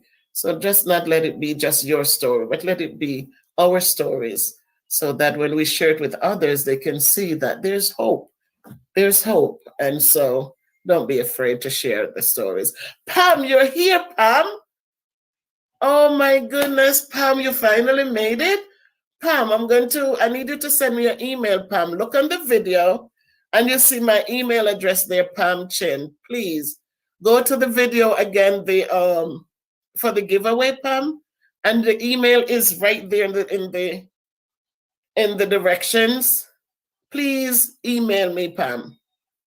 Weedy, enough love, my son. Enough love. Take good care of yourself. And you have a story also, Weedy. Don't think that you don't. You have a story. Share them on your video, on your channel, so that young people can be hopeful, Weedy. Share your stories. Talk to them so that they can be better people. Uncle Bob, one love. One love, Uncle Bob. All the best. Thank you, Uncle Bob. Thank you. Totally appreciate the support. Thank you. Thank you. Love my purple hearts. Love, love, love my purple lavender hearts. Thank you, guys. So, Pam, please remember, go to the video that was promoting the thing. I saw that you watch all my videos, Pam. I was talking about you tonight. Thank you for supporting me on the journey. Thank you. Totally appreciate all of you. All right, so stay safe, guys. Spread the love, spread the joy. We're not rich, so we're not rich. We don't have wealth. We don't have money or gold coins and all that, but we do have a story to tell. We have a story to share. We have love to give, laughter to share. So just share what you have, because it makes a big difference. Mojo, my baby, thank you for always supporting. Have a good night. Lorna Smith, good night. Good night. Take care of yourself. There you go. Where's she? Thank you, Mojo. Right, Pam. There you go, Pam. It's right there. Mojo just put it in. Please email me tonight. All right, Weed. Enough blessings, guys. It's hot. I'm sweating. Can you imagine me in Jamaica? I'd be like, oh my God. I've been baking. Good night, everybody. Walk good. Walk good. All right, Pam. You got it, Pam?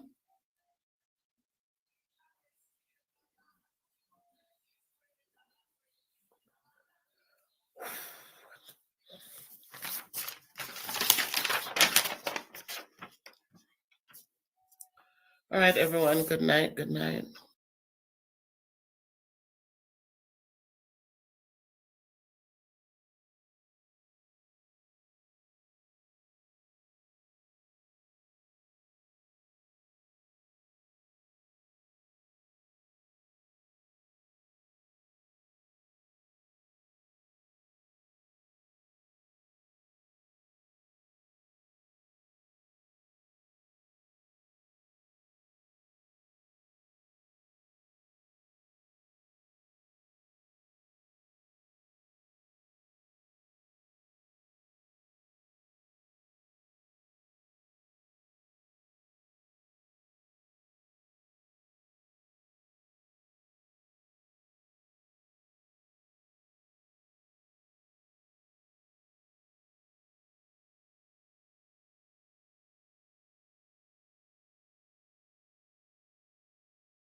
Okay, guys, it's Monday. It's Monday, and we're in May.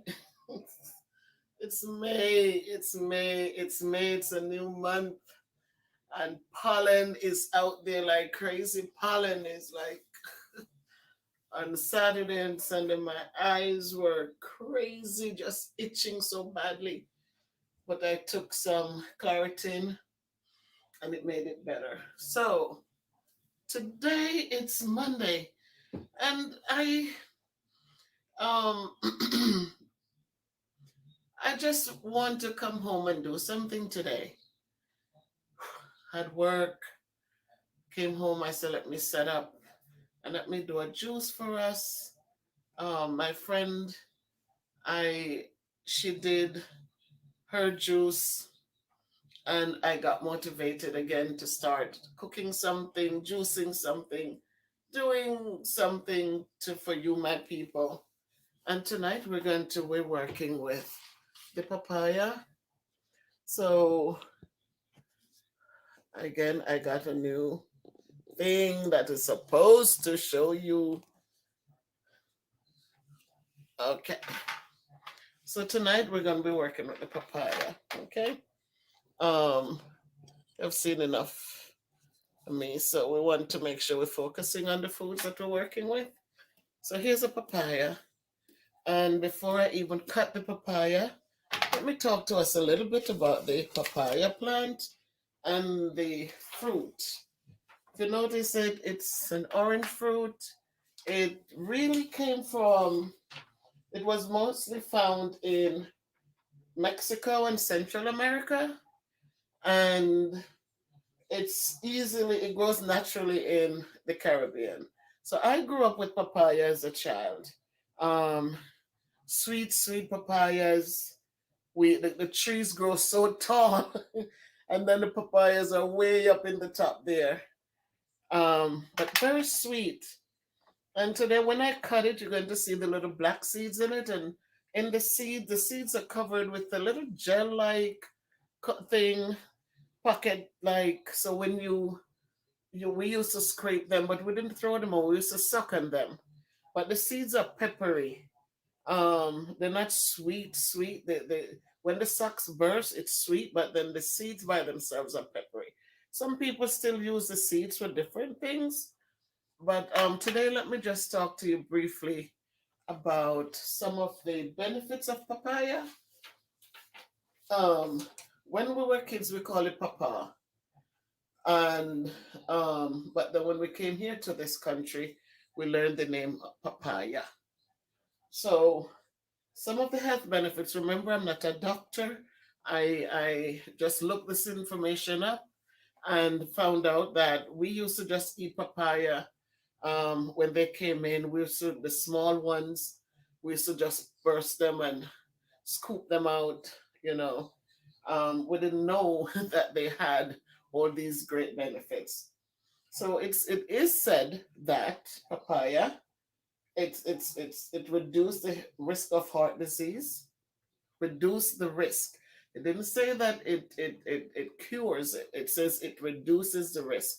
That means it has nutrients in it that contributes to helping some parts of the heart to function properly. It says it also assists with diabetes, cancer, especially in for men because of the beta carotene. It helps men who suffers from prostate cancer.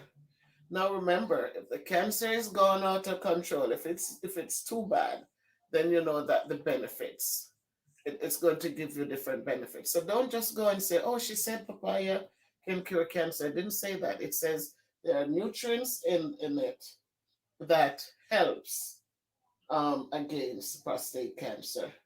It aids in digestion. It helps to lower blood pressure.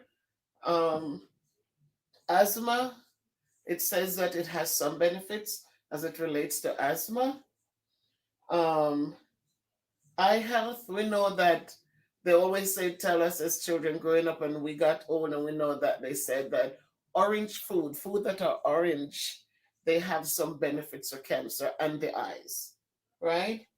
And so it also has the choline, which helps aids in sleep. It helps with muscle movements. Um, it helps with learning, memory, nerve impulses. These are some of the benefits from this papaya. Not bad at all. Um, Fat absorption, and it reduces chronic inflammation. So I ate papaya for a while, but then I realized when I did the research after my friend did her video with her papaya, and I said, I could do something like this for my fans. Um, then I started looking at the benefits of papaya and found that I should be doing this more often. I do the mangoes. I do a lot of mangoes. I love mangoes and all of that. But when it comes to, you notice I have my mangoes, oranges. I have my pineapple. This week I'm going to do a pineapple drink for us. Um, but I realized that it would be awesome if I include more papaya in my diet. So as I continue on my weight loss journey, I find that the um, papaya is something good that I can include. So I'm going to be buying more papayas. A lot of people use papaya in when it's unripe. When it's not ripe, it can be cooked just like squash. And when it's ripe, we can use it for breakfast, in salads, in pies. It can make it into sherbets, and we can also make papaya juice. So today, you know which one I'm going to do. I'm going to be doing a papaya juice. So, it's amazing to know that so many things we have around us, they have so much benefits. And depending on where we're from in life, people come from all walks of life and they bring their experiences with them. And sometimes you just smile at how some things that you took for granted, how it really has some values, a lot of good values. So as I said with the papaya, we grew up with this. We pick them off the tree. Sometimes they grow wild. When I say wild, I mean it's not in the cultivated land, but you're walking and you're going to different places to look for birds' nests or to just to walk, looking for different fruit trees, and then all of a sudden you might see a papaya tree standing tall, and the little papayas way up there. Sometimes they're not so tall, and you can reach them, or you have a long stick to get them down. And today we find out as we get older, we get more knowledgeable. We are educating ourselves about the things around us. It's not just a sweet piece of fruit, but to start looking at the nutrients that they come with, we find that there are many of these things that we should be eating more of. So again, I said today I'm going to be doing a juice for us. And the first thing I'm going to do is to wash the papaya for us. I'm going to make sure I wash the papaya. And I'm doing that because, all right, so we can see, I'm going to wash it, and I'll wash the dish it was sitting in because, in these times, so much is going on. So we want to make sure that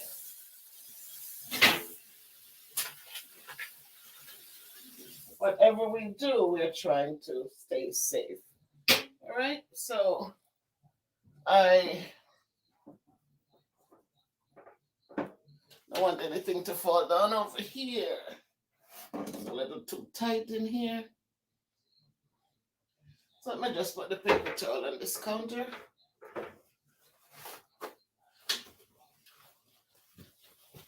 So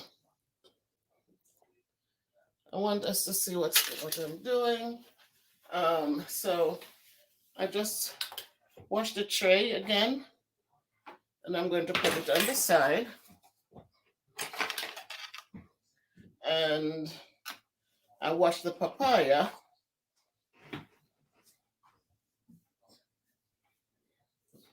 And papaya, as I said, we could make salads with it. So now it's clean. I dried it off. And we're going to now work with it.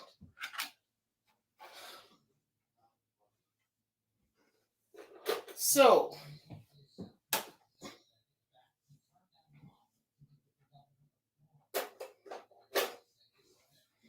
first thing I'm doing, I'm here.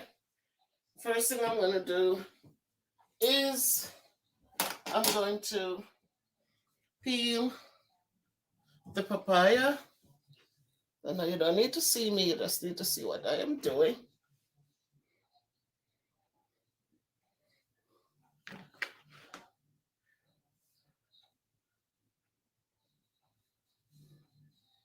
So I cut the head off. And when you open the papaya,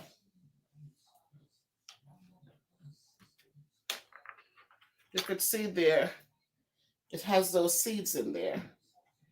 And those seeds, we're going to scoop them out. But as children, I said we used to slurp on them, suck the sweetness out of it, and then spit them out. And just like birds, you spit the seeds out, and then we have more pawpaw trees growing up. So I'm going to scoop the seeds out. It comes on, they're hanging on a little membrane thing in there, but you scoop them nicely out. Don't take too much of the papaya out with it. And to plant these seeds, you would dry them. We would put them out on something to dry, and then we could plant them. But we know, like birds, when you pick up seeds and you spit them out someplace, they could stay there and they grow. So I scoop that one out, and I'm just going to scoop one for now. And now I'm going to peel the papaya. And I'm going to peel it very thin. This is so nice and ripe. You can also squeeze a little lemon juice in on the papaya. Squeeze a lime or lemon on it and enjoy it because it has like a little pungent smell. But the fruit itself is very, very sweet. The fruit is very sweet.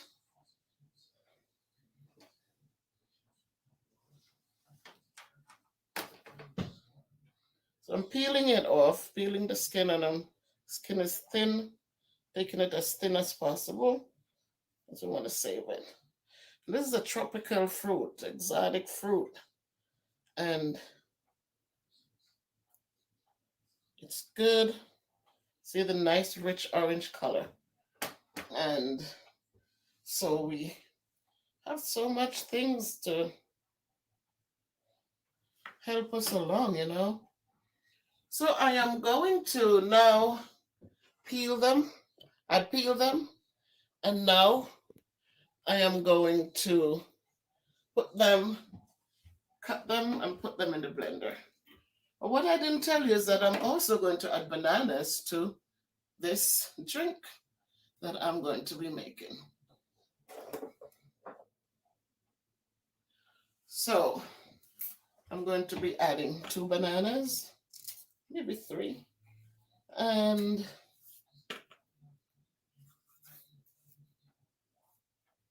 so I'm going to cut them, put them in the blender.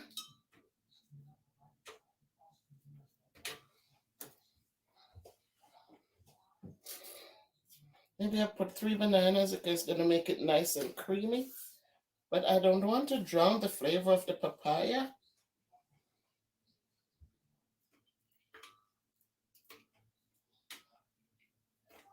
Wow. And so for the papaya, I am going to now cut it up into, wash my hands,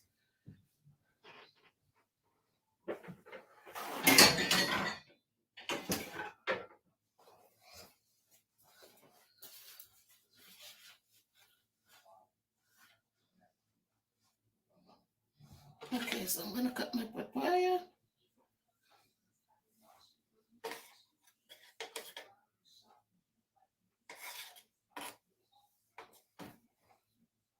Nice. Cut them into chunks.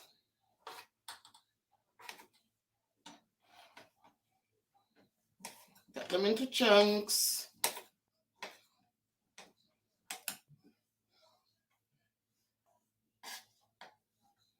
Okay, guys. Don't need to be perfect because we're gonna be blending them. So we just need to cut them into chunks. Don't have to be perfect at all. Life is filled with imperfections, and we have to learn to embrace it.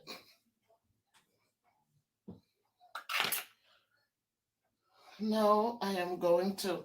So when you do your drink, when you try this, see how beautiful it is? Nice. Filled with beta carotene, filled with nutrients that are good for the body. And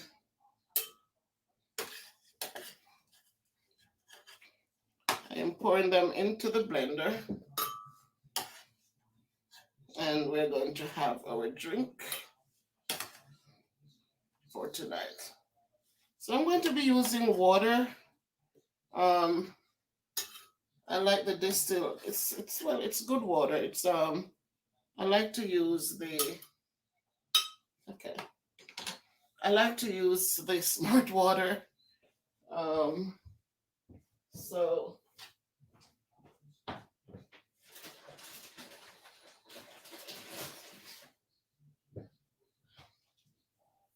I am using this water to make mine, to do my drink.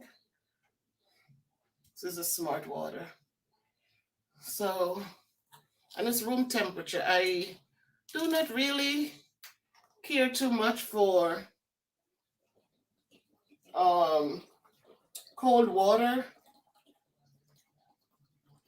because it just, when you drink the cold water, it's just not, you don't get enough. I don't know. It's just not satisfying. It freezes your brain, and it's just so uncomfortable for me. So now I'm going to blend it.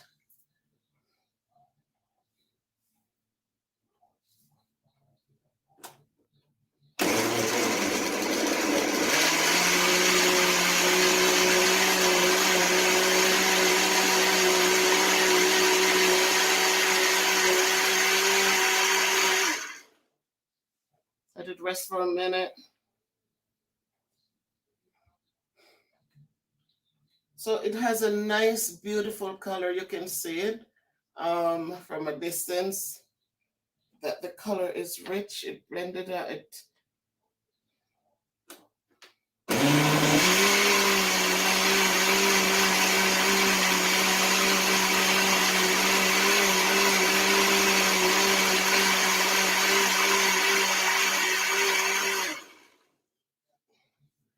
Beautiful. So again, guess what? It's already ripe, and you don't need to overdo it.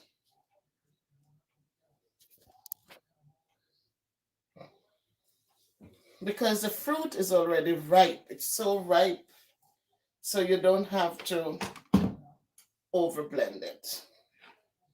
So this will go to the side. I'm going to now pour it in. I got my container. I'm using a wooden spoon.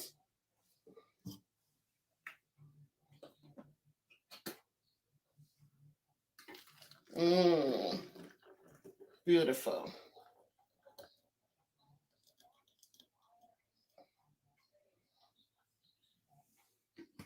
So this here, we could do two things with it.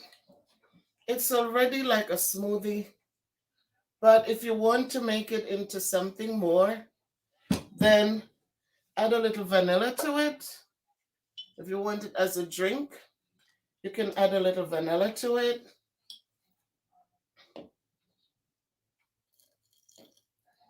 All right. And again, when we do these things, we're using our discretions. We're doing it for ourselves, so we can add as many flavors as we want to what we're doing. Um, I just wanted to share with you guys tonight my papaya. The papaya is already sweet. The bananas are sweet. Um, I add a little nutmeg, a little vanilla to it, and we can always add. We can always add whatever we want to it. Right now, as I said, honey is not my. I'm not excited about honey because I'm allergic to bees. And if I take too much honey, it really does a number on me. It makes me um, lethargic. It puts me into a bad spot. So I really don't fancy it. I'm going to use a little bit of sweet milk just to bring up the flavor. But again, as I said, to each his own. You can add whatever you want to yours and to make it how you would like it.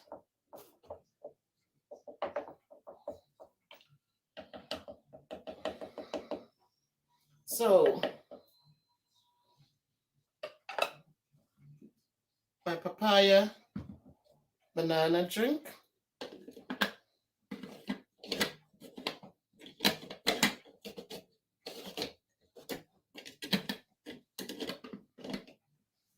And now you can have a drink with me.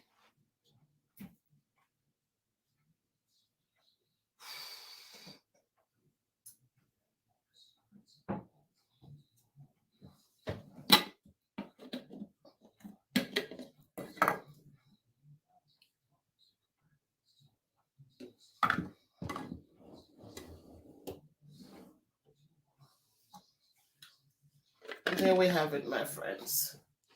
And there we have it. There goes my papaya and my banana drink. Cheers. And as I said, I am big into my fruits. So we have different fruits here. And tomorrow, as I said, I'm going to be doing a pineapple drink.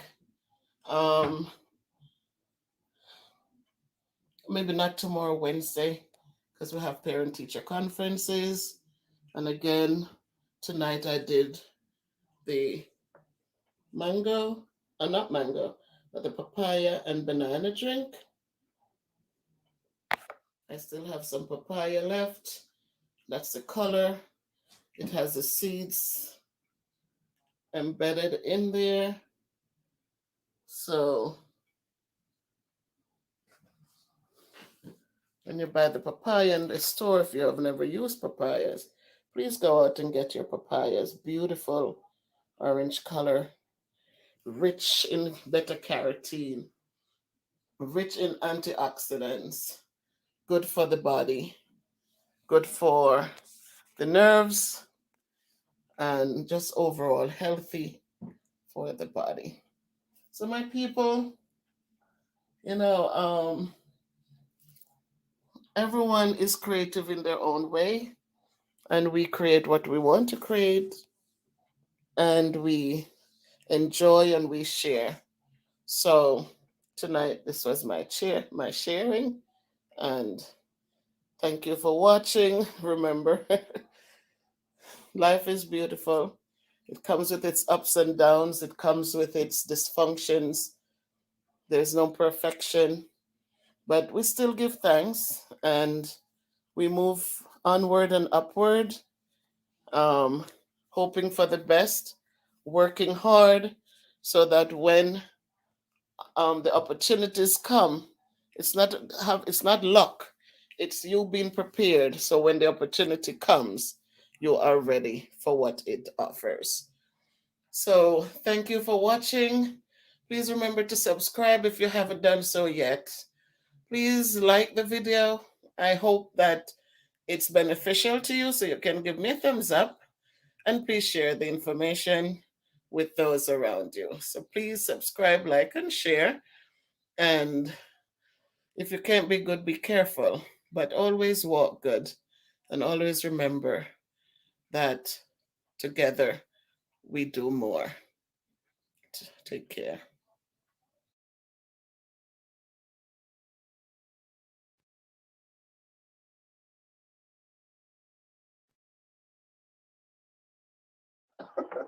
I don't even know where to turn the light. I should do it. Oh my golly, today was not an easy day. There was so much, so much. I just got home and I just thought I should just do a quick live, talk to my people in YouTube land.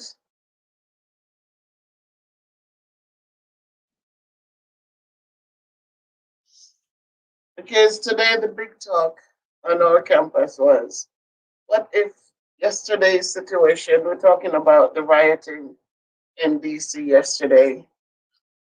Blessings, Sandra. Welcome, girl. Happy New Year.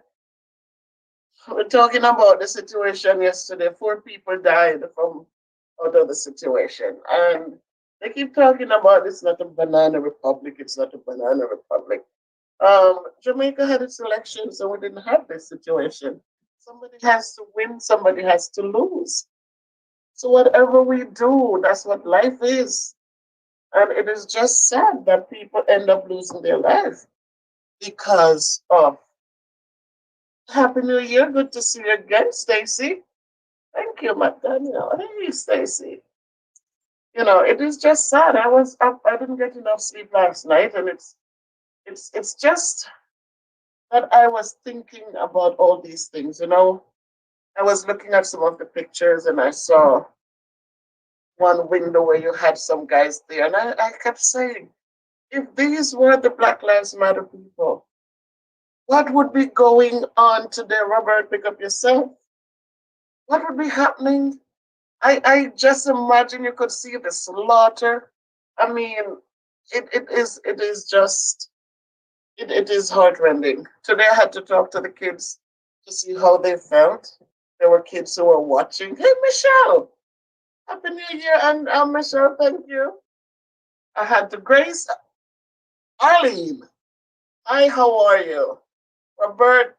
Good evening, good evening, good evening, everyone. Good evening, Robert. Happy New Year. Oh my goodness, Stacy! Thank you. Thank you, my friend Stacy. Thank you. Um, it was just not a good thing. And to know that there were kids who watched and before we start teaching, we have to kind of just talk to them about if there's anything bothering them. And that's one little boy, he said, if it was Black people, there'll be so many of them dead.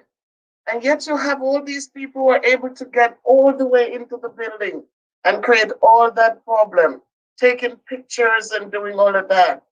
And hey, Ransford, big up yourself, my friend. And they got so far into the building to create so much issues, and yet nothing so far has been done. So when things are going on, as teachers, we have so much to deal with because kids have questions and you cannot ignore them. And sometimes it's hard to even discuss it because when you look at, they're saying liberty and justice for all, but sometimes it's just heart rending. Today in my building, it's like the conversations was just over and over again. What if?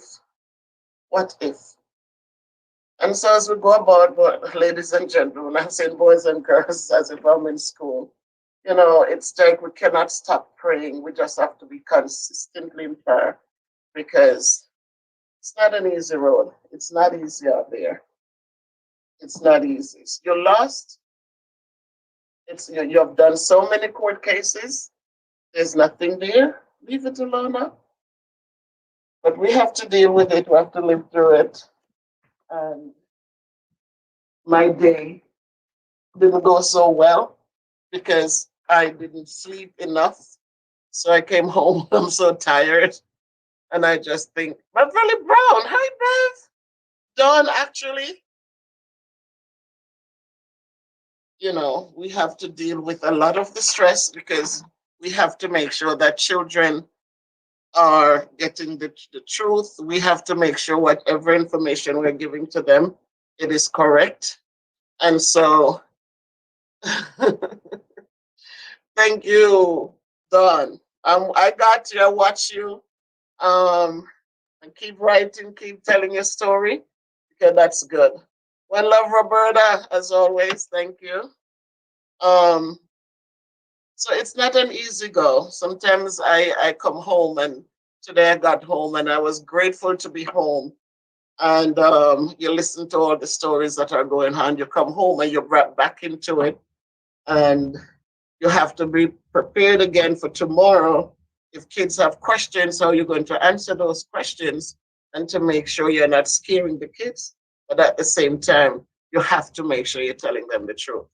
So it is just something as I come in and I went into the kitchen and I just said, no, I'm not even hungry. Let me just come and just talk to my friends because I needed to do that. So my peoples, you're out there, you see what's going on. Those of you who are on the islands, we're okay. But mentally, it's like there's so much to process. It's so much to deal with. Jamaican, Happy New Year yourself. God is taking care. Thank God. Those of us who have a relationship with Him. Because without Him, I don't know how it's going to be. It's tough enough, even when you know God and know that He's in control. But just think if you didn't know Him and didn't even understand what would be going on. So that's true. We're going to trust Him because He has this and He's going to take care of it. And soon, my God, soon. We have the pandemic to deal with. We have the vaccinations. I think now they say teachers will be in the next round. But good, they're not forcing us. They're telling us we have the option so that, that feels better. So we'll pray about it and move on one day at a time. It's not easy. And when, please make sure if you have children, you're talking with them, talking to them, so that they're understanding and they're not getting information from elsewhere. Because so much is going on that it will create hatred, it creates a lot of anger and animosity. I heard one person said something today and I had to take a second look because it's true sometimes, racism never ends. It is something that continues on and on. And you don't have to do something wrong for people to not like you. It's just a sad situation where people just don't like you because of how you look or how what you sound like and so we just need to be careful and understand that we have to love ourselves and do what we need to do instead of just putting the pressure on ourselves to deal with this every single day. It's not easy. Even though you might teach or you might work in different offices, you have it is blessings, Debbie. Thank you so much for coming in. It is real. It is real. And so as you look at the pictures, they're on there, you're out there on YouTube, they're all over the place, they're on the news, they're you could see exactly and just think if this was another group, if it would have been the same ending. So today was tough for me. It was very tough. I teach Black children in an inner city school system who we know darn well that at the end of the day, it is tougher for them And so we have to stand up for them, support them, and to make sure that they grow up with a sense of self worth, that they feel that irrespective of what's going on, they're still important. They still have greatness in them. They're still great children. So you have kids at home, please put those thoughts in their heads too. Don't let them feel because what's going on, it's easy to give up. It's easy to just give up and give in. So please encourage them not to let go, but to keep working hard and to keep lifting themselves up so that instead of people looking down on them, people can look up to them because they're going to be our future. And we want them to be part of the future. We want them to be a big part of it. So please put it in them, encourage them to work hard. Um, I mentioned something about having parents more involved with kids, and I got to push back because they're thinking that, oh, well, parents are going through a lot and it's different times. But my thing is, these times are going to pass. So when we're sitting down and we're babying these kids and we're making them, everything become poor kid. No, there's no poor kid. Because when this is over, all we're going to have is some sensitive kids who, if you speak loudly, they cringe and there is no strength. Teach our kids to pull up their bootstrings and be strong. We have to teach them strength so that they can withstand whatever comes at them. So that's my take on it. I know times are hard, and I know that parents are going through a lot, but you know what? It is not going to take an hour or the whole day or half a day to just peek in and see if the kids are coming online. Just peek in and see if they're doing work. Just peek in and see if they're reaching out for support. It's not going to cost anything to just be there with the child.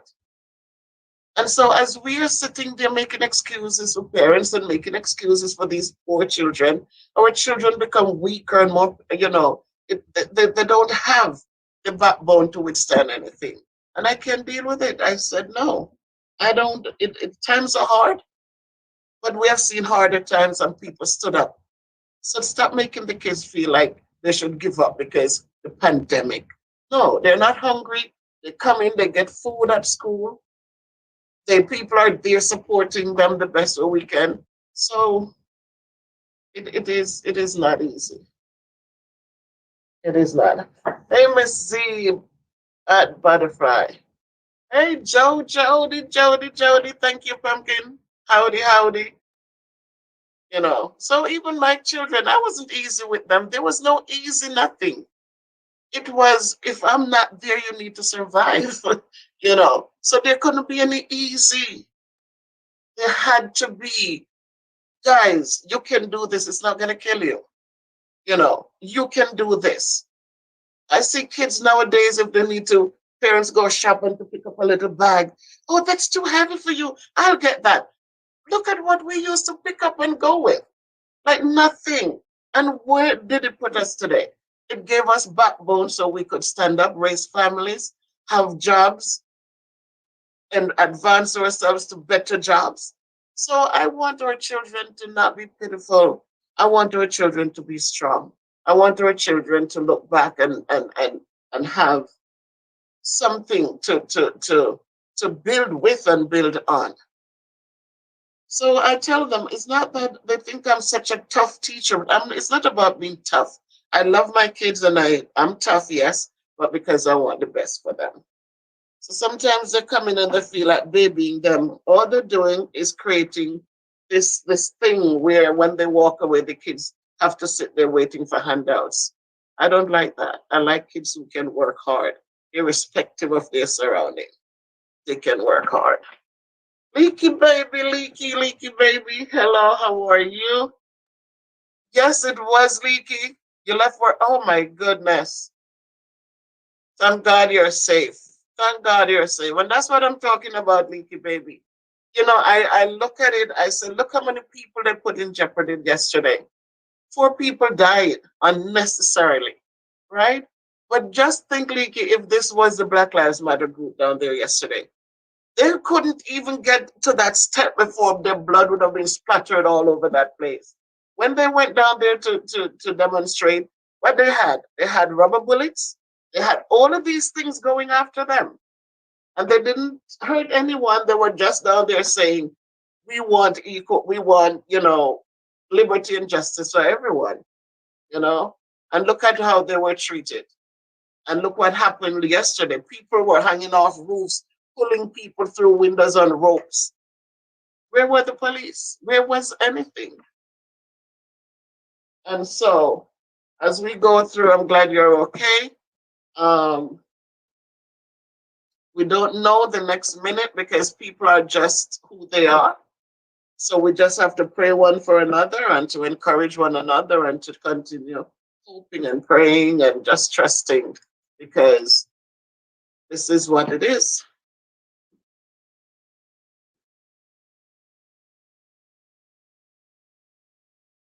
So I don't know. Anything else? Anything anyone wanted to add? Anybody who else was in DC yesterday, or if there's anything else we want to add? Hey, AG, blessings, of course. Lady V, blessings, blessings. Thank you. Were you at work last night, Lady V?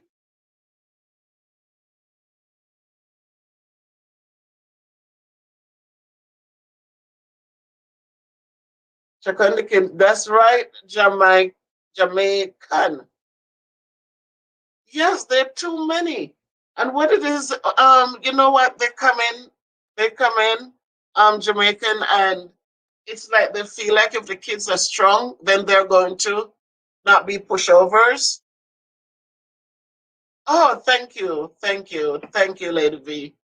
Um, and so I wonder sometimes if this is meant to be because they take away so much power from everyone. They take away the power from parents. They take away the power from the schools. And so it every little thing becomes, well, we're going to call the police on you. We're going to do this. You can't discipline children anymore. If you raise your voice, you're abusive. If it is so, I don't know what we're raising anymore. I don't know what it is and how it is if they think that children can grow up and be strong people if they're not trained to be strong people. Every little thing. If you tell a kid no, they want to know why you told the kid no. You should have found a way to help the child. If the kids come in, I give pencils. I have a container filled with pencils. But I say to them, you have the weekend. So on Mondays, I do not give out pencils. And the reason for that is if you can go through your backpack on the weekend and see that you need a pencil. Don't wait for Monday first thing you come in. Miss, can I get a pencil? They think that, oh, Benji, you don't wait until Monday. Hey, Debbie, welcome. You don't wait until Monday to come in to say you don't have a pencil and then looking for a handout. I want them to be responsible. But they think that, oh no, it's best for you to give the kid a pencil. And I'm saying, I don't know, I don't understand it sometimes. But it can be tough. Right, Miss Benji? You're right.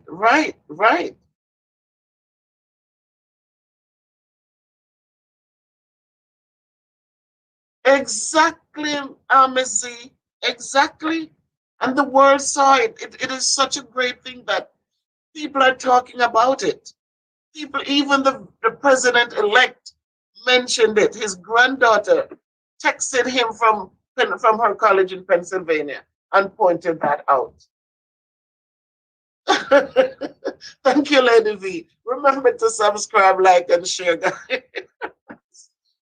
But I had to speak because today I felt like I was under this cloud. And sometimes when I speak, they say I speak so strongly. I don't have tolerance for foolishness. I really don't. I have to pray for that. I have to pray. But I just, there's some things I think it's not. I have to speak with love not hatefulness, but I have to make my point be known. So sometimes I think I'm a little too strong with the words. But we have to get up, we have to stand up, we have to speak up and speak out. Because for too long, too many voices have been crushed and quieted. And then we see in the end how it just, instead of we moving up, we're going right back to where we started. So I'm not sending anyone to, but just we have to pray and we have to work hard and we have to encourage our children. Our children are the ones, we have to make sure that their minds are in good places, mentally strong, physically strong.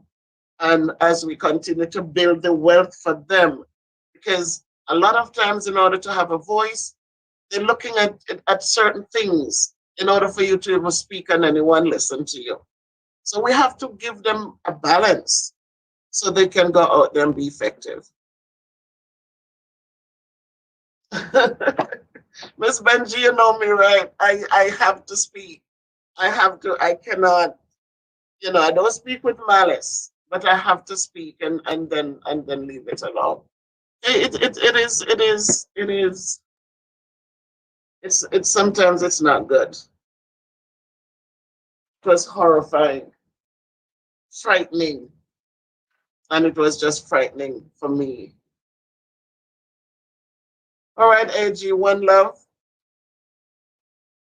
Thank you. But I teach and I used to buy a lot of, yes,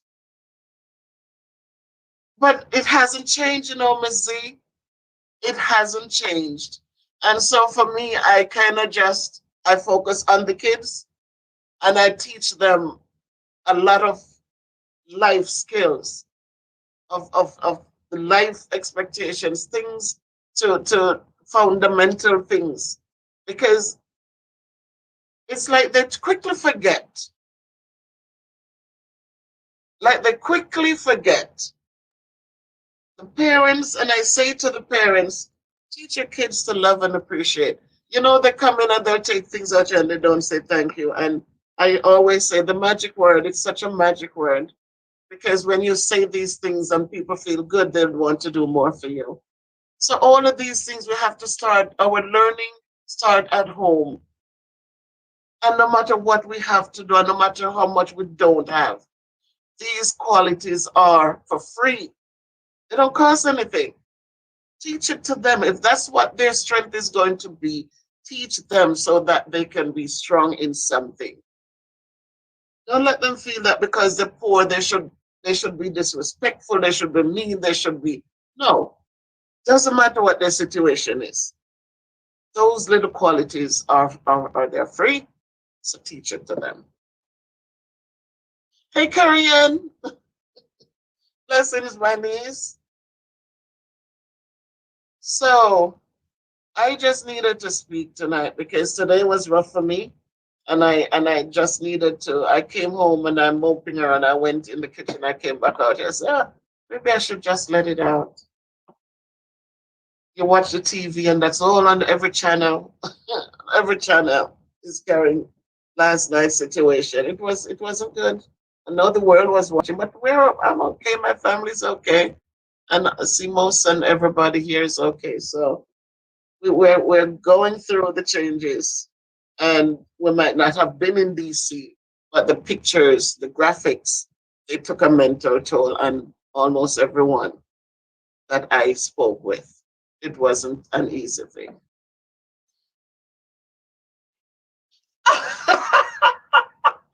Christopher, what's up, my son? What's up, dude? Good to see you, Chris. Surprise, surprise. You see Jody. Jody's here too. So my people, I really appreciate your support in everything. And as Lady V said, like up the video. And those of you who haven't joined my channel yet, please, I want to reach that point where I can reach more people. I want to be able to speak and motivate and encourage people. Because I want people to be strong human beings. I want them to have strength. And I want them to teach their kids how to build their wealth.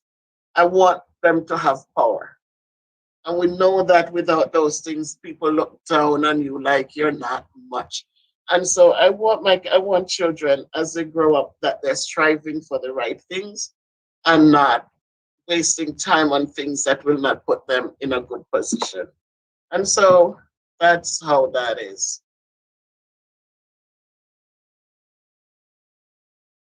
So if we have any questions, if we have any comments we want to make, um, I'm so thankful. I'm so thankful to see us all here. Thank you for supporting my journey. And it's still a journey. It's still a journey. It's still a journey. It's a new year. Thank God we're here. We made it. We're still here. So we just have to stay focused, continue praying, because prayer do changes things. So hope we all have a great evening. Hope everyone has something to eat. And I hope that as if we have children, that we are hugging them, we're appreciating them, we're telling them how proud we are of them. When they make mistakes, let them know it's okay, but have a talk with them so that they can understand the reason why. So just love them and empower them so that they will not be filled with hatred, but they will be filled with knowledge and understanding. So when they speak, people will listen. Nobody wants to hear anger, but people will listen if even to the whispers, if the whispers have the power in them. So my people, it's good to see us. I'm praying and hoping for the best for everyone for this new year, that things will work out and blessings will fall on every one of us. Love you, love you, love you back, see, and let's move forward in faith. Oh, thank you, son. It was tough, but we got through it, son. We did. Thank you, Carrie Ann. Thank you, Carrie Ann. Love you back. And it's just, I feel I have to speak and I just needed to do that. And we'll go forward together in strength. Michelle. Yes, Michelle, thank you. Where's Mom Michelle?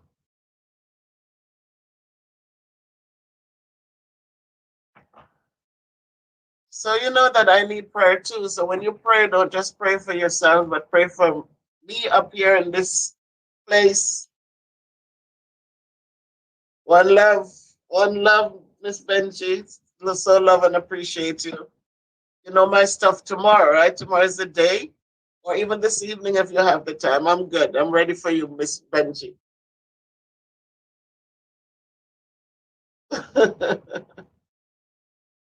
Okay, tell her hello for me, Michelle. So one love, my people, and shades to you, Miss Benji.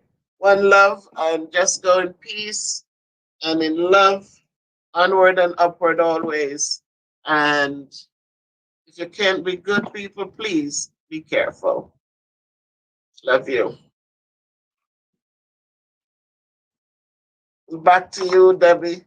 One love, my daughter. Thank you. Good night.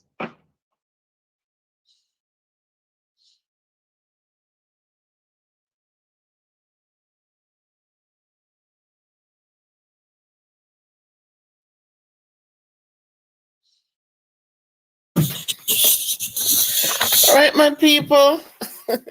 It's Miss Bev again, and I am live because it's spring and my heart is filled with joy. The sun is out, and I'm going to just sing for you while you come on to join me because there's so much to be thankful for. And so, as usual, I will sing to us. There is sunshine in my soul today, more glorious and bright than glows in any earthly sky. For Jesus is my light. Oh, there's sunshine, blessed sunshine, when the peaceful, happy moments roll. When Jesus shows his smiling face, there is sunshine in the soul. There is music in my soul today, a carol to my King. And Jesus, listening, can hear the songs I cannot sing. Oh, there's sunshine, blessed sunshine, when the peaceful, happy moments roll. When Jesus shows his smiling face, there is sunshine in the soul. There is springtime in my soul today, for when the Lord is near, the dove of peace sings in my heart, the flowers of grace appear. Oh, there's sunshine, blessed sunshine, when the peaceful, happy moments roll. When Jesus shows his smiling face, there is sunshine in the soul. There is gladness in my soul today, and hope and praise and love for blessings which he gives me now, for joys laid up above. Oh, there's sunshine, blessed sunshine, when the peaceful, happy moments roll. When Jesus shows his smiling face, there is sunshine in the soul. So, my people, yeah, we saw too much of that. We have to find something to be thankful for. It doesn't matter what's going on, we have to find something to be thankful for. And so I decided today to just sing, to show my, hey Roberta, to just show my gratitude and to just show, you know, we are here after a whole year of COVID. We're still here. And it's so much, that's enough to be thankful for. So I came in from work today because in a few days, I think next Monday, the kids will be returning full force to school, to the classrooms. So we have to prepare for that. Am I happy they're coming back? Yes, I am happy because a lot of them have not been learning anything. They need a lot of support. And so to be out there, it means that they were going through a lot on their own. Kids do well when they're in a classroom in front of teachers who can guide them and support them. So I'm happy they're coming back. Do I have any little qualms? Yes, I do. I am hoping that when they come, especially the ones who are going to come now, that they will stay focused and they will follow the rules, follow what needs to be followed so that everyone can stay safe. We know that kids are growing up, they go through changes. And as I go through the changes, you know, we have to understand that these are normal changes they go through. They're trying to find themselves. They're trying to figure out where to go, how to go, and why they need to go there. And because of those things, we have to be patient and we have to understand. So I go in as a mother first, and then a teacher. I never go in as a teacher first. I always go in as a mother, understanding. Hey, Robert, blessings. Indeed. So always go into the classroom as a mother, understanding the changes and understanding that it's not everything I'm going to call home to complain, but that I must learn strategies to help the child succeed and to know that wherever we go, it's going to be similar behaviors from these groups of children. It's not, there's no perfection. So I'm just hoping that as the doors open and we welcome them back, that they can come in and yes, the changes are there, but just come in and try to know when to turn it off. So in a few days, yeah, the doors will be open in Hartford, or schools will be open, and the kids will be back. So again, teaching is a commitment. We go in, we're the only profession that goes to work every day wearing so many different hats. There's so much that we have to understand how to deal with. And it's not easy, but you know, if you're committed to it and you just feel that if you can understand where the kids are coming from, most say 95%, you have 5% who is just disrespectful for no reason. But for the rest, it's tough. So tonight I came in, this morning I went out and it was so nice and beautiful. Yesterday was so beautiful. And I said, you know, we'd endured COVID and we're still here. And we don't know the reason why, but we're here. And because we're here, we continue to give thanks. And I say every day, find something to be thankful for. I don't care what it is. Find something to give thanks for because we're here. So it won't be a long live. Thanks, Roberta. Thanks, Robert, for jumping in. And I know a lot of people are at work and all of that, but I just went with the heart. I was thinking of the sunlight and the springtime, and then the song came to me because as a child, in church, you sing these hymns and they stay with you forever, and from time to time you dig in the little bag and you put one comes to you and today I just thought of that song and I looked it up and saw it there and I said, okay, I won't play the music, but I could sing. So of course I have a voice, so I could sing and I sing. Whatever my blessings are, God has blessed us with different talents and different goodness. So we just use it the way we can use it. And some might look for faults and say, oh, she can't sing. And while others might look at the words and say, thank you, it was a blessing to me. So I hope that more people will just look at the words. And that's why I made sure that the words are on the screen instead of listening to the voice. But yeah, let's be thankful. If we can find something to be thankful for, we learn to appreciate each other more. Because as I always say, especially in relationships, whether it's marriage or just friendships or family, when you can appreciate someone for giving you a cup of tea when you need it, when you can appreciate someone for just getting up out of bed to take you to work in the mornings, when you can appreciate someone who can go out and see something, some oranges, something, and they can pick it up to bring back for you. We must learn to be thankful. If the person is not perfect, it's okay, because we're not perfect either. So we need to just stop for a minute and breathe and just be thankful. So thank you. It makes me happy.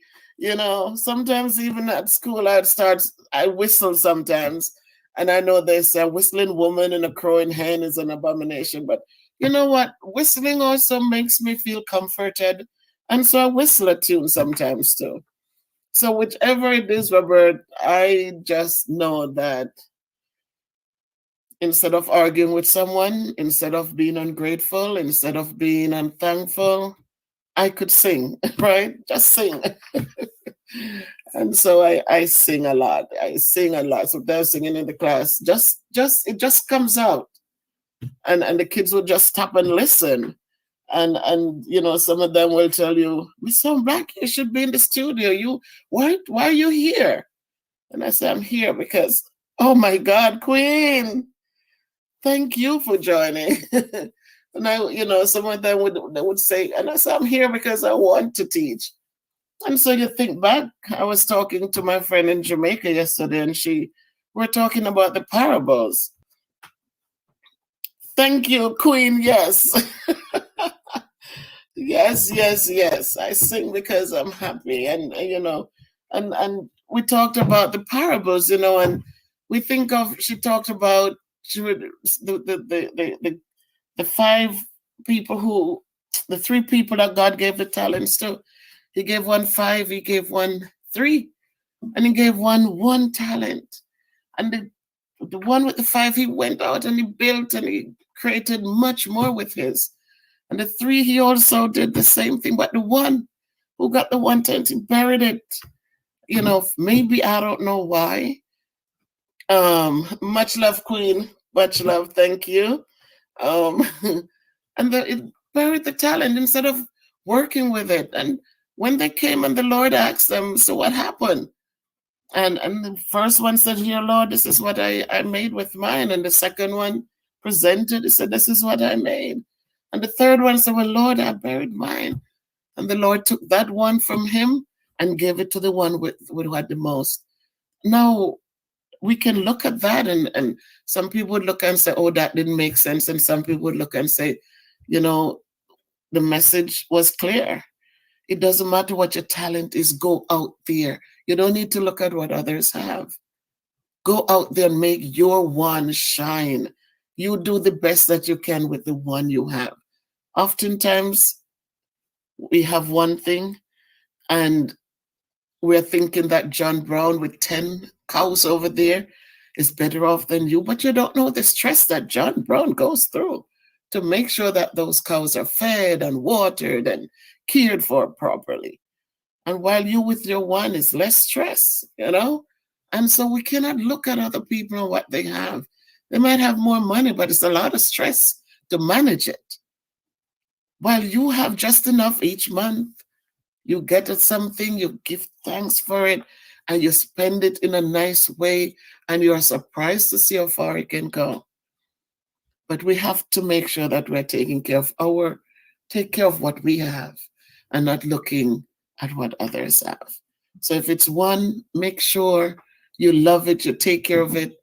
And so I just feel good tonight. And as I said, the things I do are things from the heart. I don't, you know, I do things from the heart. And so I can tell you from experience that the things I talk about, they do work because they're simple things. There's nothing extraordinary, but I know that when you treat people well, it comes back tenfold. I know that when you say a kind word, sometimes it changes somebody's directions and change it for the better. They take a moment to just think, and you'll be surprised to know how differently things turn out. And these are from experience. I've seen it. I've done it. I've talked to people. They come back and say thank you because I didn't see it this way or I didn't see it that way. So it's a beautiful day. And I said, despite COVID and despite everything else, we're here. I'm here with 5 of us are here. And it's okay because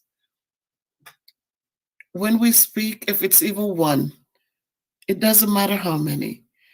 And you send the message, eventually 2 will bring it to 5. 5 will bring it to 10. 10 will bring it to 20 or 30 or 40. We never know, but we just have to make sure that we. Very good, Lady V. Call me when you get a chance. And so I sing because I'm happy. I sing because I'm free. His eyes are on the sparrows, and I know that he watches over me and you and everyone else who will listen and hear my voice. Roberta, you always say thank you. Robert, for jumping in, thank you. Um, it's just one of those things. The sunlight comes up and you feel good inside. When it's cold and it's dark early, you feel so down. You feel like, oh, okay. But when the sun is out, then thank God we live in a country where we can see the difference with the seasons. And so that's another thing to be thankful for. So it's just with love I speak. I grew with a grandmother who, that's how she was, cared for everyone, loved everyone, never heard her in an argument or bitterness. And so the way we raise our children and the things they see us do, it is true that that's who they become. And so if we are reasonable and we are loving and kind, we're going to have children with those qualities. And so I give thanks every day.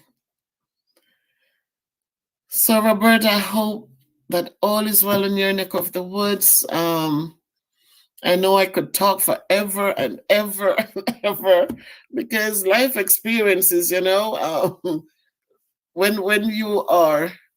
you're not rich, or when you I think, I don't know, but we have different experiences, and so sometimes we just want to talk. Thank God, Robert, because God is good to us. And that is why I say we must always just give thanks, always. I know when you come on, you always say, yes, teaches us to be humble, Queen. It teaches us to be humble, to be grateful, to be humble, and to give back to others, just be loving and kind to others. And when we say loving and kind, it doesn't have to be a whole big thing. It's just a kind word, or, I mean, the other day I reached out to someone and just asked them to send something up for me because somebody was down there in Jamaica. And I mean, just the attitude that the person took, it just really just warms your heart, because you're looking and you're saying, the person could easily say, no, it cannot be done. But the warmth and the care, it was like, how can you not be good to people? It's just, such a good feeling. So I know that person will watch this video at some point, and they should know that I really appreciate you all, and I thank you for everything. So, Queen Clark. Oh, Queen. I I don't know what to say, but I'm staying humble, Queen.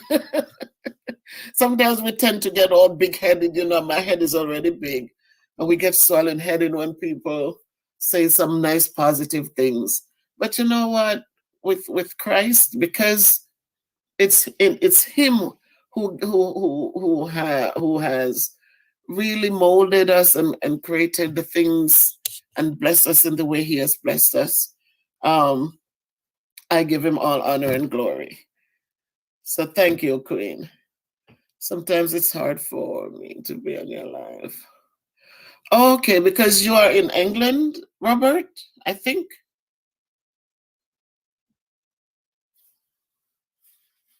But you always, after the fact, you come in and you come out and you really just give me a little comment. If it's even a blessing, and those blessings add up. Because one of the things my grandmother, I always remembered her, and it's just as I said, the way you were raised, it really stays with you.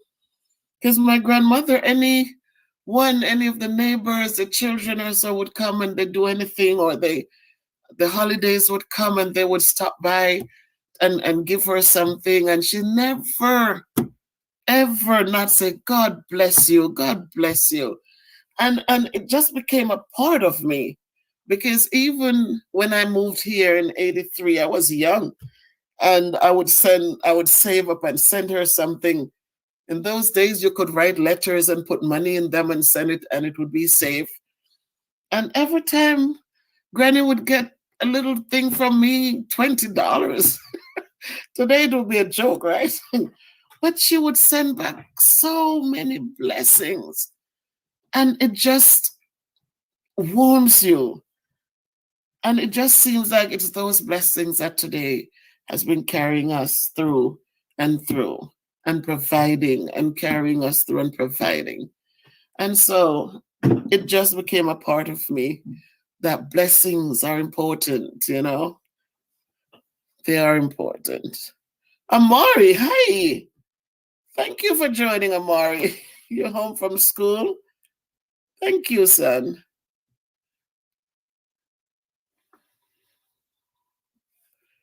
And so blessings are good, man. Blessings are good. And I thank you, Robert. I came on too because I know there's some people who after the fact, just like you, Robert says, when I go on at 7, I'm looking for people like back in Jamaica and those here who work and to come home. But this evening when I got in, it just my mind just kept saying, just go on now, just go on now, you know, go on now. I know some people are just getting home or it's on their way home, but you know, look at Lady V, Queen V is here. One of my students is here, Amari is here. And so we hope that people watch it and share it and just enjoy it and find the love in it and if there's something to help them grow, just go for it. It's not gonna hurt. And so that's that. But it's a beautiful day and I'm glad to spend some of it with you guys. Sometimes it's lonely because you know you need somebody in the house to talk, just talk. But it's okay, we still give thanks, you know. So that's it for now, my people. Thank you for jumping in. Thank you for everything. Queen, I'll talk to you in a minute. And Robert, thank you so much for your support and your blessings at all times. The Roberta, I know you are there also, the first one to jump on when I start a live. You're always there. And I hope that something I said tonight means much. And I think they do when I speak because you're always here with me. And so I appreciate that too. So, whoa, Carlene, are you home from work? Oh my God, nice to see you, Carlene. Thank you so much. I was just looking and thinking that people are just getting in from work now in this section. Oh, it's after 9 and oh, Robert, that is tough. And I get up at 6, Robert, and I was saying, oh, it's so early. Just got in. Thank you so much. So, Robert, listen, get some sleep. I know how it is when I get up and I feel tired in the morning. I could sleep another hour. So get some sleep and do what you do. And God bless you and guide you always. So thank you for joining, Robert. Appreciate you. Wow, Carlene. So thank you, Carlene. I know you're tired just getting in. I came home and I just decided to to sing, to get in the spring mode and just sing and just talk a little bit because it's springtime. We survived a year of all this thing going on and we have to be thankful. Thank you, Robert. Thank you. Love and respect always, my friend. Onward and upward. Thank you. So it's and you know I'm just in that mood where the sun is out and you feel so good inside, and I just wanted to talk a little bit. So it's so good to see you guys. Just good to see you. Bye, Rob. Yes, Rob. Take care. So, Carlene, how is it going? You know, we have school is going to be fully open on Monday. We have all the kids coming in. Amari, how do you feel about that?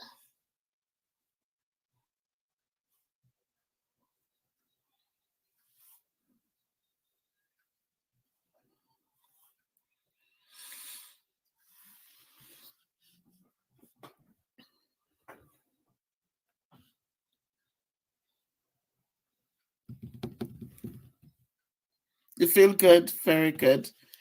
I feel good too, son, because it's apart from some of the behaviors, as I said before, that children, they're growing up, you're going through a lot of changes. It's just that a lot of sometimes you just need to learn when to turn it off. But um for me, I like when you guys are in the building so we can work with you.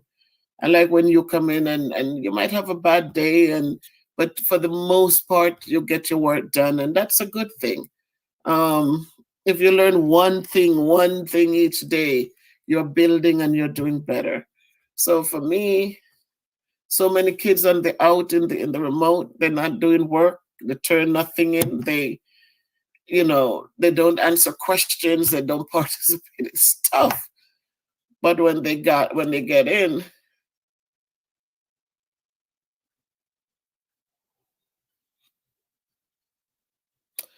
that's one of the things, Carlene. I let me tell you, I'm happy the kids are coming back. I'm not gonna tell you that I am sad they're coming in. It's just to make sure that everything is safe and everyone is safe. Night night, love and respect, Robert. Stay safe, stay peaceful, stay hopeful. God bless you. Um that's the thing. Carlene. It's just today we met somebody on our way out the building and she was saying, how come you all not aren't you protesting? Are you really gonna go back?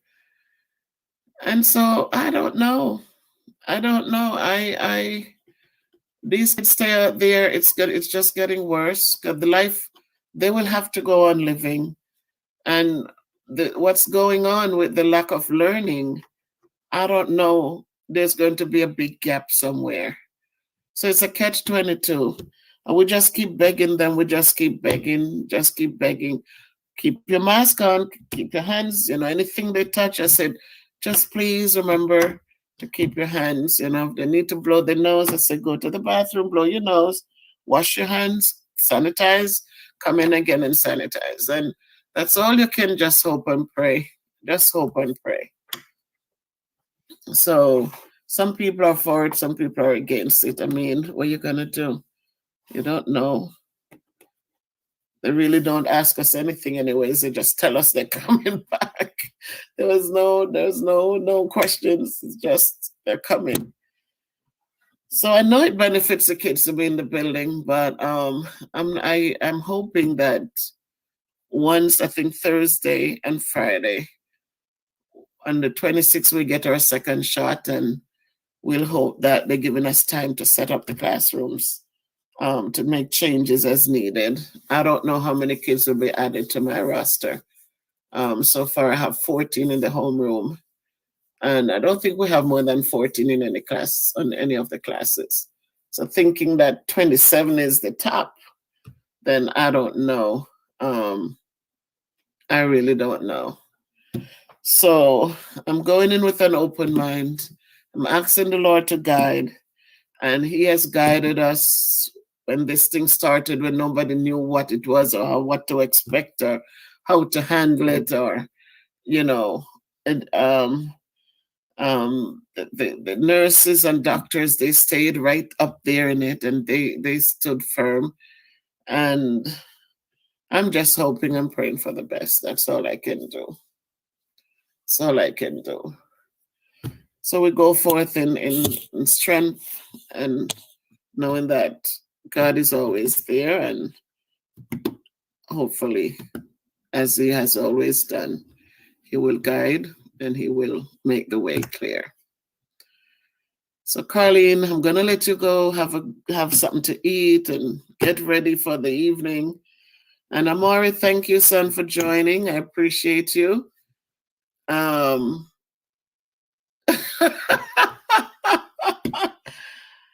My son, you're listening? Did you like up the live, my son? Did you like up the live?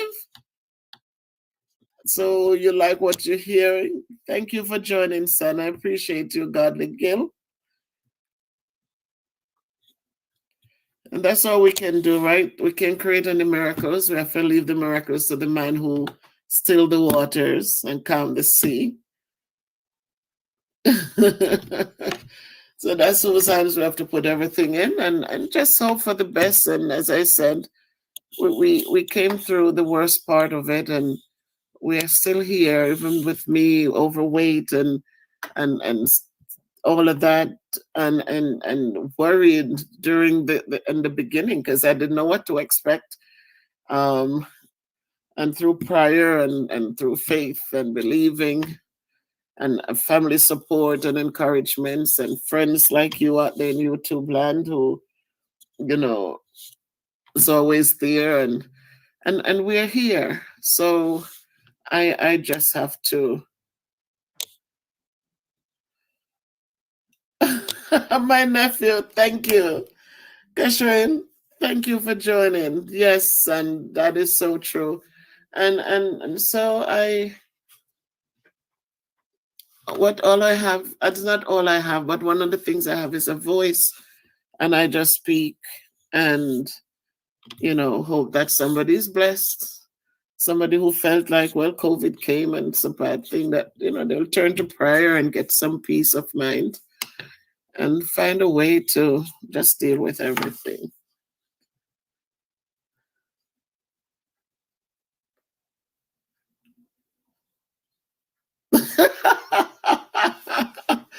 That's true, Carlene. That is true. It's just that it is what it is, And I have my son Christopher. Remember, he bought me my sneakers to start walking again. So I'm gonna bust that out. And now that the time is so beautiful, and even I am now going to. I think I have a partner to walk with, again, because my old partner, she is retired, but she went back to work. So I'm not going to get to walk with her. So I found someone else who will just walk, do a 40 minutes, 45 minutes walking and keep on pressing on.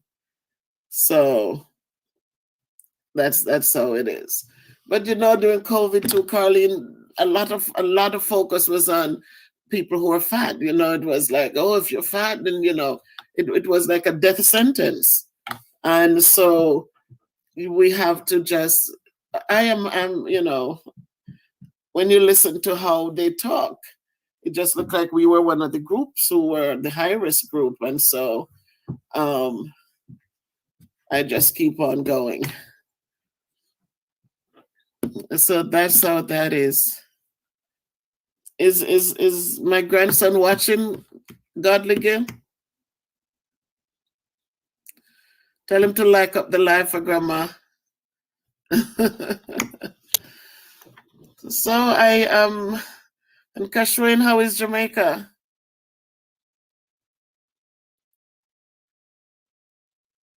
Oh my God. Thank you, Carlene. Thank you so much. That makes sense. That's a good point. But Carlene, it's so interesting that people will look down on you because you are fat, but they never look down on a nasty, mean person. It is quite interesting. And I always say you can change you can change your fatness, but when you're mean and ugly inside, it is very hard to change that. But that's how life is.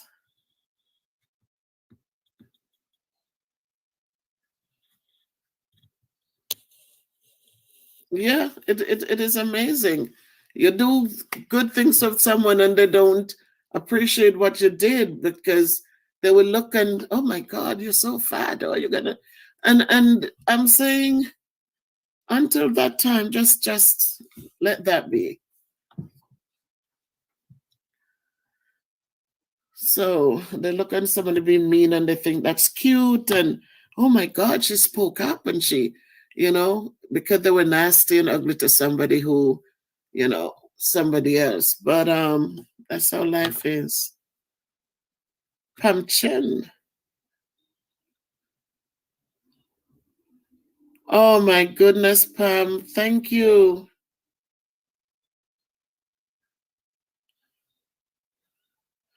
Oh my goodness, Pam. I'm telling you, it's good to hear these things, you know. You got, and this is what I say, you know, I come out here and I am talking, and I remember one morning I woke up and somebody left a message. Somebody, they came and they were leaving a thing, and they said, why should I support you when all I'm listening to is just you rambling on? And it's so funny that I wasn't even flustered. I just simply say to the person, I said, you know, sometimes in the rambling, someone finds some hope. Sometimes in the rambling, if you listen closely, there might be something there that can change your day. And I just left it at that.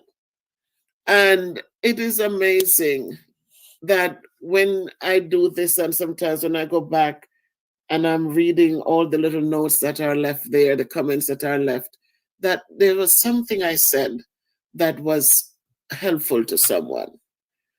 And so I remember at one point I was saying, I'm going to stop going live. And my son and my daughter was saying, Mommy, this is the reason why you shouldn't stop now, because what you're saying is helping somebody.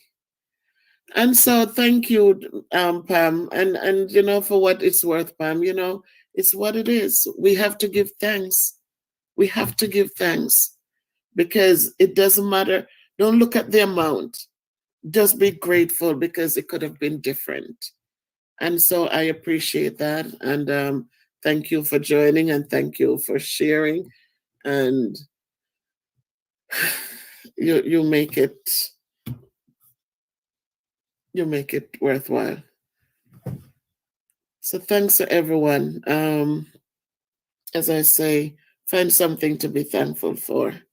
We have so much when we look around. We have so much. Yes, Carlene. So speaking to, yep.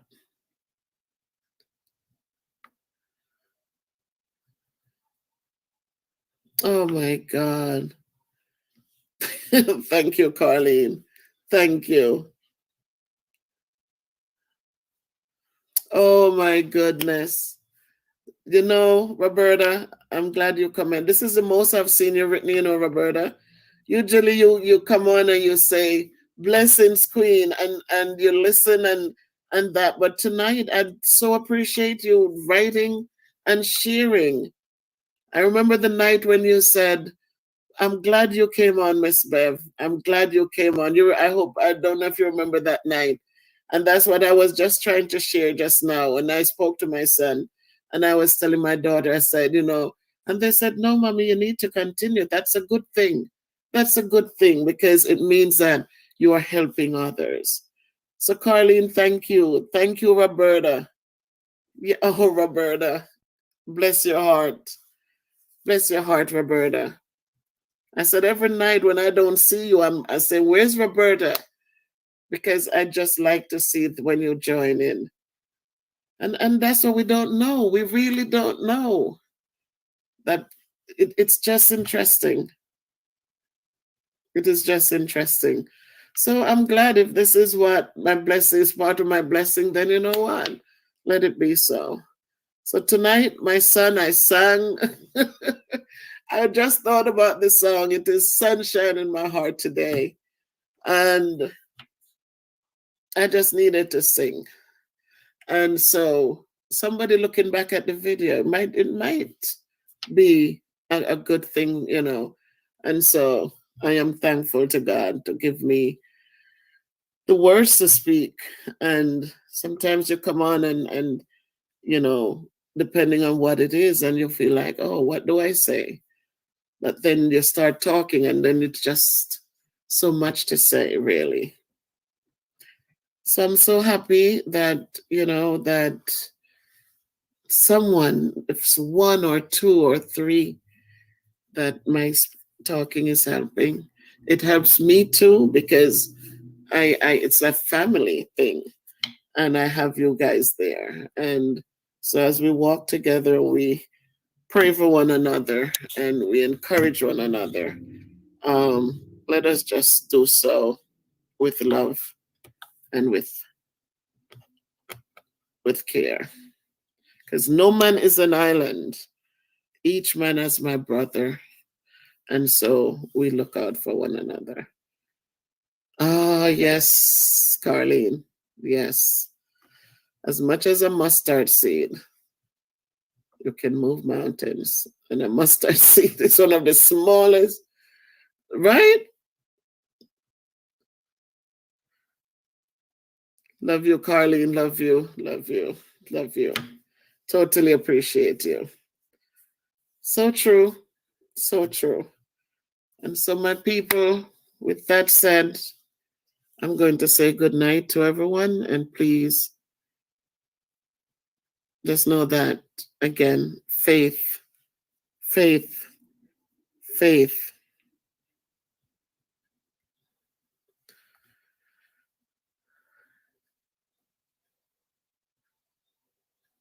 Wow, Maya. Thank you, Maya. Maya Unstoppable. Thank you for dropping in. Yes, we have to. Maya, thank you for the blessing, and blessings right back at you. Good night, Roberta. Good night. Good night, my family. Good night, Carlene. And thank you, Maya, for dropping in. My son, thank you. Stay blessed. Love to the family. One of my students was here with us. I hope Amari. Thank you for joining. Totally appreciate you, son. And good night, Grayson.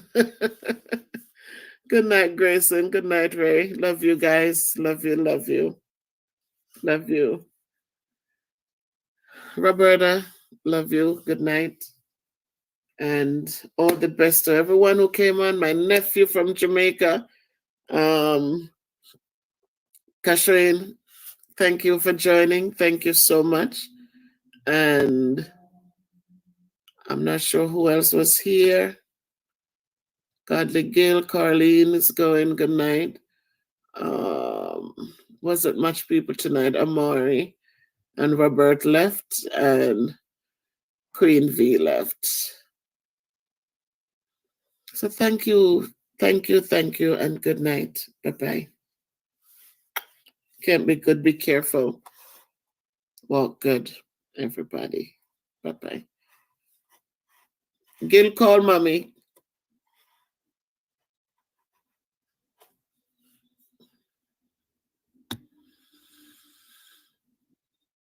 Lord.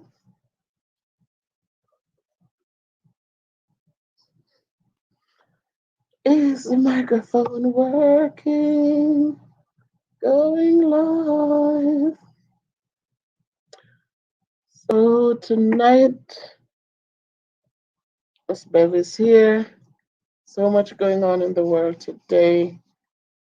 Last night we have the big storm, but we're here to tell the story. And so we have to continue to lift our eyes unto the hills from whence our help cometh. Hey, Roberta, you're always here supporting and encouraging. Thank you, Roberta. Tonight, I hope that I will be also loving you and encouraging you. We, the official, good night, my son. Good night. Good night. Thank you for joining me. So much going on around us today. And tonight, I just feel so uplifted. And I just wanted to come on for a few minutes. 2 days we had all that snow. Sandra, thank you, Sandra. Thank you, Sandra, for always being there. Thank you. Irrespective of everything, as I always say, we always must be there for one another. We are no islands. Each man is our brother, each man is our friend. Thanks for the love, Sandra, and I give you back the love. Weedy, and Roberta, thank you. I give you love for always being there. So we had all that snow last night. So much snow, so much, so much. I mean, it was Hi, Akil, my student. Thank you for getting on here. Thank you, son. Thank you. Um, and all that snow last night, it was so much, so much, so much. The guy who comes to help us with the shoveling, he came early and he shoveled until 12. My husband was at work. He got in about 9:30, 10 out of the snow, which was good. And and they were out there shoveling and blowing. And even after that, the snow came down again. So this one we got up and there was still more snow to shovel. But you know what? I give so much thanks because yesterday we worked from home. Um Today again we work from home. The wind did not make it easy. A lot of kids lost. Howdy, howdy, pumpkin. Howdy do, howdy do. A lot of kids they didn't have the proper their Wi-Fi was giving trouble. It was tough all around. Just imagine sitting just looking at the computer screen all day yesterday and then again today. And for my last class today, there was a student who never she hardly spoke in class. But today she felt so good. Yeah, we did, Miss Bennett. We did. We hired somebody to come in and help. And then this morning again, my husband went out again and finished. But we did get somebody to come and help. It was too much. But and we had this young lady who she just came alive on that class in the day because it's the last class. It's kind of like you feel tired or you feel like, okay, well, let's get through this one. But somehow today, I just wanted it to go on and on. This young lady, I had to send them an email. It was three of them, one boy and two young ladies who were just so involved in the discussions in the for the lesson today. We talked about comparing fractions, and they were so involved. So the conversations were so rich, and it just gave me this great feeling inside. I said, it felt so good, so rewarding. And so, oh my goodness, Sandra, you were out there cleaning it up. Oh boy, it was a lot of snow to push, right? But we're thankful. We continue to lift our eyes to the hills for every little blessing, no matter how small, no matter how great. Denzel, hi! No matter how small, no matter how great, we learn to give thanks. Denzel, please go subscribe and like up the channel. We have so much to be thankful for.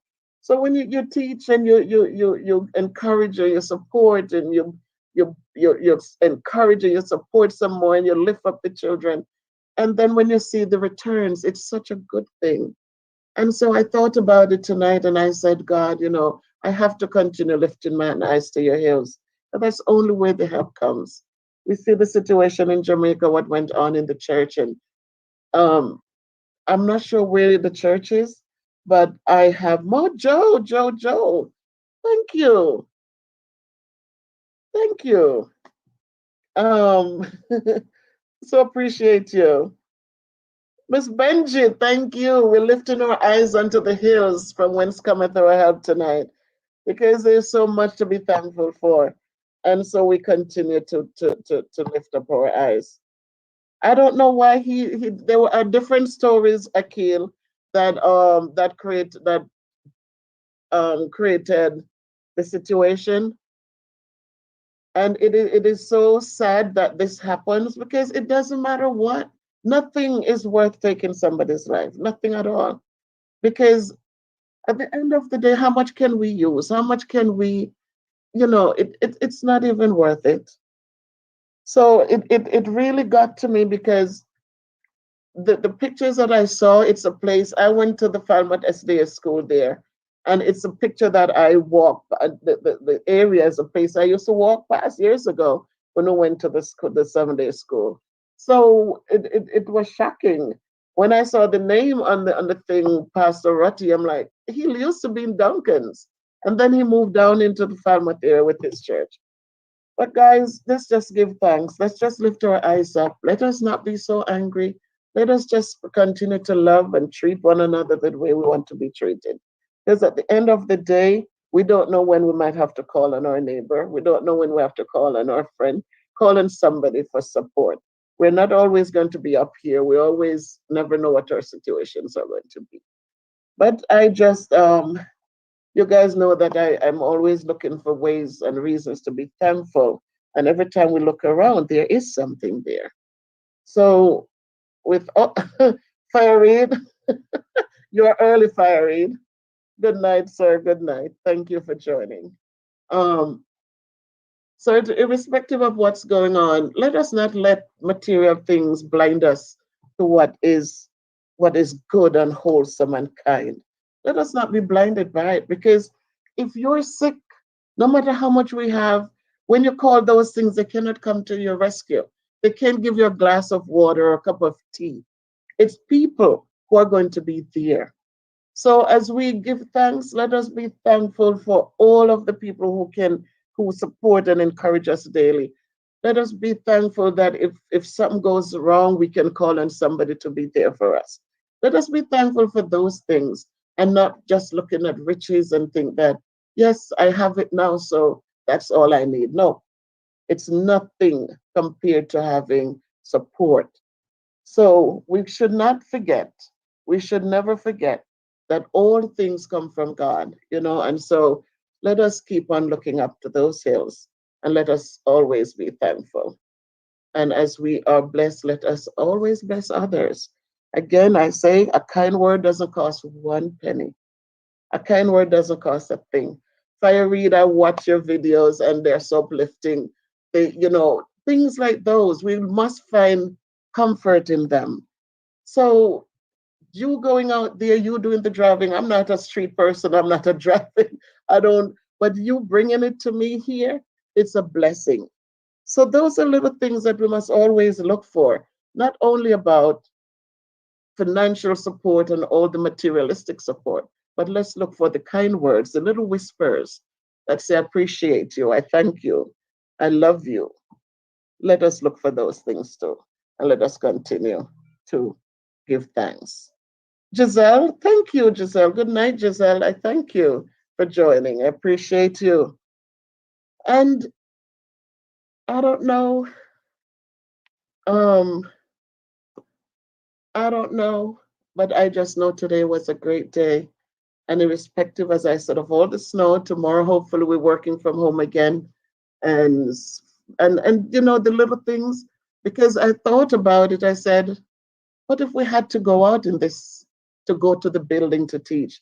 What if we didn't have the equipment to work from home? You know how hard it would have been in that wind. It was so windy. You could hear the wind last night howling. And so you look for these little things and you are so thankful because it makes a huge difference. I haven't touched my foot outside yet today. Aunt Val. Oh my goodness, Aunt Valerie. Hi, thank you for joining. Thank you. Happy to see you also. Thank you. So I just wanted to speak to us, my friends, and to just remind us of how important it is and how important each and every one of us are, and to know that I'm here tonight and I'm looking at you, my friends. You're here with me, and this means a lot. You're here. Even though I might not know some of you, but just your presence and just your hi, Miss Bev, or just jumping on when you see the little bell tells you that I'm here, just to see you come by. LaShawn T. Oh my goodness. Good night. Good night. It wasn't too bad today, in truth, Sandra. It wasn't. And it was surprising that after all that wind last night, that it wasn't icy and ugly. Because when I got up and I think the truck went through about 3 times. Um, then when I look, you could see the black top nicely. So okay, okay, Fire Reed. Well, I'm sitting right in the front seat with you, Fire Reed. I'm on those tours with you. Just when you go on those little narrow roads up in Ginger Hill and all that, I can't deal with those. But thank you for what you do and for giving us love from Jamaica, even though we're not able to be there. A lot of places you go in St. Elizabeth. I grew up there in Springfield, and so I am looking at places that I know they were my stomping grounds. And so just being here and you could bring it to us virtually, I appreciate it. So thank you for what you do. Stay safe and just keep on bringing them. A lot of places I never knew and might never go there in person, but as you bring them, I could see them and appreciate them. So Sandra, today wasn't very bad.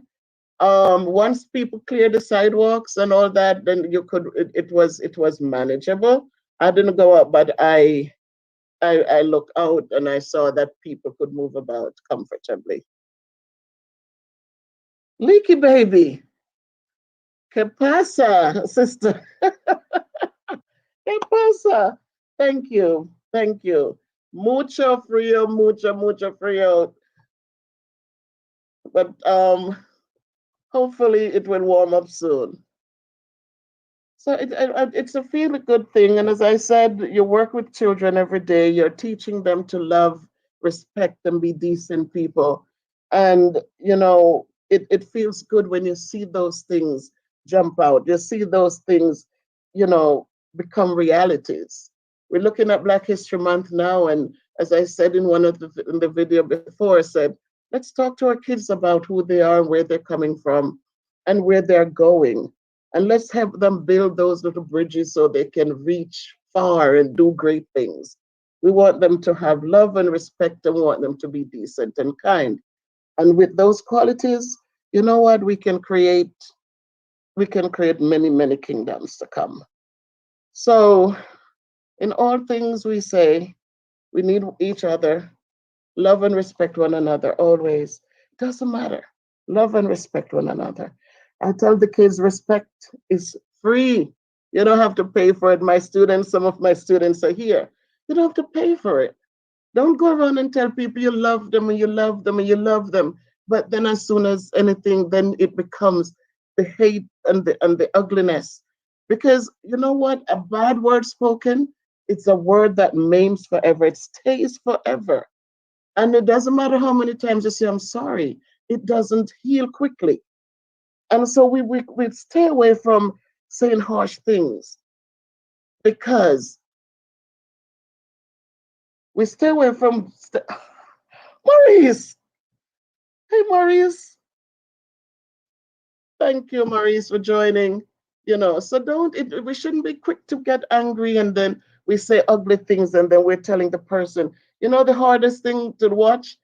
A husband and wife or a girlfriend and boyfriend who they claim undying love, and then a mistake is made and the harshest words are spoken. And then you hear, I'm so sorry, I didn't mean it. But that word will stay with you. And even though if you didn't mean it, then don't say it. Because there's so much more beautiful words that we can speak. There's so many more the more quiet moments we can take instead of saying those harsh things and then you have to come back to tell that person, oh, I'm sorry and I love you. And it never makes it right because there are times when it's going to come back to the surface. So let us do kind things, use our hands to do good, use our mouths to speak soft, sweet things. One of my gem is always speak sweet words in case you have to eat them tomorrow. Because tomorrow when you have to eat them, it's gonna choke. You're gonna choke on it. It's not gonna be so sweet. So those are little things that it costs nothing, and it values so much. So let us love, or most of all, let us respect. Let us give respect, because love is interesting. But when you respect people, then it means that there are things you will not say or do. And so tonight, as I come here, I said, let us lift our eyes to the hills from whence all of our help comes. And so as we live, make us live in a way that if Christ should come today, that lady in the church, she didn't even expect, she didn't know, she didn't, she's in church. She's in church for God's sake, and look what happened. Can nobody, these people today, they have no sense of fear of anything or anyone. They just do what they do when they want to do it. So thank God, hopefully she had a good relationship with God and she's in a better place, and may her soul rest peacefully. We don't know the stories behind these things, but it doesn't matter what the stories are. People should be respected. People should be respected. So, my friends, thanks to all of you who are here with me. Thank you, Maurice Kingpin. Go give me some rain, Maurice. I need some rain. I need a rainy morning, Maurice. That's the best ever. When you are driving through that rain and the wipers are going and the rain is just coming. It's the most beautiful ride. So thank you guys for what you do and how much you give to us. And we appreciate you all always for doing the hard work for us. And we're only sitting here and enjoying it. But they do make my day. When I get a chance to watch them, I enjoy watching them. Because you're taking me to places around Jamaica that I've not been to. Um, so it's great and I appreciate you. My friends, it's what it is. Let's respect and love one another. It's not hard to do. You might not like me because I'm fat, or you might not like me because, but at the same time, it doesn't mean you should disrespect me, because we can each work together with our differences and appreciate the things that you can see in me that you can appreciate, and I can do the same for you. So we're not perfect. None of us was made perfect. We're all who we are in our own unique self. And that's what makes the world interesting. So we want to make sure we can appreciate that and nurture those things and build on those things and be grateful for those little things and move on, because the world is big enough for all of us and we can all strive and be happy. So that's what I wanted to talk about. I had a great day today, and um, my students were just awesome, and I appreciate them. I enjoy my teaching job, and I always look forward to working with them. And so each day I go out with the hope that if I can change one, I don't want to change 10 or all 81 kids that I work with. If I can change one, then I have done a good job. So, my people, thank you. Love to all of you. Thank you for giving me the time. If you have any questions, I'll stay with you because you know I'm a talker, I'm a long winded talker. You can tell that the kids are grown and I don't have anyone to run my mouth with. So, where's Jody? She's here somewhere. So, yes, Mojo, tell them, Mojo, like up the live, like up the live, please. As Fire Reed said that too. Thank you, guys. So, I so appreciate you guys. I so appreciate you. Do what you do and do it well. At the end of the day, don't let people say, whatever people have to say, let them say it, but know that it's not so. People will always talk, people will always do. But at the end of the day, you lift your eyes to the hills and you make sure that you are doing what you are supposed to do. Okay, Joe, you need to tell them, Joe, to like up the live. Oh my God, if you didn't subscribe yet, then give me some subscriptions. But at the point, it doesn't matter. The important thing is that you're here, I am here, and we walk in faith and we walk in love, and we walk with respect, and we support, and we go about our business upward and onward. Maurice Kingpin, one love, Fire Reed, as always. And that's all what I'm going to say. So love you guys, love you all. Thank you and good night.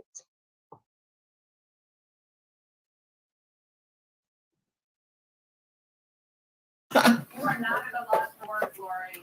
Having that presence of mind to say that. My goodness, it's such a new day. I am feeling like a true phenomenal woman.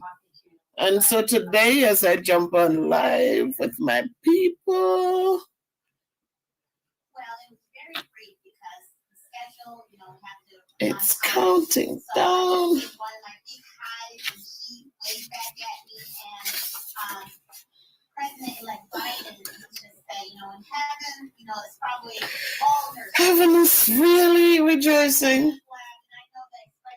So it's a great feeling. So much today has been so makes the day so great.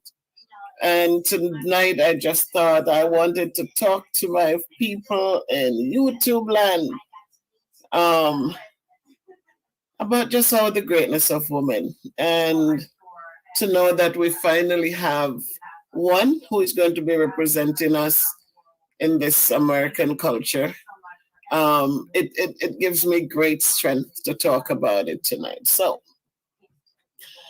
first things first, today we had some good, I went to work. I didn't go to work a couple of days last week. I didn't go in physically to the building, but I worked from home because my knee was just not giving me too much love. So today I went in and I felt good. I felt so upbeat. I felt awesome. I saw my teammates. We hung out.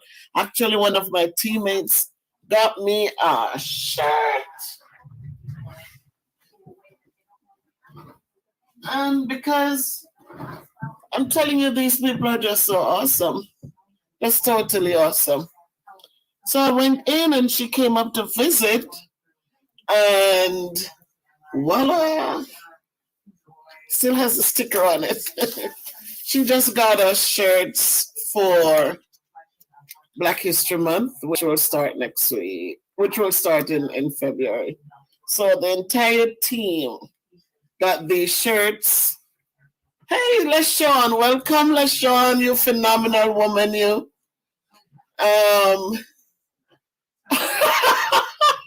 Michael, one of my biggest cheerleaders. Hi, Michael. Nice to see you joining on the live. Thank you, Michael. Thank you. So this was a great honor when I went in, and just to know that you work with awesome people who think about you, it just makes you feel so good inside and out. So we will decide which day we're going to. Mojo, Jojo, hi Pumpkin, one love, one love. So that was awesome, and it's 4 phenomenal women who work together. Well, we have other people like the special ed teachers and stuff, and we have one young man, and he's awesome too, very supportive, very encouraging. So we have an awesome team. And so I went back in, and it was just nice that people actually missed me out of the building. They were happy to see me back there. And then the principal gave me a recipe for my knee because I tore the ligament years ago, like 2005. And they offered surgery, and I said no surgery. But once in a while, it comes back to just remind me that it was torn. So tonight I just want to. Oh, hi, how are you? Miss Forbes, welcome. Thank you for joining. Thank you. So tonight I just wanted, because I felt so awesome today, and I just thought about, I remember Lady V, she sent me something. Blessings, Roberta. So always good to see you joining. Another one of my she's just faithful.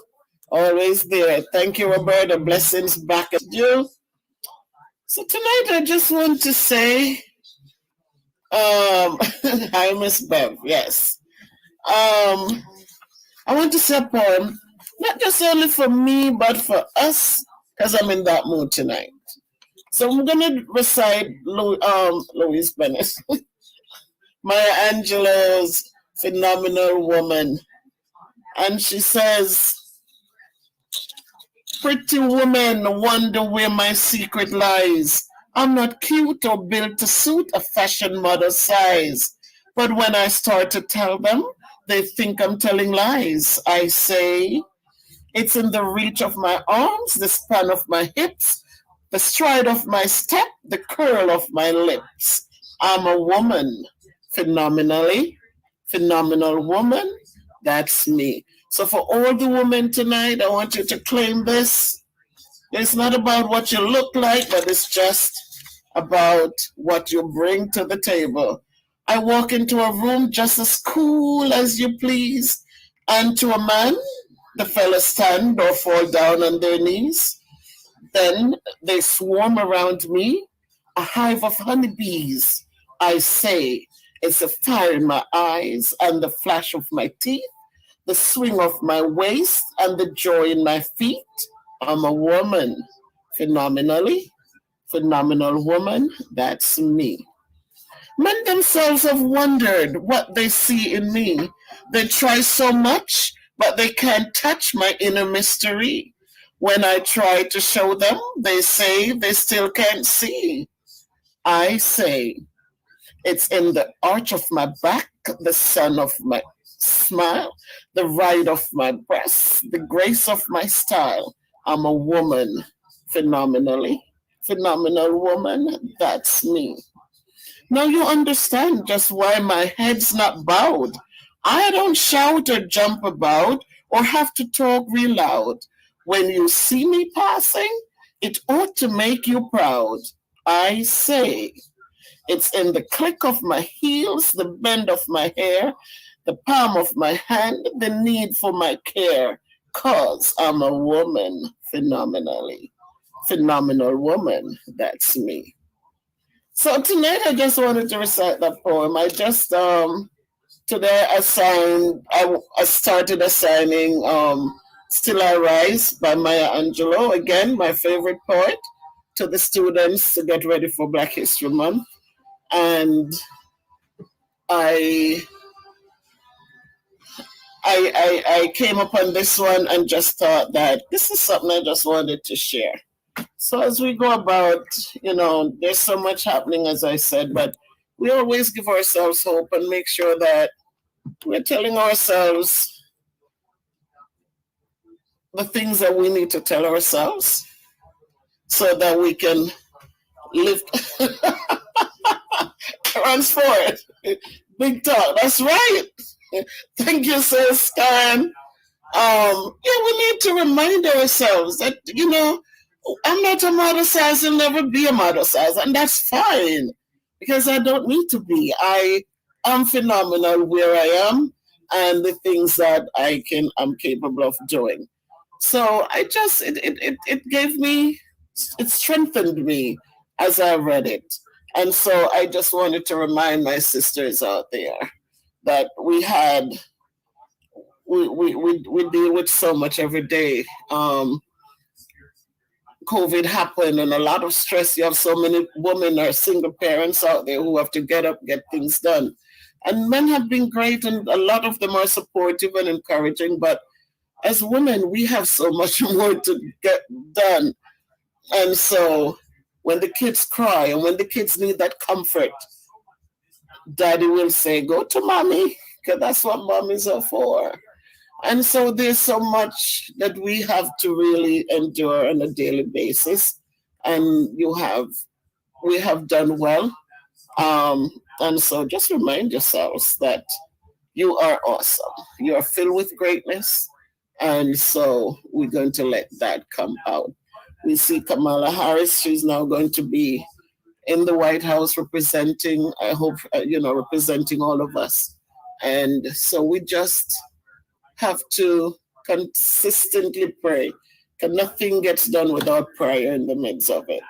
When we pray about things and go forward, we know whatever the outcome, it is God's will that is making, God's will be done. So as she goes forward, we hope that she represents all of us. Sometimes status changes us, but we hope that she'll stay calm, stay humble, and just fight like crazy for the upliftment of all of us. So tonight, Sandra Turner, you're in the house. Good night, Sandra. Thanks for joining. So tonight I just wanted to speak again because you know me, I like to speak. I like to speak. So I'm just here. So, Ransford, thank you, Ransford. Big up yourself, he says. And Jojo, it comes from self-confidence. There you go, Jojo. Good talk. Lovely. Oh, Debbie, you're here. Thank you. So yes, let us just build our confidence. As Jojo said, Jojo, that is so true. When we find that strength in ourselves, I don't care what your position is in life. When you find that confidence, when you know that it's not about being arrogant. There's a difference with arrogance and ego trips and self-confidence. Because sometimes we find that, all right, I have a little bit more meat on my body, so I should take the back shelf. I shouldn't put myself out there. I should not speak because, no, we have to make sure that we are representing who we are and we are standing up. Just do the work so that when you speak, people will hear you. When you speak, you are encouraging somebody, you're motivating somebody. They want to hear you. They want to be part of what you represent. So that's what it is. It's not being arrogant and full of self, but it is speaking to power the things that you know that you are capable of doing well. So we all have it in us. And so we don't need to go far to find it because it's in us. Sometimes we're not encouraged enough by our parents. But as you get exposed, as you become educated, and when I say educated, I don't mean having degrees, because degrees are nothing. No matter how many you have, it's the man behind the degrees, not the degree that the man has that does much. It's you, how you handle yourself with those degrees. But when I talk about education, I mean learning about things. I always reference my grandmother who didn't pass 6th grade in school. But when she reads a lot and she's able to formulate the things that she wants to say. So when she goes out and she gets in a conversation, she is the center of that conversation because she is equipped. She has information. She has what to share. She has what people want to hear. And so she's always one of those people that people will stop and ask questions or make suggestions and to start a conversation. And so wherever we are, whatever we do, we just have to go out there. Jamaica Live Nice in the house. Thank you, Sir Nick, for dropping by. Guys, so Jamaica Life, they're doing a project now in Jamaica. It's a school building. We need to go over and support King Nick with this project. So if you haven't, I see most people here already are accustomed to it. But for those of you who are in the hearing of my voice, this time it's the school that they're trying to just give some love. Please go over and support. It's Jamaica Life Nice, and you'll see the wonderful work that he's doing. He uses his platform to give back to communities, to give back to children, and to give back to older people. So it's a great platform. So please support him, so that the work will continue onward and upward. So today, as I said, I felt good inside out, and I just wanted to jump on for a minute or two. Tomorrow we're working remotely, so that adds to the gusto because I don't have to go out in the cold, so that's good. So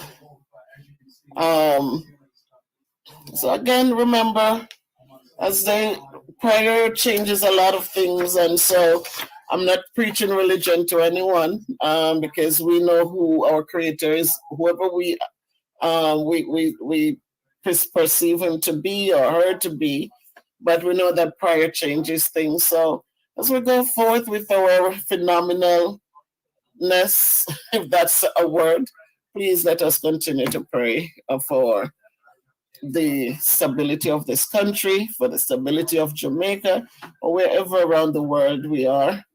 Let us just pray for those things that are wholesome, that are good, that are healthy to be each and every one of ours. So, I'm just feeling in a good mood tonight, and I'm so glad to see my friends. Debbie, thank you for coming. Sandra, you're here. I so love to see that you're always out here. LaShawn, thank you. And guys, we have it. I don't care how old we are. You know, my kids, it's a joke because they're looking like, Mommy, you get things done, you know. And so it doesn't matter how old we become, we can do something.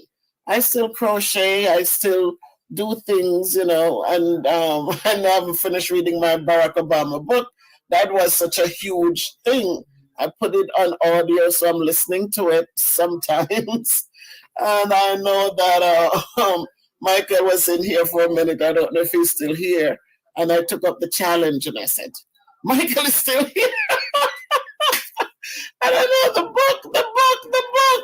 But I put it on audio so when I'm driving I can listen to it a little bit. But again, it's like I don't know if it's just me, but there are some things that sometimes you just have to be in the mood for it. And so thank you. Thank you, son. Thank you. But Michael, I'm gonna get it done and I'm gonna be able to tell you to just do a summary in time. I'm older now, I'm not young anymore, but I'm gonna get there, Michael. Rosalie! Thank you for coming in, Rose. My goodness. Thank you, Rosalie.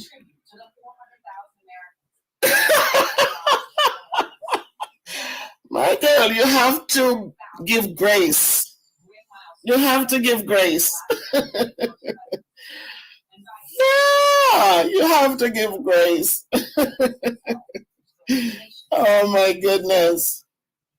Yes. So another phenomenal woman who is out there, Rosalie, every day on the forefront, just making sure people are okay.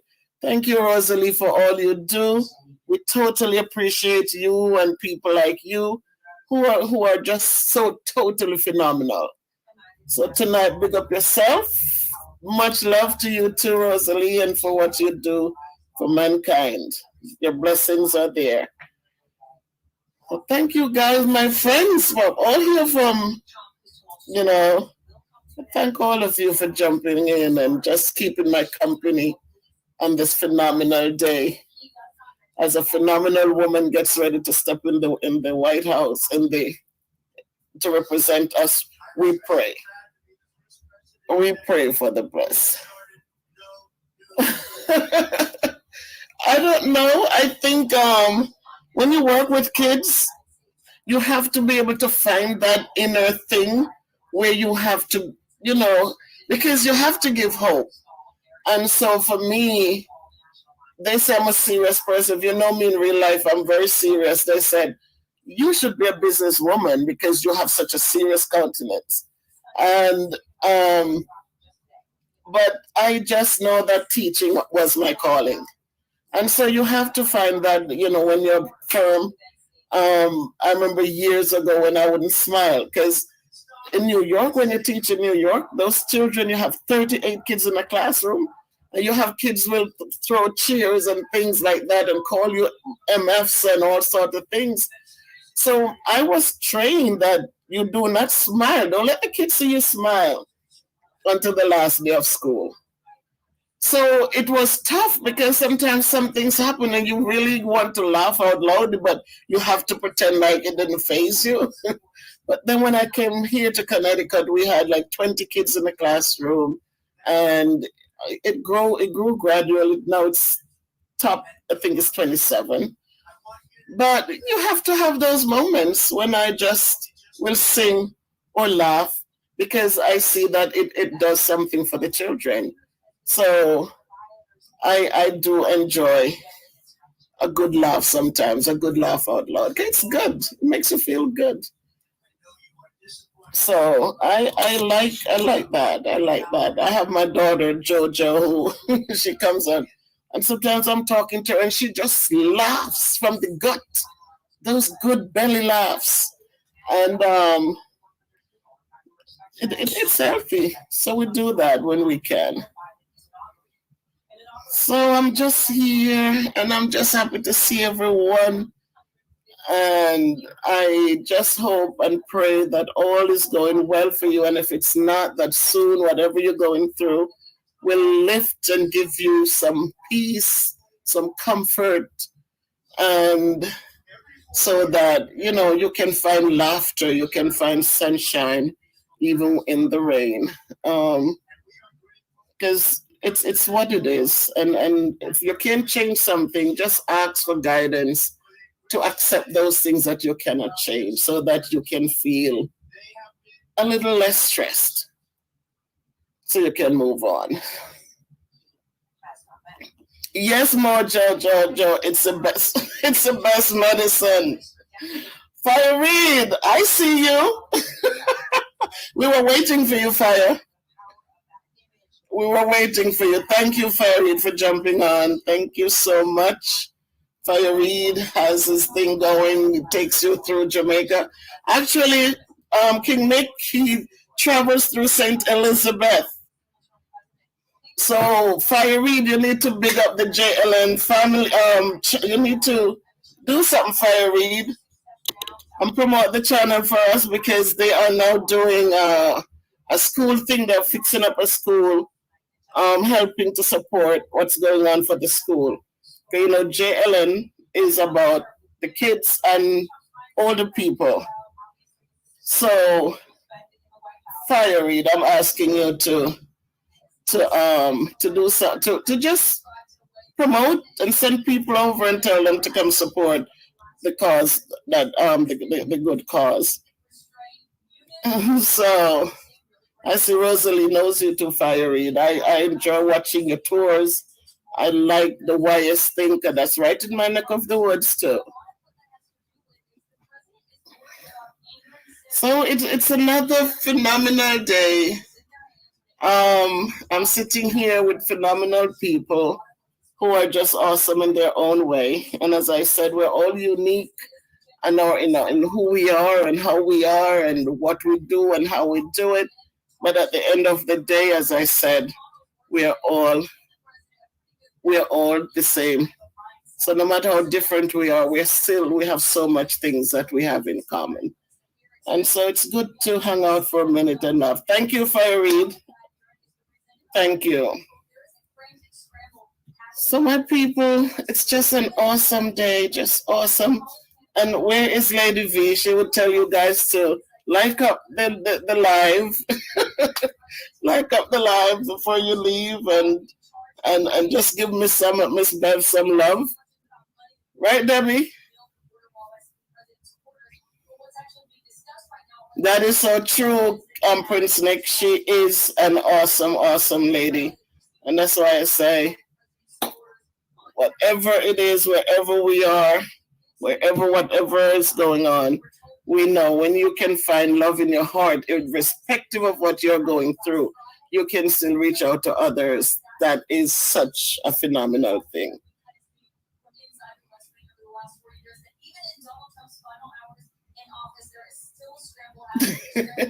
You know what? I thank you, Michael, and you know it's. I am so thankful that it means so much to others that I remember when I deleted all my videos and King Nick said, Miss Bev, no, you shouldn't have done that. And he started showing me, I think he sent me a couple clips where people were motivated by what I was doing. And that really, that's why I feel so, I just love his channel. I just love him as a person because he encouraged me. I know my videos sometimes are not so well put together and well polished, but I just it makes me feel good. I have a friend on here who, when I come on, she's the first person right there. When I post a video, she's the first person who jumps on and give me a shout out. And you know, it makes me feel good inside because that's who I am.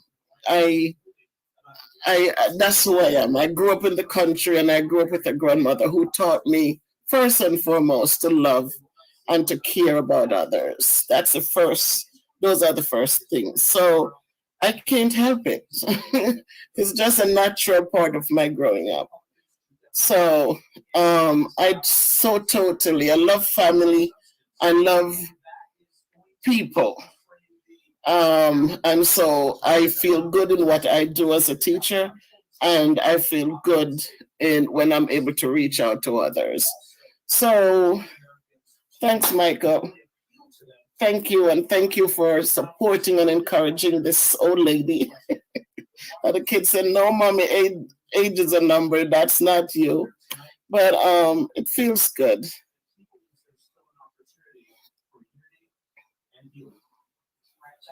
Thank you very much.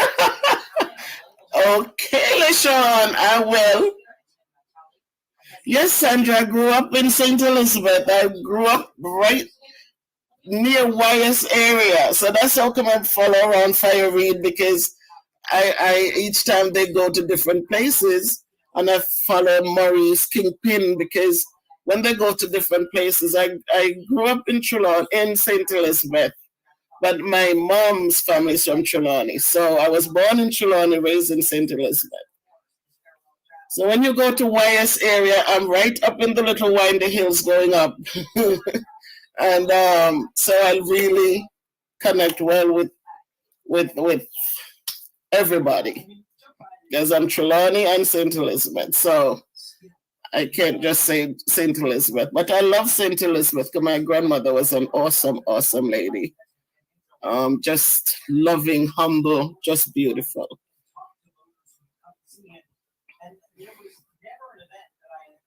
Oh, okay, from New Market. That we walked from up there to New Market. Where I grew up, we could walk from up there. If you know of Woodlands and Springfield, so we walked from Springfield down to New Market.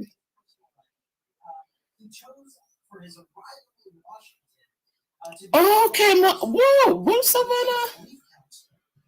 Holy poet up in there, Prince Nick and everybody. Michael, where are you from? If you're still here. Yeah, I grew up there, went to school there, and just really, I'm just grateful because there's just something different.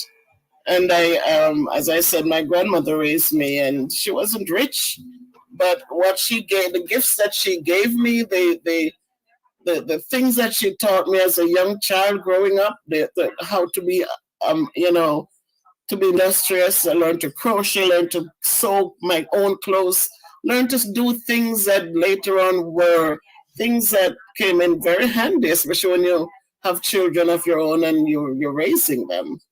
So, okay. Oh, you did not? That's beautiful.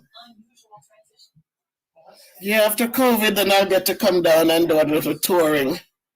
Very good. So, and it's good. The platform that was created on YouTube for me, as I said, and I will keep repeating it, I'm grateful to the Jamaica Life Nice family. I remember seeing Rosalie and those people on there, and just seeing how everybody was just getting along, and just getting things done. And I joined. I look forward to every time a video came out or they were doing a live thing, and so now I learned, and I'm observing and learning, and it really, really was one of the things that carried me through the COVID, because in the beginning, as I said, none of us knew what it was or how it was affecting, and we got so much information that we didn't understand, and the people giving it didn't understand themselves. So it was chaotic. So it was just watching. Oh, Trinidad. Okay, Michael, that is cool. My uncle's wife is from Trinidad. I lived in Montreal for a minute. For 2 years, I was in Montreal. My aunt is on. She's my uncle's wife. She's from Trinidad. Love the way she talk. Oh my God, love the way she talks.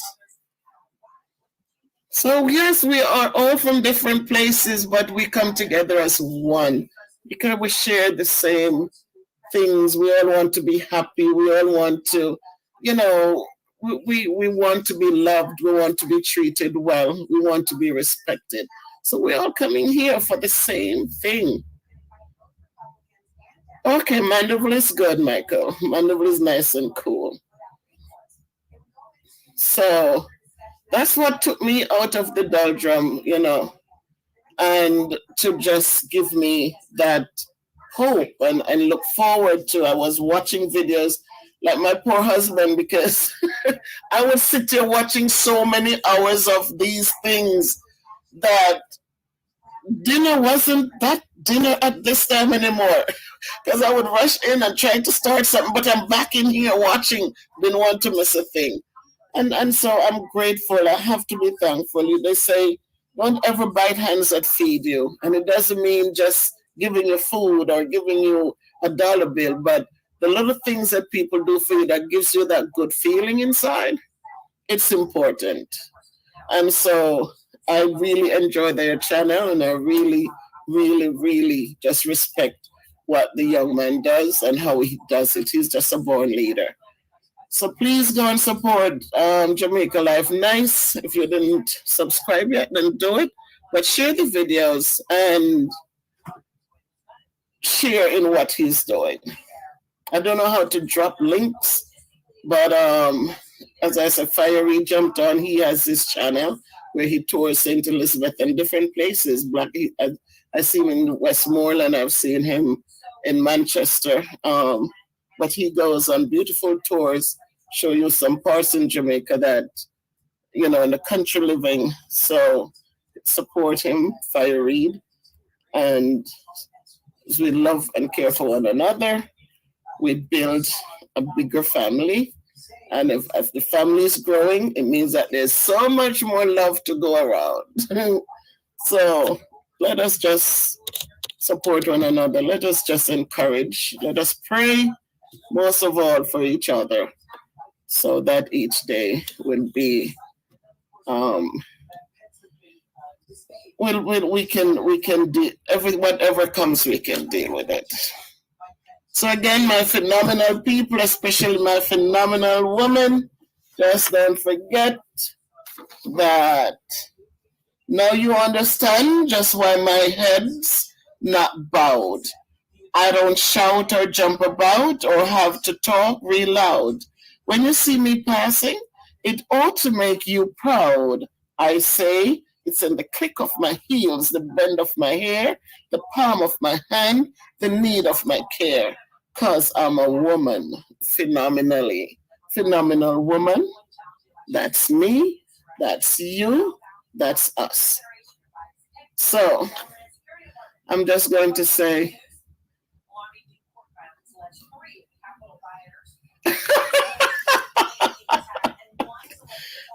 King Lick, not liquor?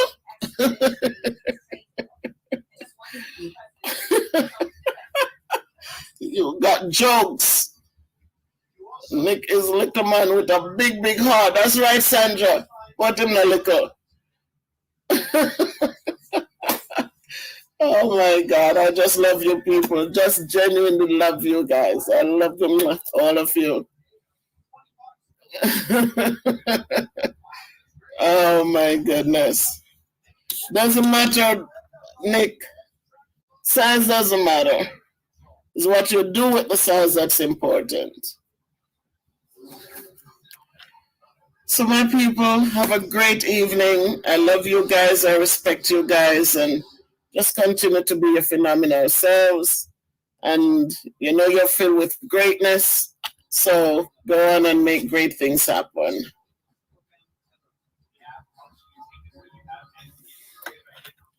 So love, love, love everybody. Love you guys. Peace out. Unless you have a question for me, walk good. If you can't be good, be careful. Thank you, thank you. Mwah. Love you guys. Thank you. Stay blessed. You likewise. Blessings claim and given back to you. Thank you, Rosalie. Thank you for all you do. And I pray for your safety so that we can see you time and time again. Blessings back at you. Thank you, everyone. Thank you for staying with me. And love, love, love you all. Good night. Walk good. Can't be good. Be careful. Bye bye.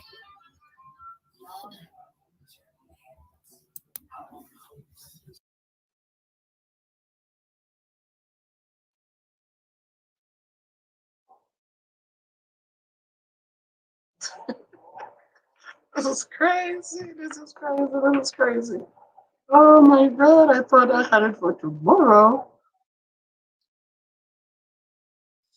But I am just here. And today was just thinking of the fight for Black Lives Matter. King Nick in the house. Welcome, King Nick, my buddy. This is just testing. I have no clue. But I was just thinking of how people are talking about Black Lives Matter. And I follow the news in Jamaica and I see the slaughtering of people. You have an old lady, 81 years old. One love, my son. And what you do, King Nick, is so totally awesome. I am so proud to be a part of your following and a part of what you do. Um, Today I was watching one of your shows and I saw where Sector was cutting the little boy's ear and it just really touched my heart. So keep on the good work and so we can move forward. And we know that if we take care of the children, then the children will take care of our future. Mama P on your platform, awesome lady. So we gotta big them up and support and encourage because what you do is so totally awesome.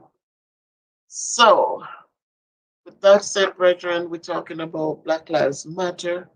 And we have to understand that we cannot just think that the white man should make it matter, but we ourselves not making it matter.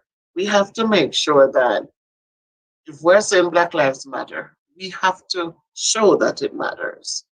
So when the police shoots down a black kid, we go out and we do all of this thing. Even in Jamaica, people are holding up cards and they were rebelling. They were saying, we need to stop this. But is it going to stop? Is it going to stop? Will it stop? So we have to understand that we have to live what we're preaching. We have to start first. And if one love, Uncle Bob, one love,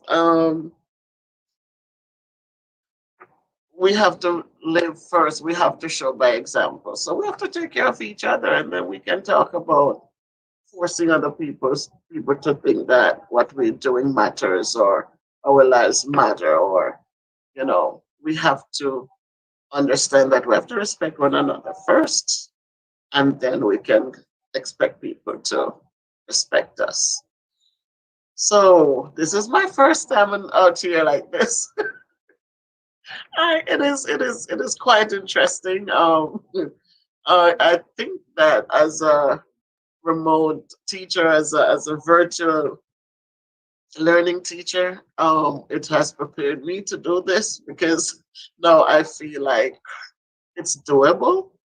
And for you, for Prince Nick, I know you're watching there. Joining up with your team and learning so much from you has been so inspirational. Has been so totally awesome. So, my friends, if you have any questions, you can shoot them right now. It's Sunday. Oh, Miss Benji. You can't believe it, right, Miss Benji? So thank you, Miss Benji. I see you. Um, so much has changed. When this pandemic started, I was home. I was very nervous. I was alone in this place, and Danny had to go to work. And it did something to me because you heard so much gloom and doom, but you wasn't hearing any positives. So it really was getting to me. And honestly, um, Prince Nick, not because you are watching, um, but when I found your channel, I was just going through. And when I found your channel and I saw people interacting, and I didn't feel afraid to jump in and say something, and then it just became a part of me. It just like you had so much to say, and you made it so comfortable for people to participate in what you were doing. And so I joined up, and I look forward. I waited for that ping every morning, every day, every time you jumped on. I was right there. Now, because of work, I don't get to jump on often, but but you during the pandemic made it doable, made it so easy to be part of society, to know that you were not alone, like other people are going through this, but there were still people out there doing things to keep us together. So my people, like King Nick always said, like up the channel, like up, press the like button, and give me a thumbs up. And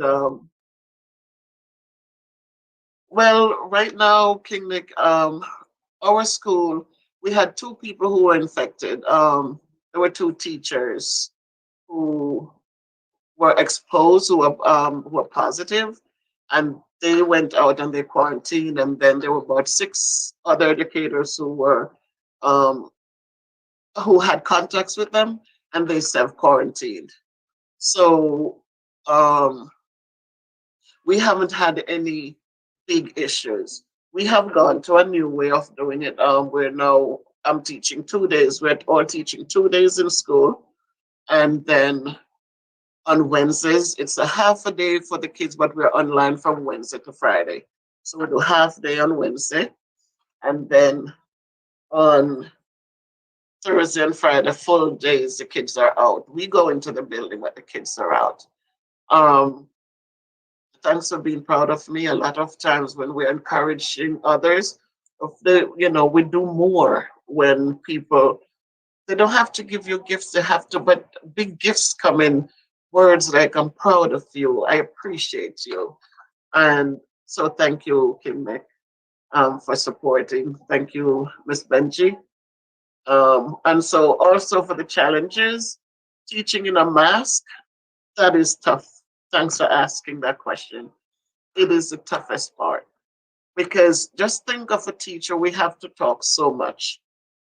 And I have 14 kids in my classroom, and in one of my in-person class, my homeroom, the first class in the mornings.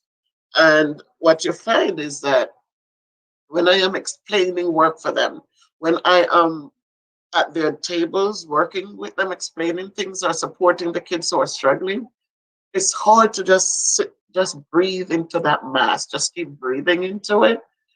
And so there are times when you feel tempted to just get some fresh air, but you have to think of the children.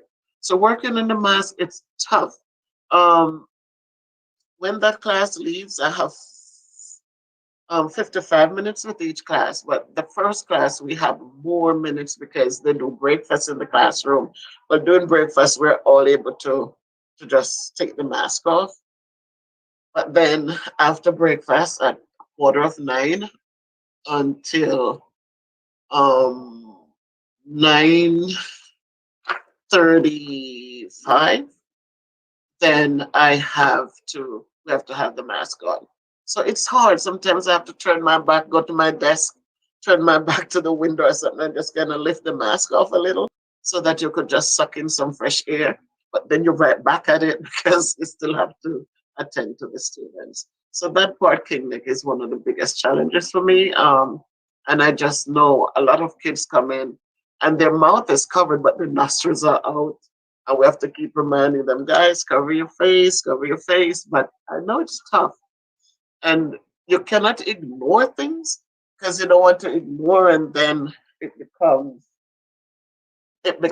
an issue for another child. So far, thumbs up.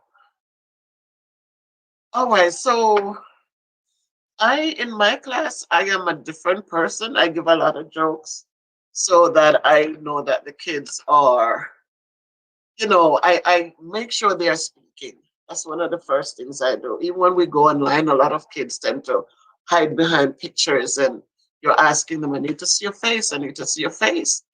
Because you want to see if there's abuse going on. You want to see if, one kid the other day when he came on, he said he had the blanket with his head all covered. And I said, you know what the rules are? We're supposed to see your face. And we're supposed to be sitting up and at a table or something. And he said, well, it's a little cold in here, Mrs. Salmon Black. And that just kind of just really, really got to me. I know it's winter time, and honestly, so I told him I need to speak to his parents. So I needed to just make sure that things are okay with them, that they could afford to pay the gas bill to keep the house warm because it can get very cold in the northern section of America in the winter. So that's how that is. So no embracing. We cannot embrace them. We're not supposed to touch them. We can give that elbow, but we cannot embrace any child during this time. So if they're sad, I kind of make sure that they know the classroom is a safe place for them. And so there are times when I'll have them just get up and rap something, just get up and sing something. Just yeah, it's tough, but we know that with this thing that we still don't understand, it's a fight to the end, and so we just have to conform and understand that this is the time we're in. So no hugging. Usually kids will come in and they good morning, but we can't do that. There's no hugging. We don't really touch them unless we can give an elbow. Um, Usually I give a high five when they come in the mornings and meet them at the door, but no, none of that. But I try to make sure that I know they're laughing. I try to make sure that I crack some little jokes or something, and we keep it moving. So that's how it is for now. Don't be sad. We try to keep them. We want to keep them safe. And if they're safe when this thing is all over, then we'll be able to go back to a normal, if there will be any normalcy again. So yes, my people, that's how it is. This is my first time, as I said. It's brand new for me, but I think I could get used to this. If I get some good topics and we can get used to this and move forward. All right. You're very welcome, King. And I look forward to seeing your next drop, King Nick. I'm so, so, so, so proud of you, and I'm so thankful for the platform that you have created. I am thankful for the people who jump onto that platform and are doing such marvelous things, especially for these children who need the support. So for Aunt Val, for Uncle Bob, for Factus, for all of them. I'm so grateful. Rosalie, Queen, I am grateful. So thank you, sir. And my people, this was just a trial and error, so we'll be back a trial for me. So I'm going to sign off now, and then I will think of another topic. Hey, Maya, how are you? Welcome, welcome. Thank you for joining, Maya. Thank you. Any questions for me today, Maya? So we started out talking about Black lives, if they matter, and what we need to really be proactive and not just think of Black lives as it relates to white men killing Black boys, but as it also we should include Black boys killing Black boys, because um, we have to understand it. All right, Maya, I got it. We have to understand that we have to set examples. We can tell somebody not to do something, but we're sitting here doing it every single day. So we have to start understanding that all lives matter, and we have to make sure that we are telling people not to do something and we should not be doing it either. We have to lead by example. So thanks for dropping in, my people. And one love as usual. That's what Bob Marley says. One love, one heart. And so, all right, Miss Benji, I'm looking forward to seeing you today, Miss Benji. I was looking for you yesterday. LaShawn D, good morning. Good morning. Oh, good afternoon. See, I'm getting old. I am old, getting older. Thank you, LaShawn D. um, so we're gonna do this again. Thank you, Maya. Thank you. Okay, Miss Benji, I'll see you later. Yes, people, so you can give me a thumbs up, give me a like, and leave a comment later on if you once you see this again. And please share my little channel, share with others so that they can see. I'm doing a weight loss journey. Um, Now it has become a mix of everything, some education stuff, um, all of that together. But on a whole, I try to motivate others because we all have had our challenges and we all have had our different experiences, but together, those experiences can help us become better people. So, LaShawn, today I feel great. It's Sunday.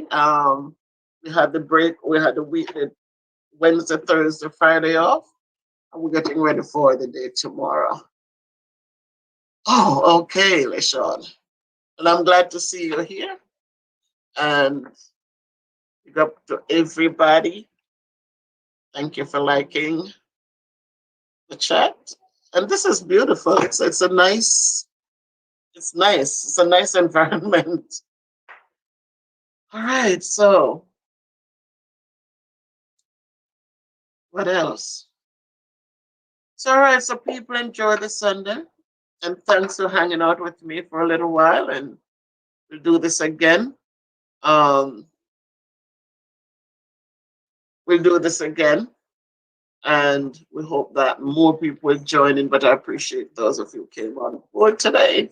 And it gives me a good warm feeling inside. Thank you. All right, so one love, onward and upward, and let us continue to be a stronger, better us. 1 pound at a time, 1 day at a time, just one thought at a time. Peace out.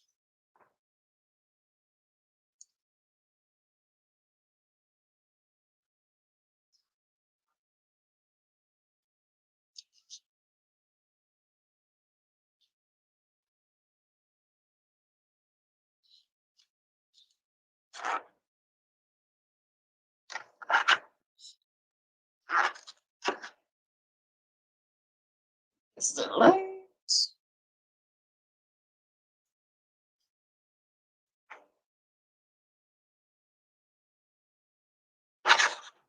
Oh, oh, oh. So my people, I am here. It's one of them evenings. I'm home from work and decided to just jump on to talk with us. So, Miss Roberta Drummond, blessings. Welcome, welcome, welcome. It's good to see you. Um, so let's talk. Um, oh, she called me a queen. Good evening. I so appreciate you. I'm an old teacher. I'm an old foot. So queen is a nice um title. Appreciate you, Roberta. So I just wanted us to talk. I just wanted to jump on here and just I did my first live on Sunday and it was quite an interesting um experience. And so tonight I came in and we had staff meeting. Um, then after staff meeting, my principal made an announcement on the Zoom and she wanted a big up Jamaica. Yes, Torian. Yes. People. Yes, LaShawn. Welcome to my channel and thanks for coming in to talk with me. I appreciate you. Thank you so much. So my principal made an announcement that I needed to come see her in the office. So I was thinking of everything. What did I do? What did I do? So I got downstairs and she actually had done my evaluation and it was awesome. So I felt good leaving work today. I felt good. We had a lot done. I was hoping the kids would be, would be doing a little bit more, but it's we're going step by step a little at a time. So I'm just stopping by so we can talk about anything, any questions you have, anything on your mind you want to share. Thank you, Roberta. Yes, um, thank you. There was a lot of things that I did because I'm old school. There's so much that has changed in teaching today, and but I teach the old school way because I know that our children, if they get a solid foundation, they are going to do well. So, um, pick up yourself, LaShawn D. I am doing well, son. I am doing well. Thanks for caring. Thanks for asking. So I teach an old-fashioned way. So when they come into my classroom, I don't get carried away with all of the fluff. I just teach, have the kids, make sure that they're part of the class that I'm teaching. Make sure that they are, they're comfortable to get up and ask questions, answer questions, and just to feel good about themselves. Part of what we do is to build self-esteem, to make sure kids, they are moving forward. And so that's what I that's what I focus on. So Terry, and you asked about the repercussion of not getting a good base or foundation in learning. When you look at sixth grade students, they're not able to multiply numbers, basic numbers. They're not able to add or regroup numbers. When you see a kid in the sixth grade and they are struggling with reading because they didn't get the foundation. Foundation means that they got their phonics in so they can put pieces of words together and sound them out and make sure they make sense. Foundation means that they know how to put digits together. They have strategies. 8 plus 7, call myself 8, add 7 more. Do those old time things that we were taught when we were kids building that foundation. When they don't have a foundation, they cannot do much of anything. The work becomes overwhelming. They're confused. They can't give back. And a lot of bad behaviors that we see in the classroom stems from our children not having a solid foundation. Yes, my niece, the foundation is the most important piece because when children can add, subtract, multiply, divide, your brother, when they can do these things, you find that they are confident in what they do. They want to expand, they want to explore more, they want to do so much more. But when there is no foundation, you find that they disrupt the class because they don't know how to do the work. You'll find that they don't want to come to school. They're not happy to come because the work is too challenging. Um, and you just find that it is so much harder to help them because they don't have the little pieces that they need to build with. So again, the repercussion of that is that, oh, exactly, exactly, Terrian. When the kids struggle like that, because you're not going to have one kid in a group of 20 something, or in your case, 30 something, it puts a lot of pressure on us because, first of all, they like to ask you what happened. That's one of the biggest questions. They take the assessment and the kids didn't do well. They look at the teacher. So, what happened? How come they didn't do well? And so you start looking at how much support did you give to me to help them because they're struggling. And you can work with a group of five, or I put mine in groups of five, but I only have, right now, we only have 12 in the classroom. Most of them are learning from home. Um, so you can work with them. Now I have a support staff in the room. I have a paraprofessional with me. And so we are getting so much more done. We're reaching like all the kids who need support. But just think of when it's a normal setting when there was no COVID and you had 27 kids coming into the classroom and 15 out of them are 2 grades below grade level. And they are telling us to teach the curriculum. The kids have to be exposed to distributive properties and finding percentages and multiplying decimals, and they have to be exposed to these things. But exposing them to it is one thing, but getting them to do the work is something else.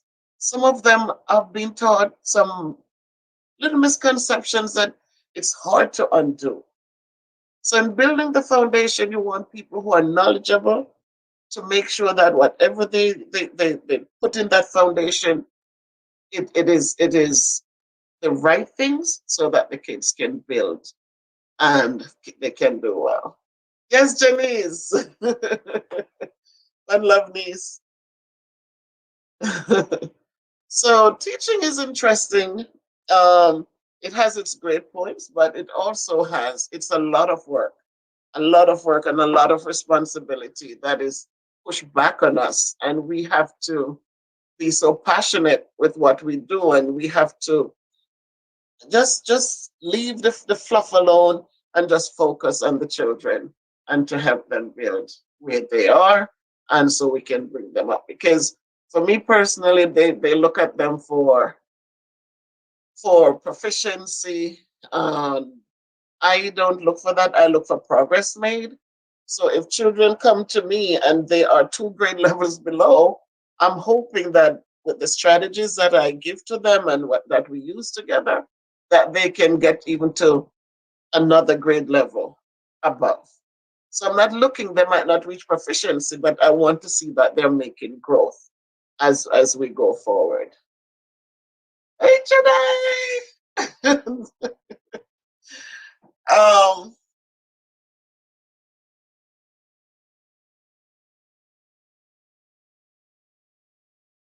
hey, Pumpkin. All right, so I see Miss Terrian, you are correct. You are so correct. But let's look at it again in another way. The parents, they work, they come home, and yes, you want them to help. You know that many times these parents can't even do the work themselves. We we want parents to encourage the kids and to do more. That is true. We need them to be more involved. And one of the things that I keep wondering is I see from experience that some of them cannot manage the work, but the problem is that they're not reaching out to get help for the work, to do the work. They're comfortable. The only time they get excited is when report card time and kids didn't do well, then they start asking, oh, come, nobody told me. Yes, we have been telling you. If you were looking at the work they were doing, if you would only take their notebooks when they come home, you might not understand it. But you can see that they didn't get something right, or they had to make corrections, or they didn't even make corrections, and you can have conversations with the teacher. So you might be from another country that speaks another language, or you might just be one of those teachers who struggled, parents who struggled, and you didn't get that much, so you cannot help them. But reach out to the teachers. Let us see that you're interested. Um, After school programs, tutoring programs. My sister, my big sister, one love. Um, there's so much more that parents can do apart from just sitting and accepting the failure of the children. Um, when we look at this time, kids have laptops, they have whatever they have as a learning mechanism. Are they using it? You'd be shocked to know that when I go into my virtual classes, people, that, that yes, LaShawn, I know it's so hard with what's going on, because if they don't have it, then there's nothing to build on, and there are too many of them falling by the wayside. Um, we look at the virtual learning. They're home with these things. Who is monitoring them? No one. So you find that out of 19 students, I have 4 students logging into a classroom. We take attendance, we call home, we do everything. And parents are saying, they will be there tomorrow, you'll see. We're not seeing it because they're not coming on. So we cannot stay out here and do it for them when they're home. So somebody has to be there monitoring, making sure they're getting on. The kids are smart too, so they will put the screen on and say, yeah, we're on, but then they are playing games. That's all they're doing. They're burning out their little eyes playing games. And the work sits there, never gets done. You have assessments to be done, you have the assignments are posted, and you go in there, 1 turned in, 2 turned in, or 4 turned in.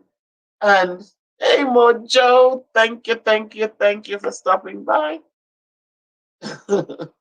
Mojo, Jojo. So you find that these things, it's not a one-way street, and it's not a one size fit all. It is all hands on deck to make sure that learning continues. What can we do? It's when they're in, we can do small groups and help them. When they're out there, you're calling, you're begging, you're pleading, you're saying, please, you gotta log on. I'm doing videos in there for you to help you. They don't even look. So it is a little interesting. I teach 6th grade, LaShawn. I teach 6th grade, so they're 11 plus. Um, whoa, King in the house. Yes, Jamaica Life. Nice. Blessings, blessings. Thank you for dropping in. How is it going, King? I saw today that you guys were out there building and getting things done for that lady. More power to you guys and what you do. My people, and I'm talking about teaching, but again, thank you, sir. Thank you, thank you. And teaching comes in different shapes and forms, not just standing in the classroom. I will share something with us. Sunday I came on, I was just on and off because I was so excited. It was new, it was different. I didn't know what to expect. And tonight I got my thoughts together, and so I'm coming on again. And I want us to not only, as for me as a teacher, understand that every one of you in your own way also has that in you. We are all teachers at some level or the other because we take on the charge to guide, to love, to care for, to do so, to encourage, to build self-esteem, to just do so much. During COVID, when COVID just started and we all were so lost, we were so afraid, we didn't know what was going on, we didn't know what to expect. I was home here too, and I mentioned that the other day. And I would talk to my sister, she's on here watching me, my sister Alma, one love. I talked to Terry, and I talked to many people around me. But there was still that fear because I was here by myself and they were far away. Um, One day I was just sitting here at the desk and I was just looking at YouTube and I came up on a channel, Jamaica Life Nice. And I stood back and I'm just watching and I saw people type, just like they're doing now. They're asking questions and people are involved and laughing out loudly. And I think one person was cooking. I think the first show, King Nick, was a cooking show. And I was so impressed with the skills of that person. And after that, I just want, as soon as I subscribed, and I hope that all of you watching here subscribe to Miss Bev, subscribe and like the videos on Miss Bev's production.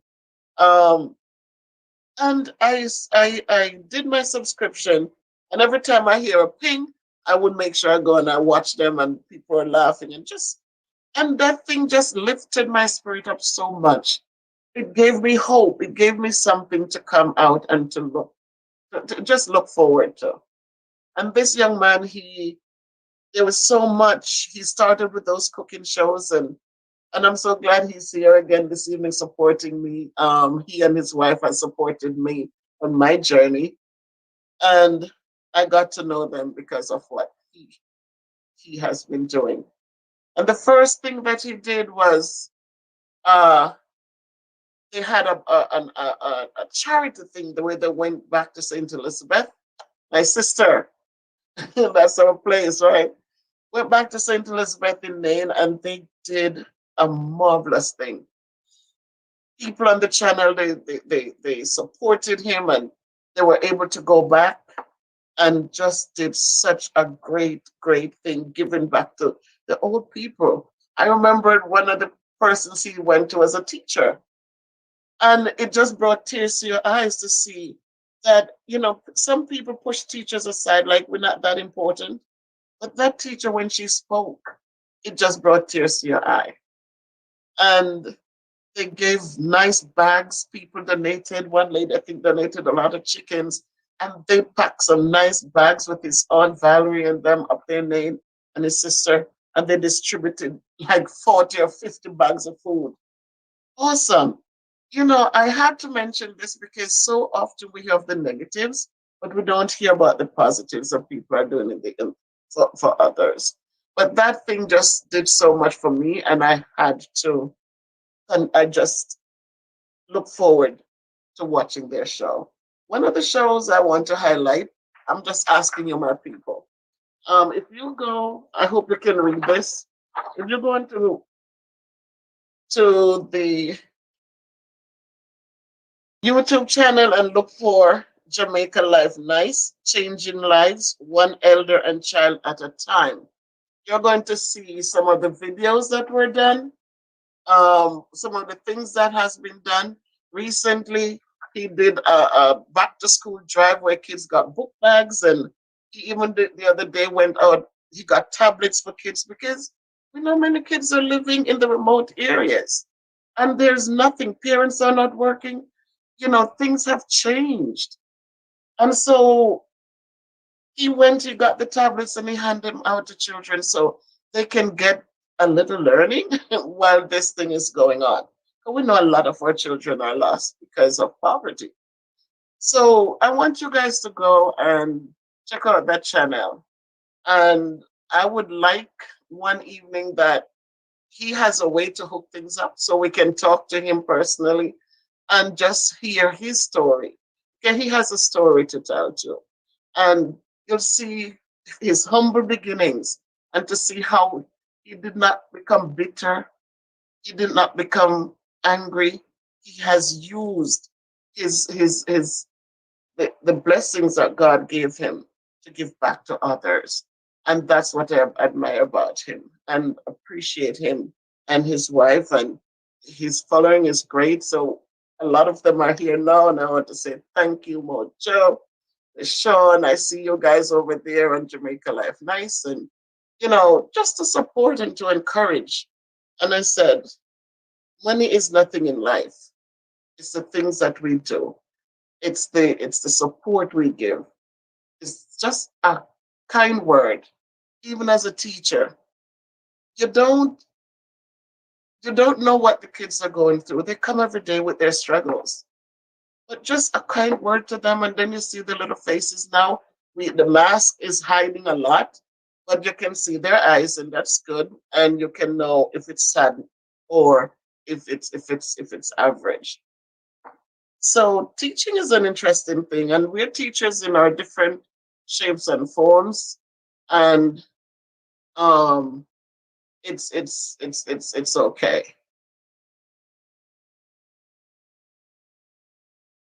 So Joshua, you talk about going back to Africa. I want you first to understand that Africans have done a whole lot for this world, a whole lot, son. So whether it's from Africa or whether it's from wherever, we have carried our share of load. We have. Thank you, Mysterian. Yes, we have done well. So it's all good, son. You see, ignorance is not a good thing. That's why we need to educate ourselves. It's not about having degrees. It's not about, how much money we have or what we can drive or how we can dress. Education means that we understand each man as your brother. We understand that no man is an island. We understand that if you have a bread and and somebody else, you give them a piece of that, you have done something great. So ignorance is not good because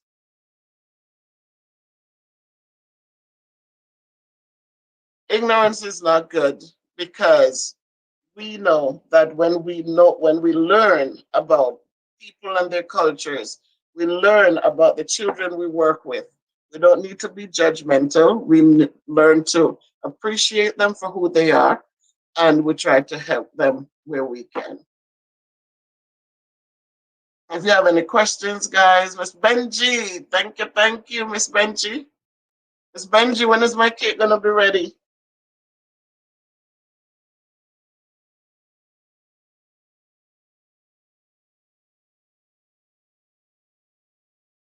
If we have any questions, we can shoot them.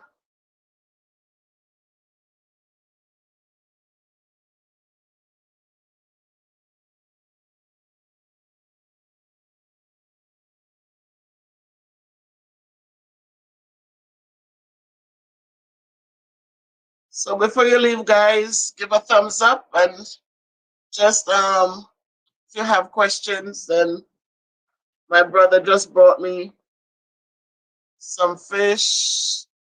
So I'm gonna be having that for dinner. Thank you, Jamaica Life Nice. I'm proud of you too. I'm proud of all that you have done and continues to do. I am so glad to be a part of people who follow you and feel encouraged by what you do, because we all have our special talents, and when we find them, they said do not hide them under bushels but let them shine brightly. So I am so proud of you also. So um Where is so how is Jamaica doing, guys? I saw my sister, I saw my niece. Oh no. That's what they call them swimmers. Of course, here you go. Take it, Prince Nick. Yeah, swimmers.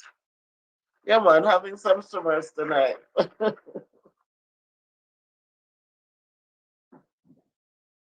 So my sister-in-law, Elsa, I see you. Thank you, thank you, thank you.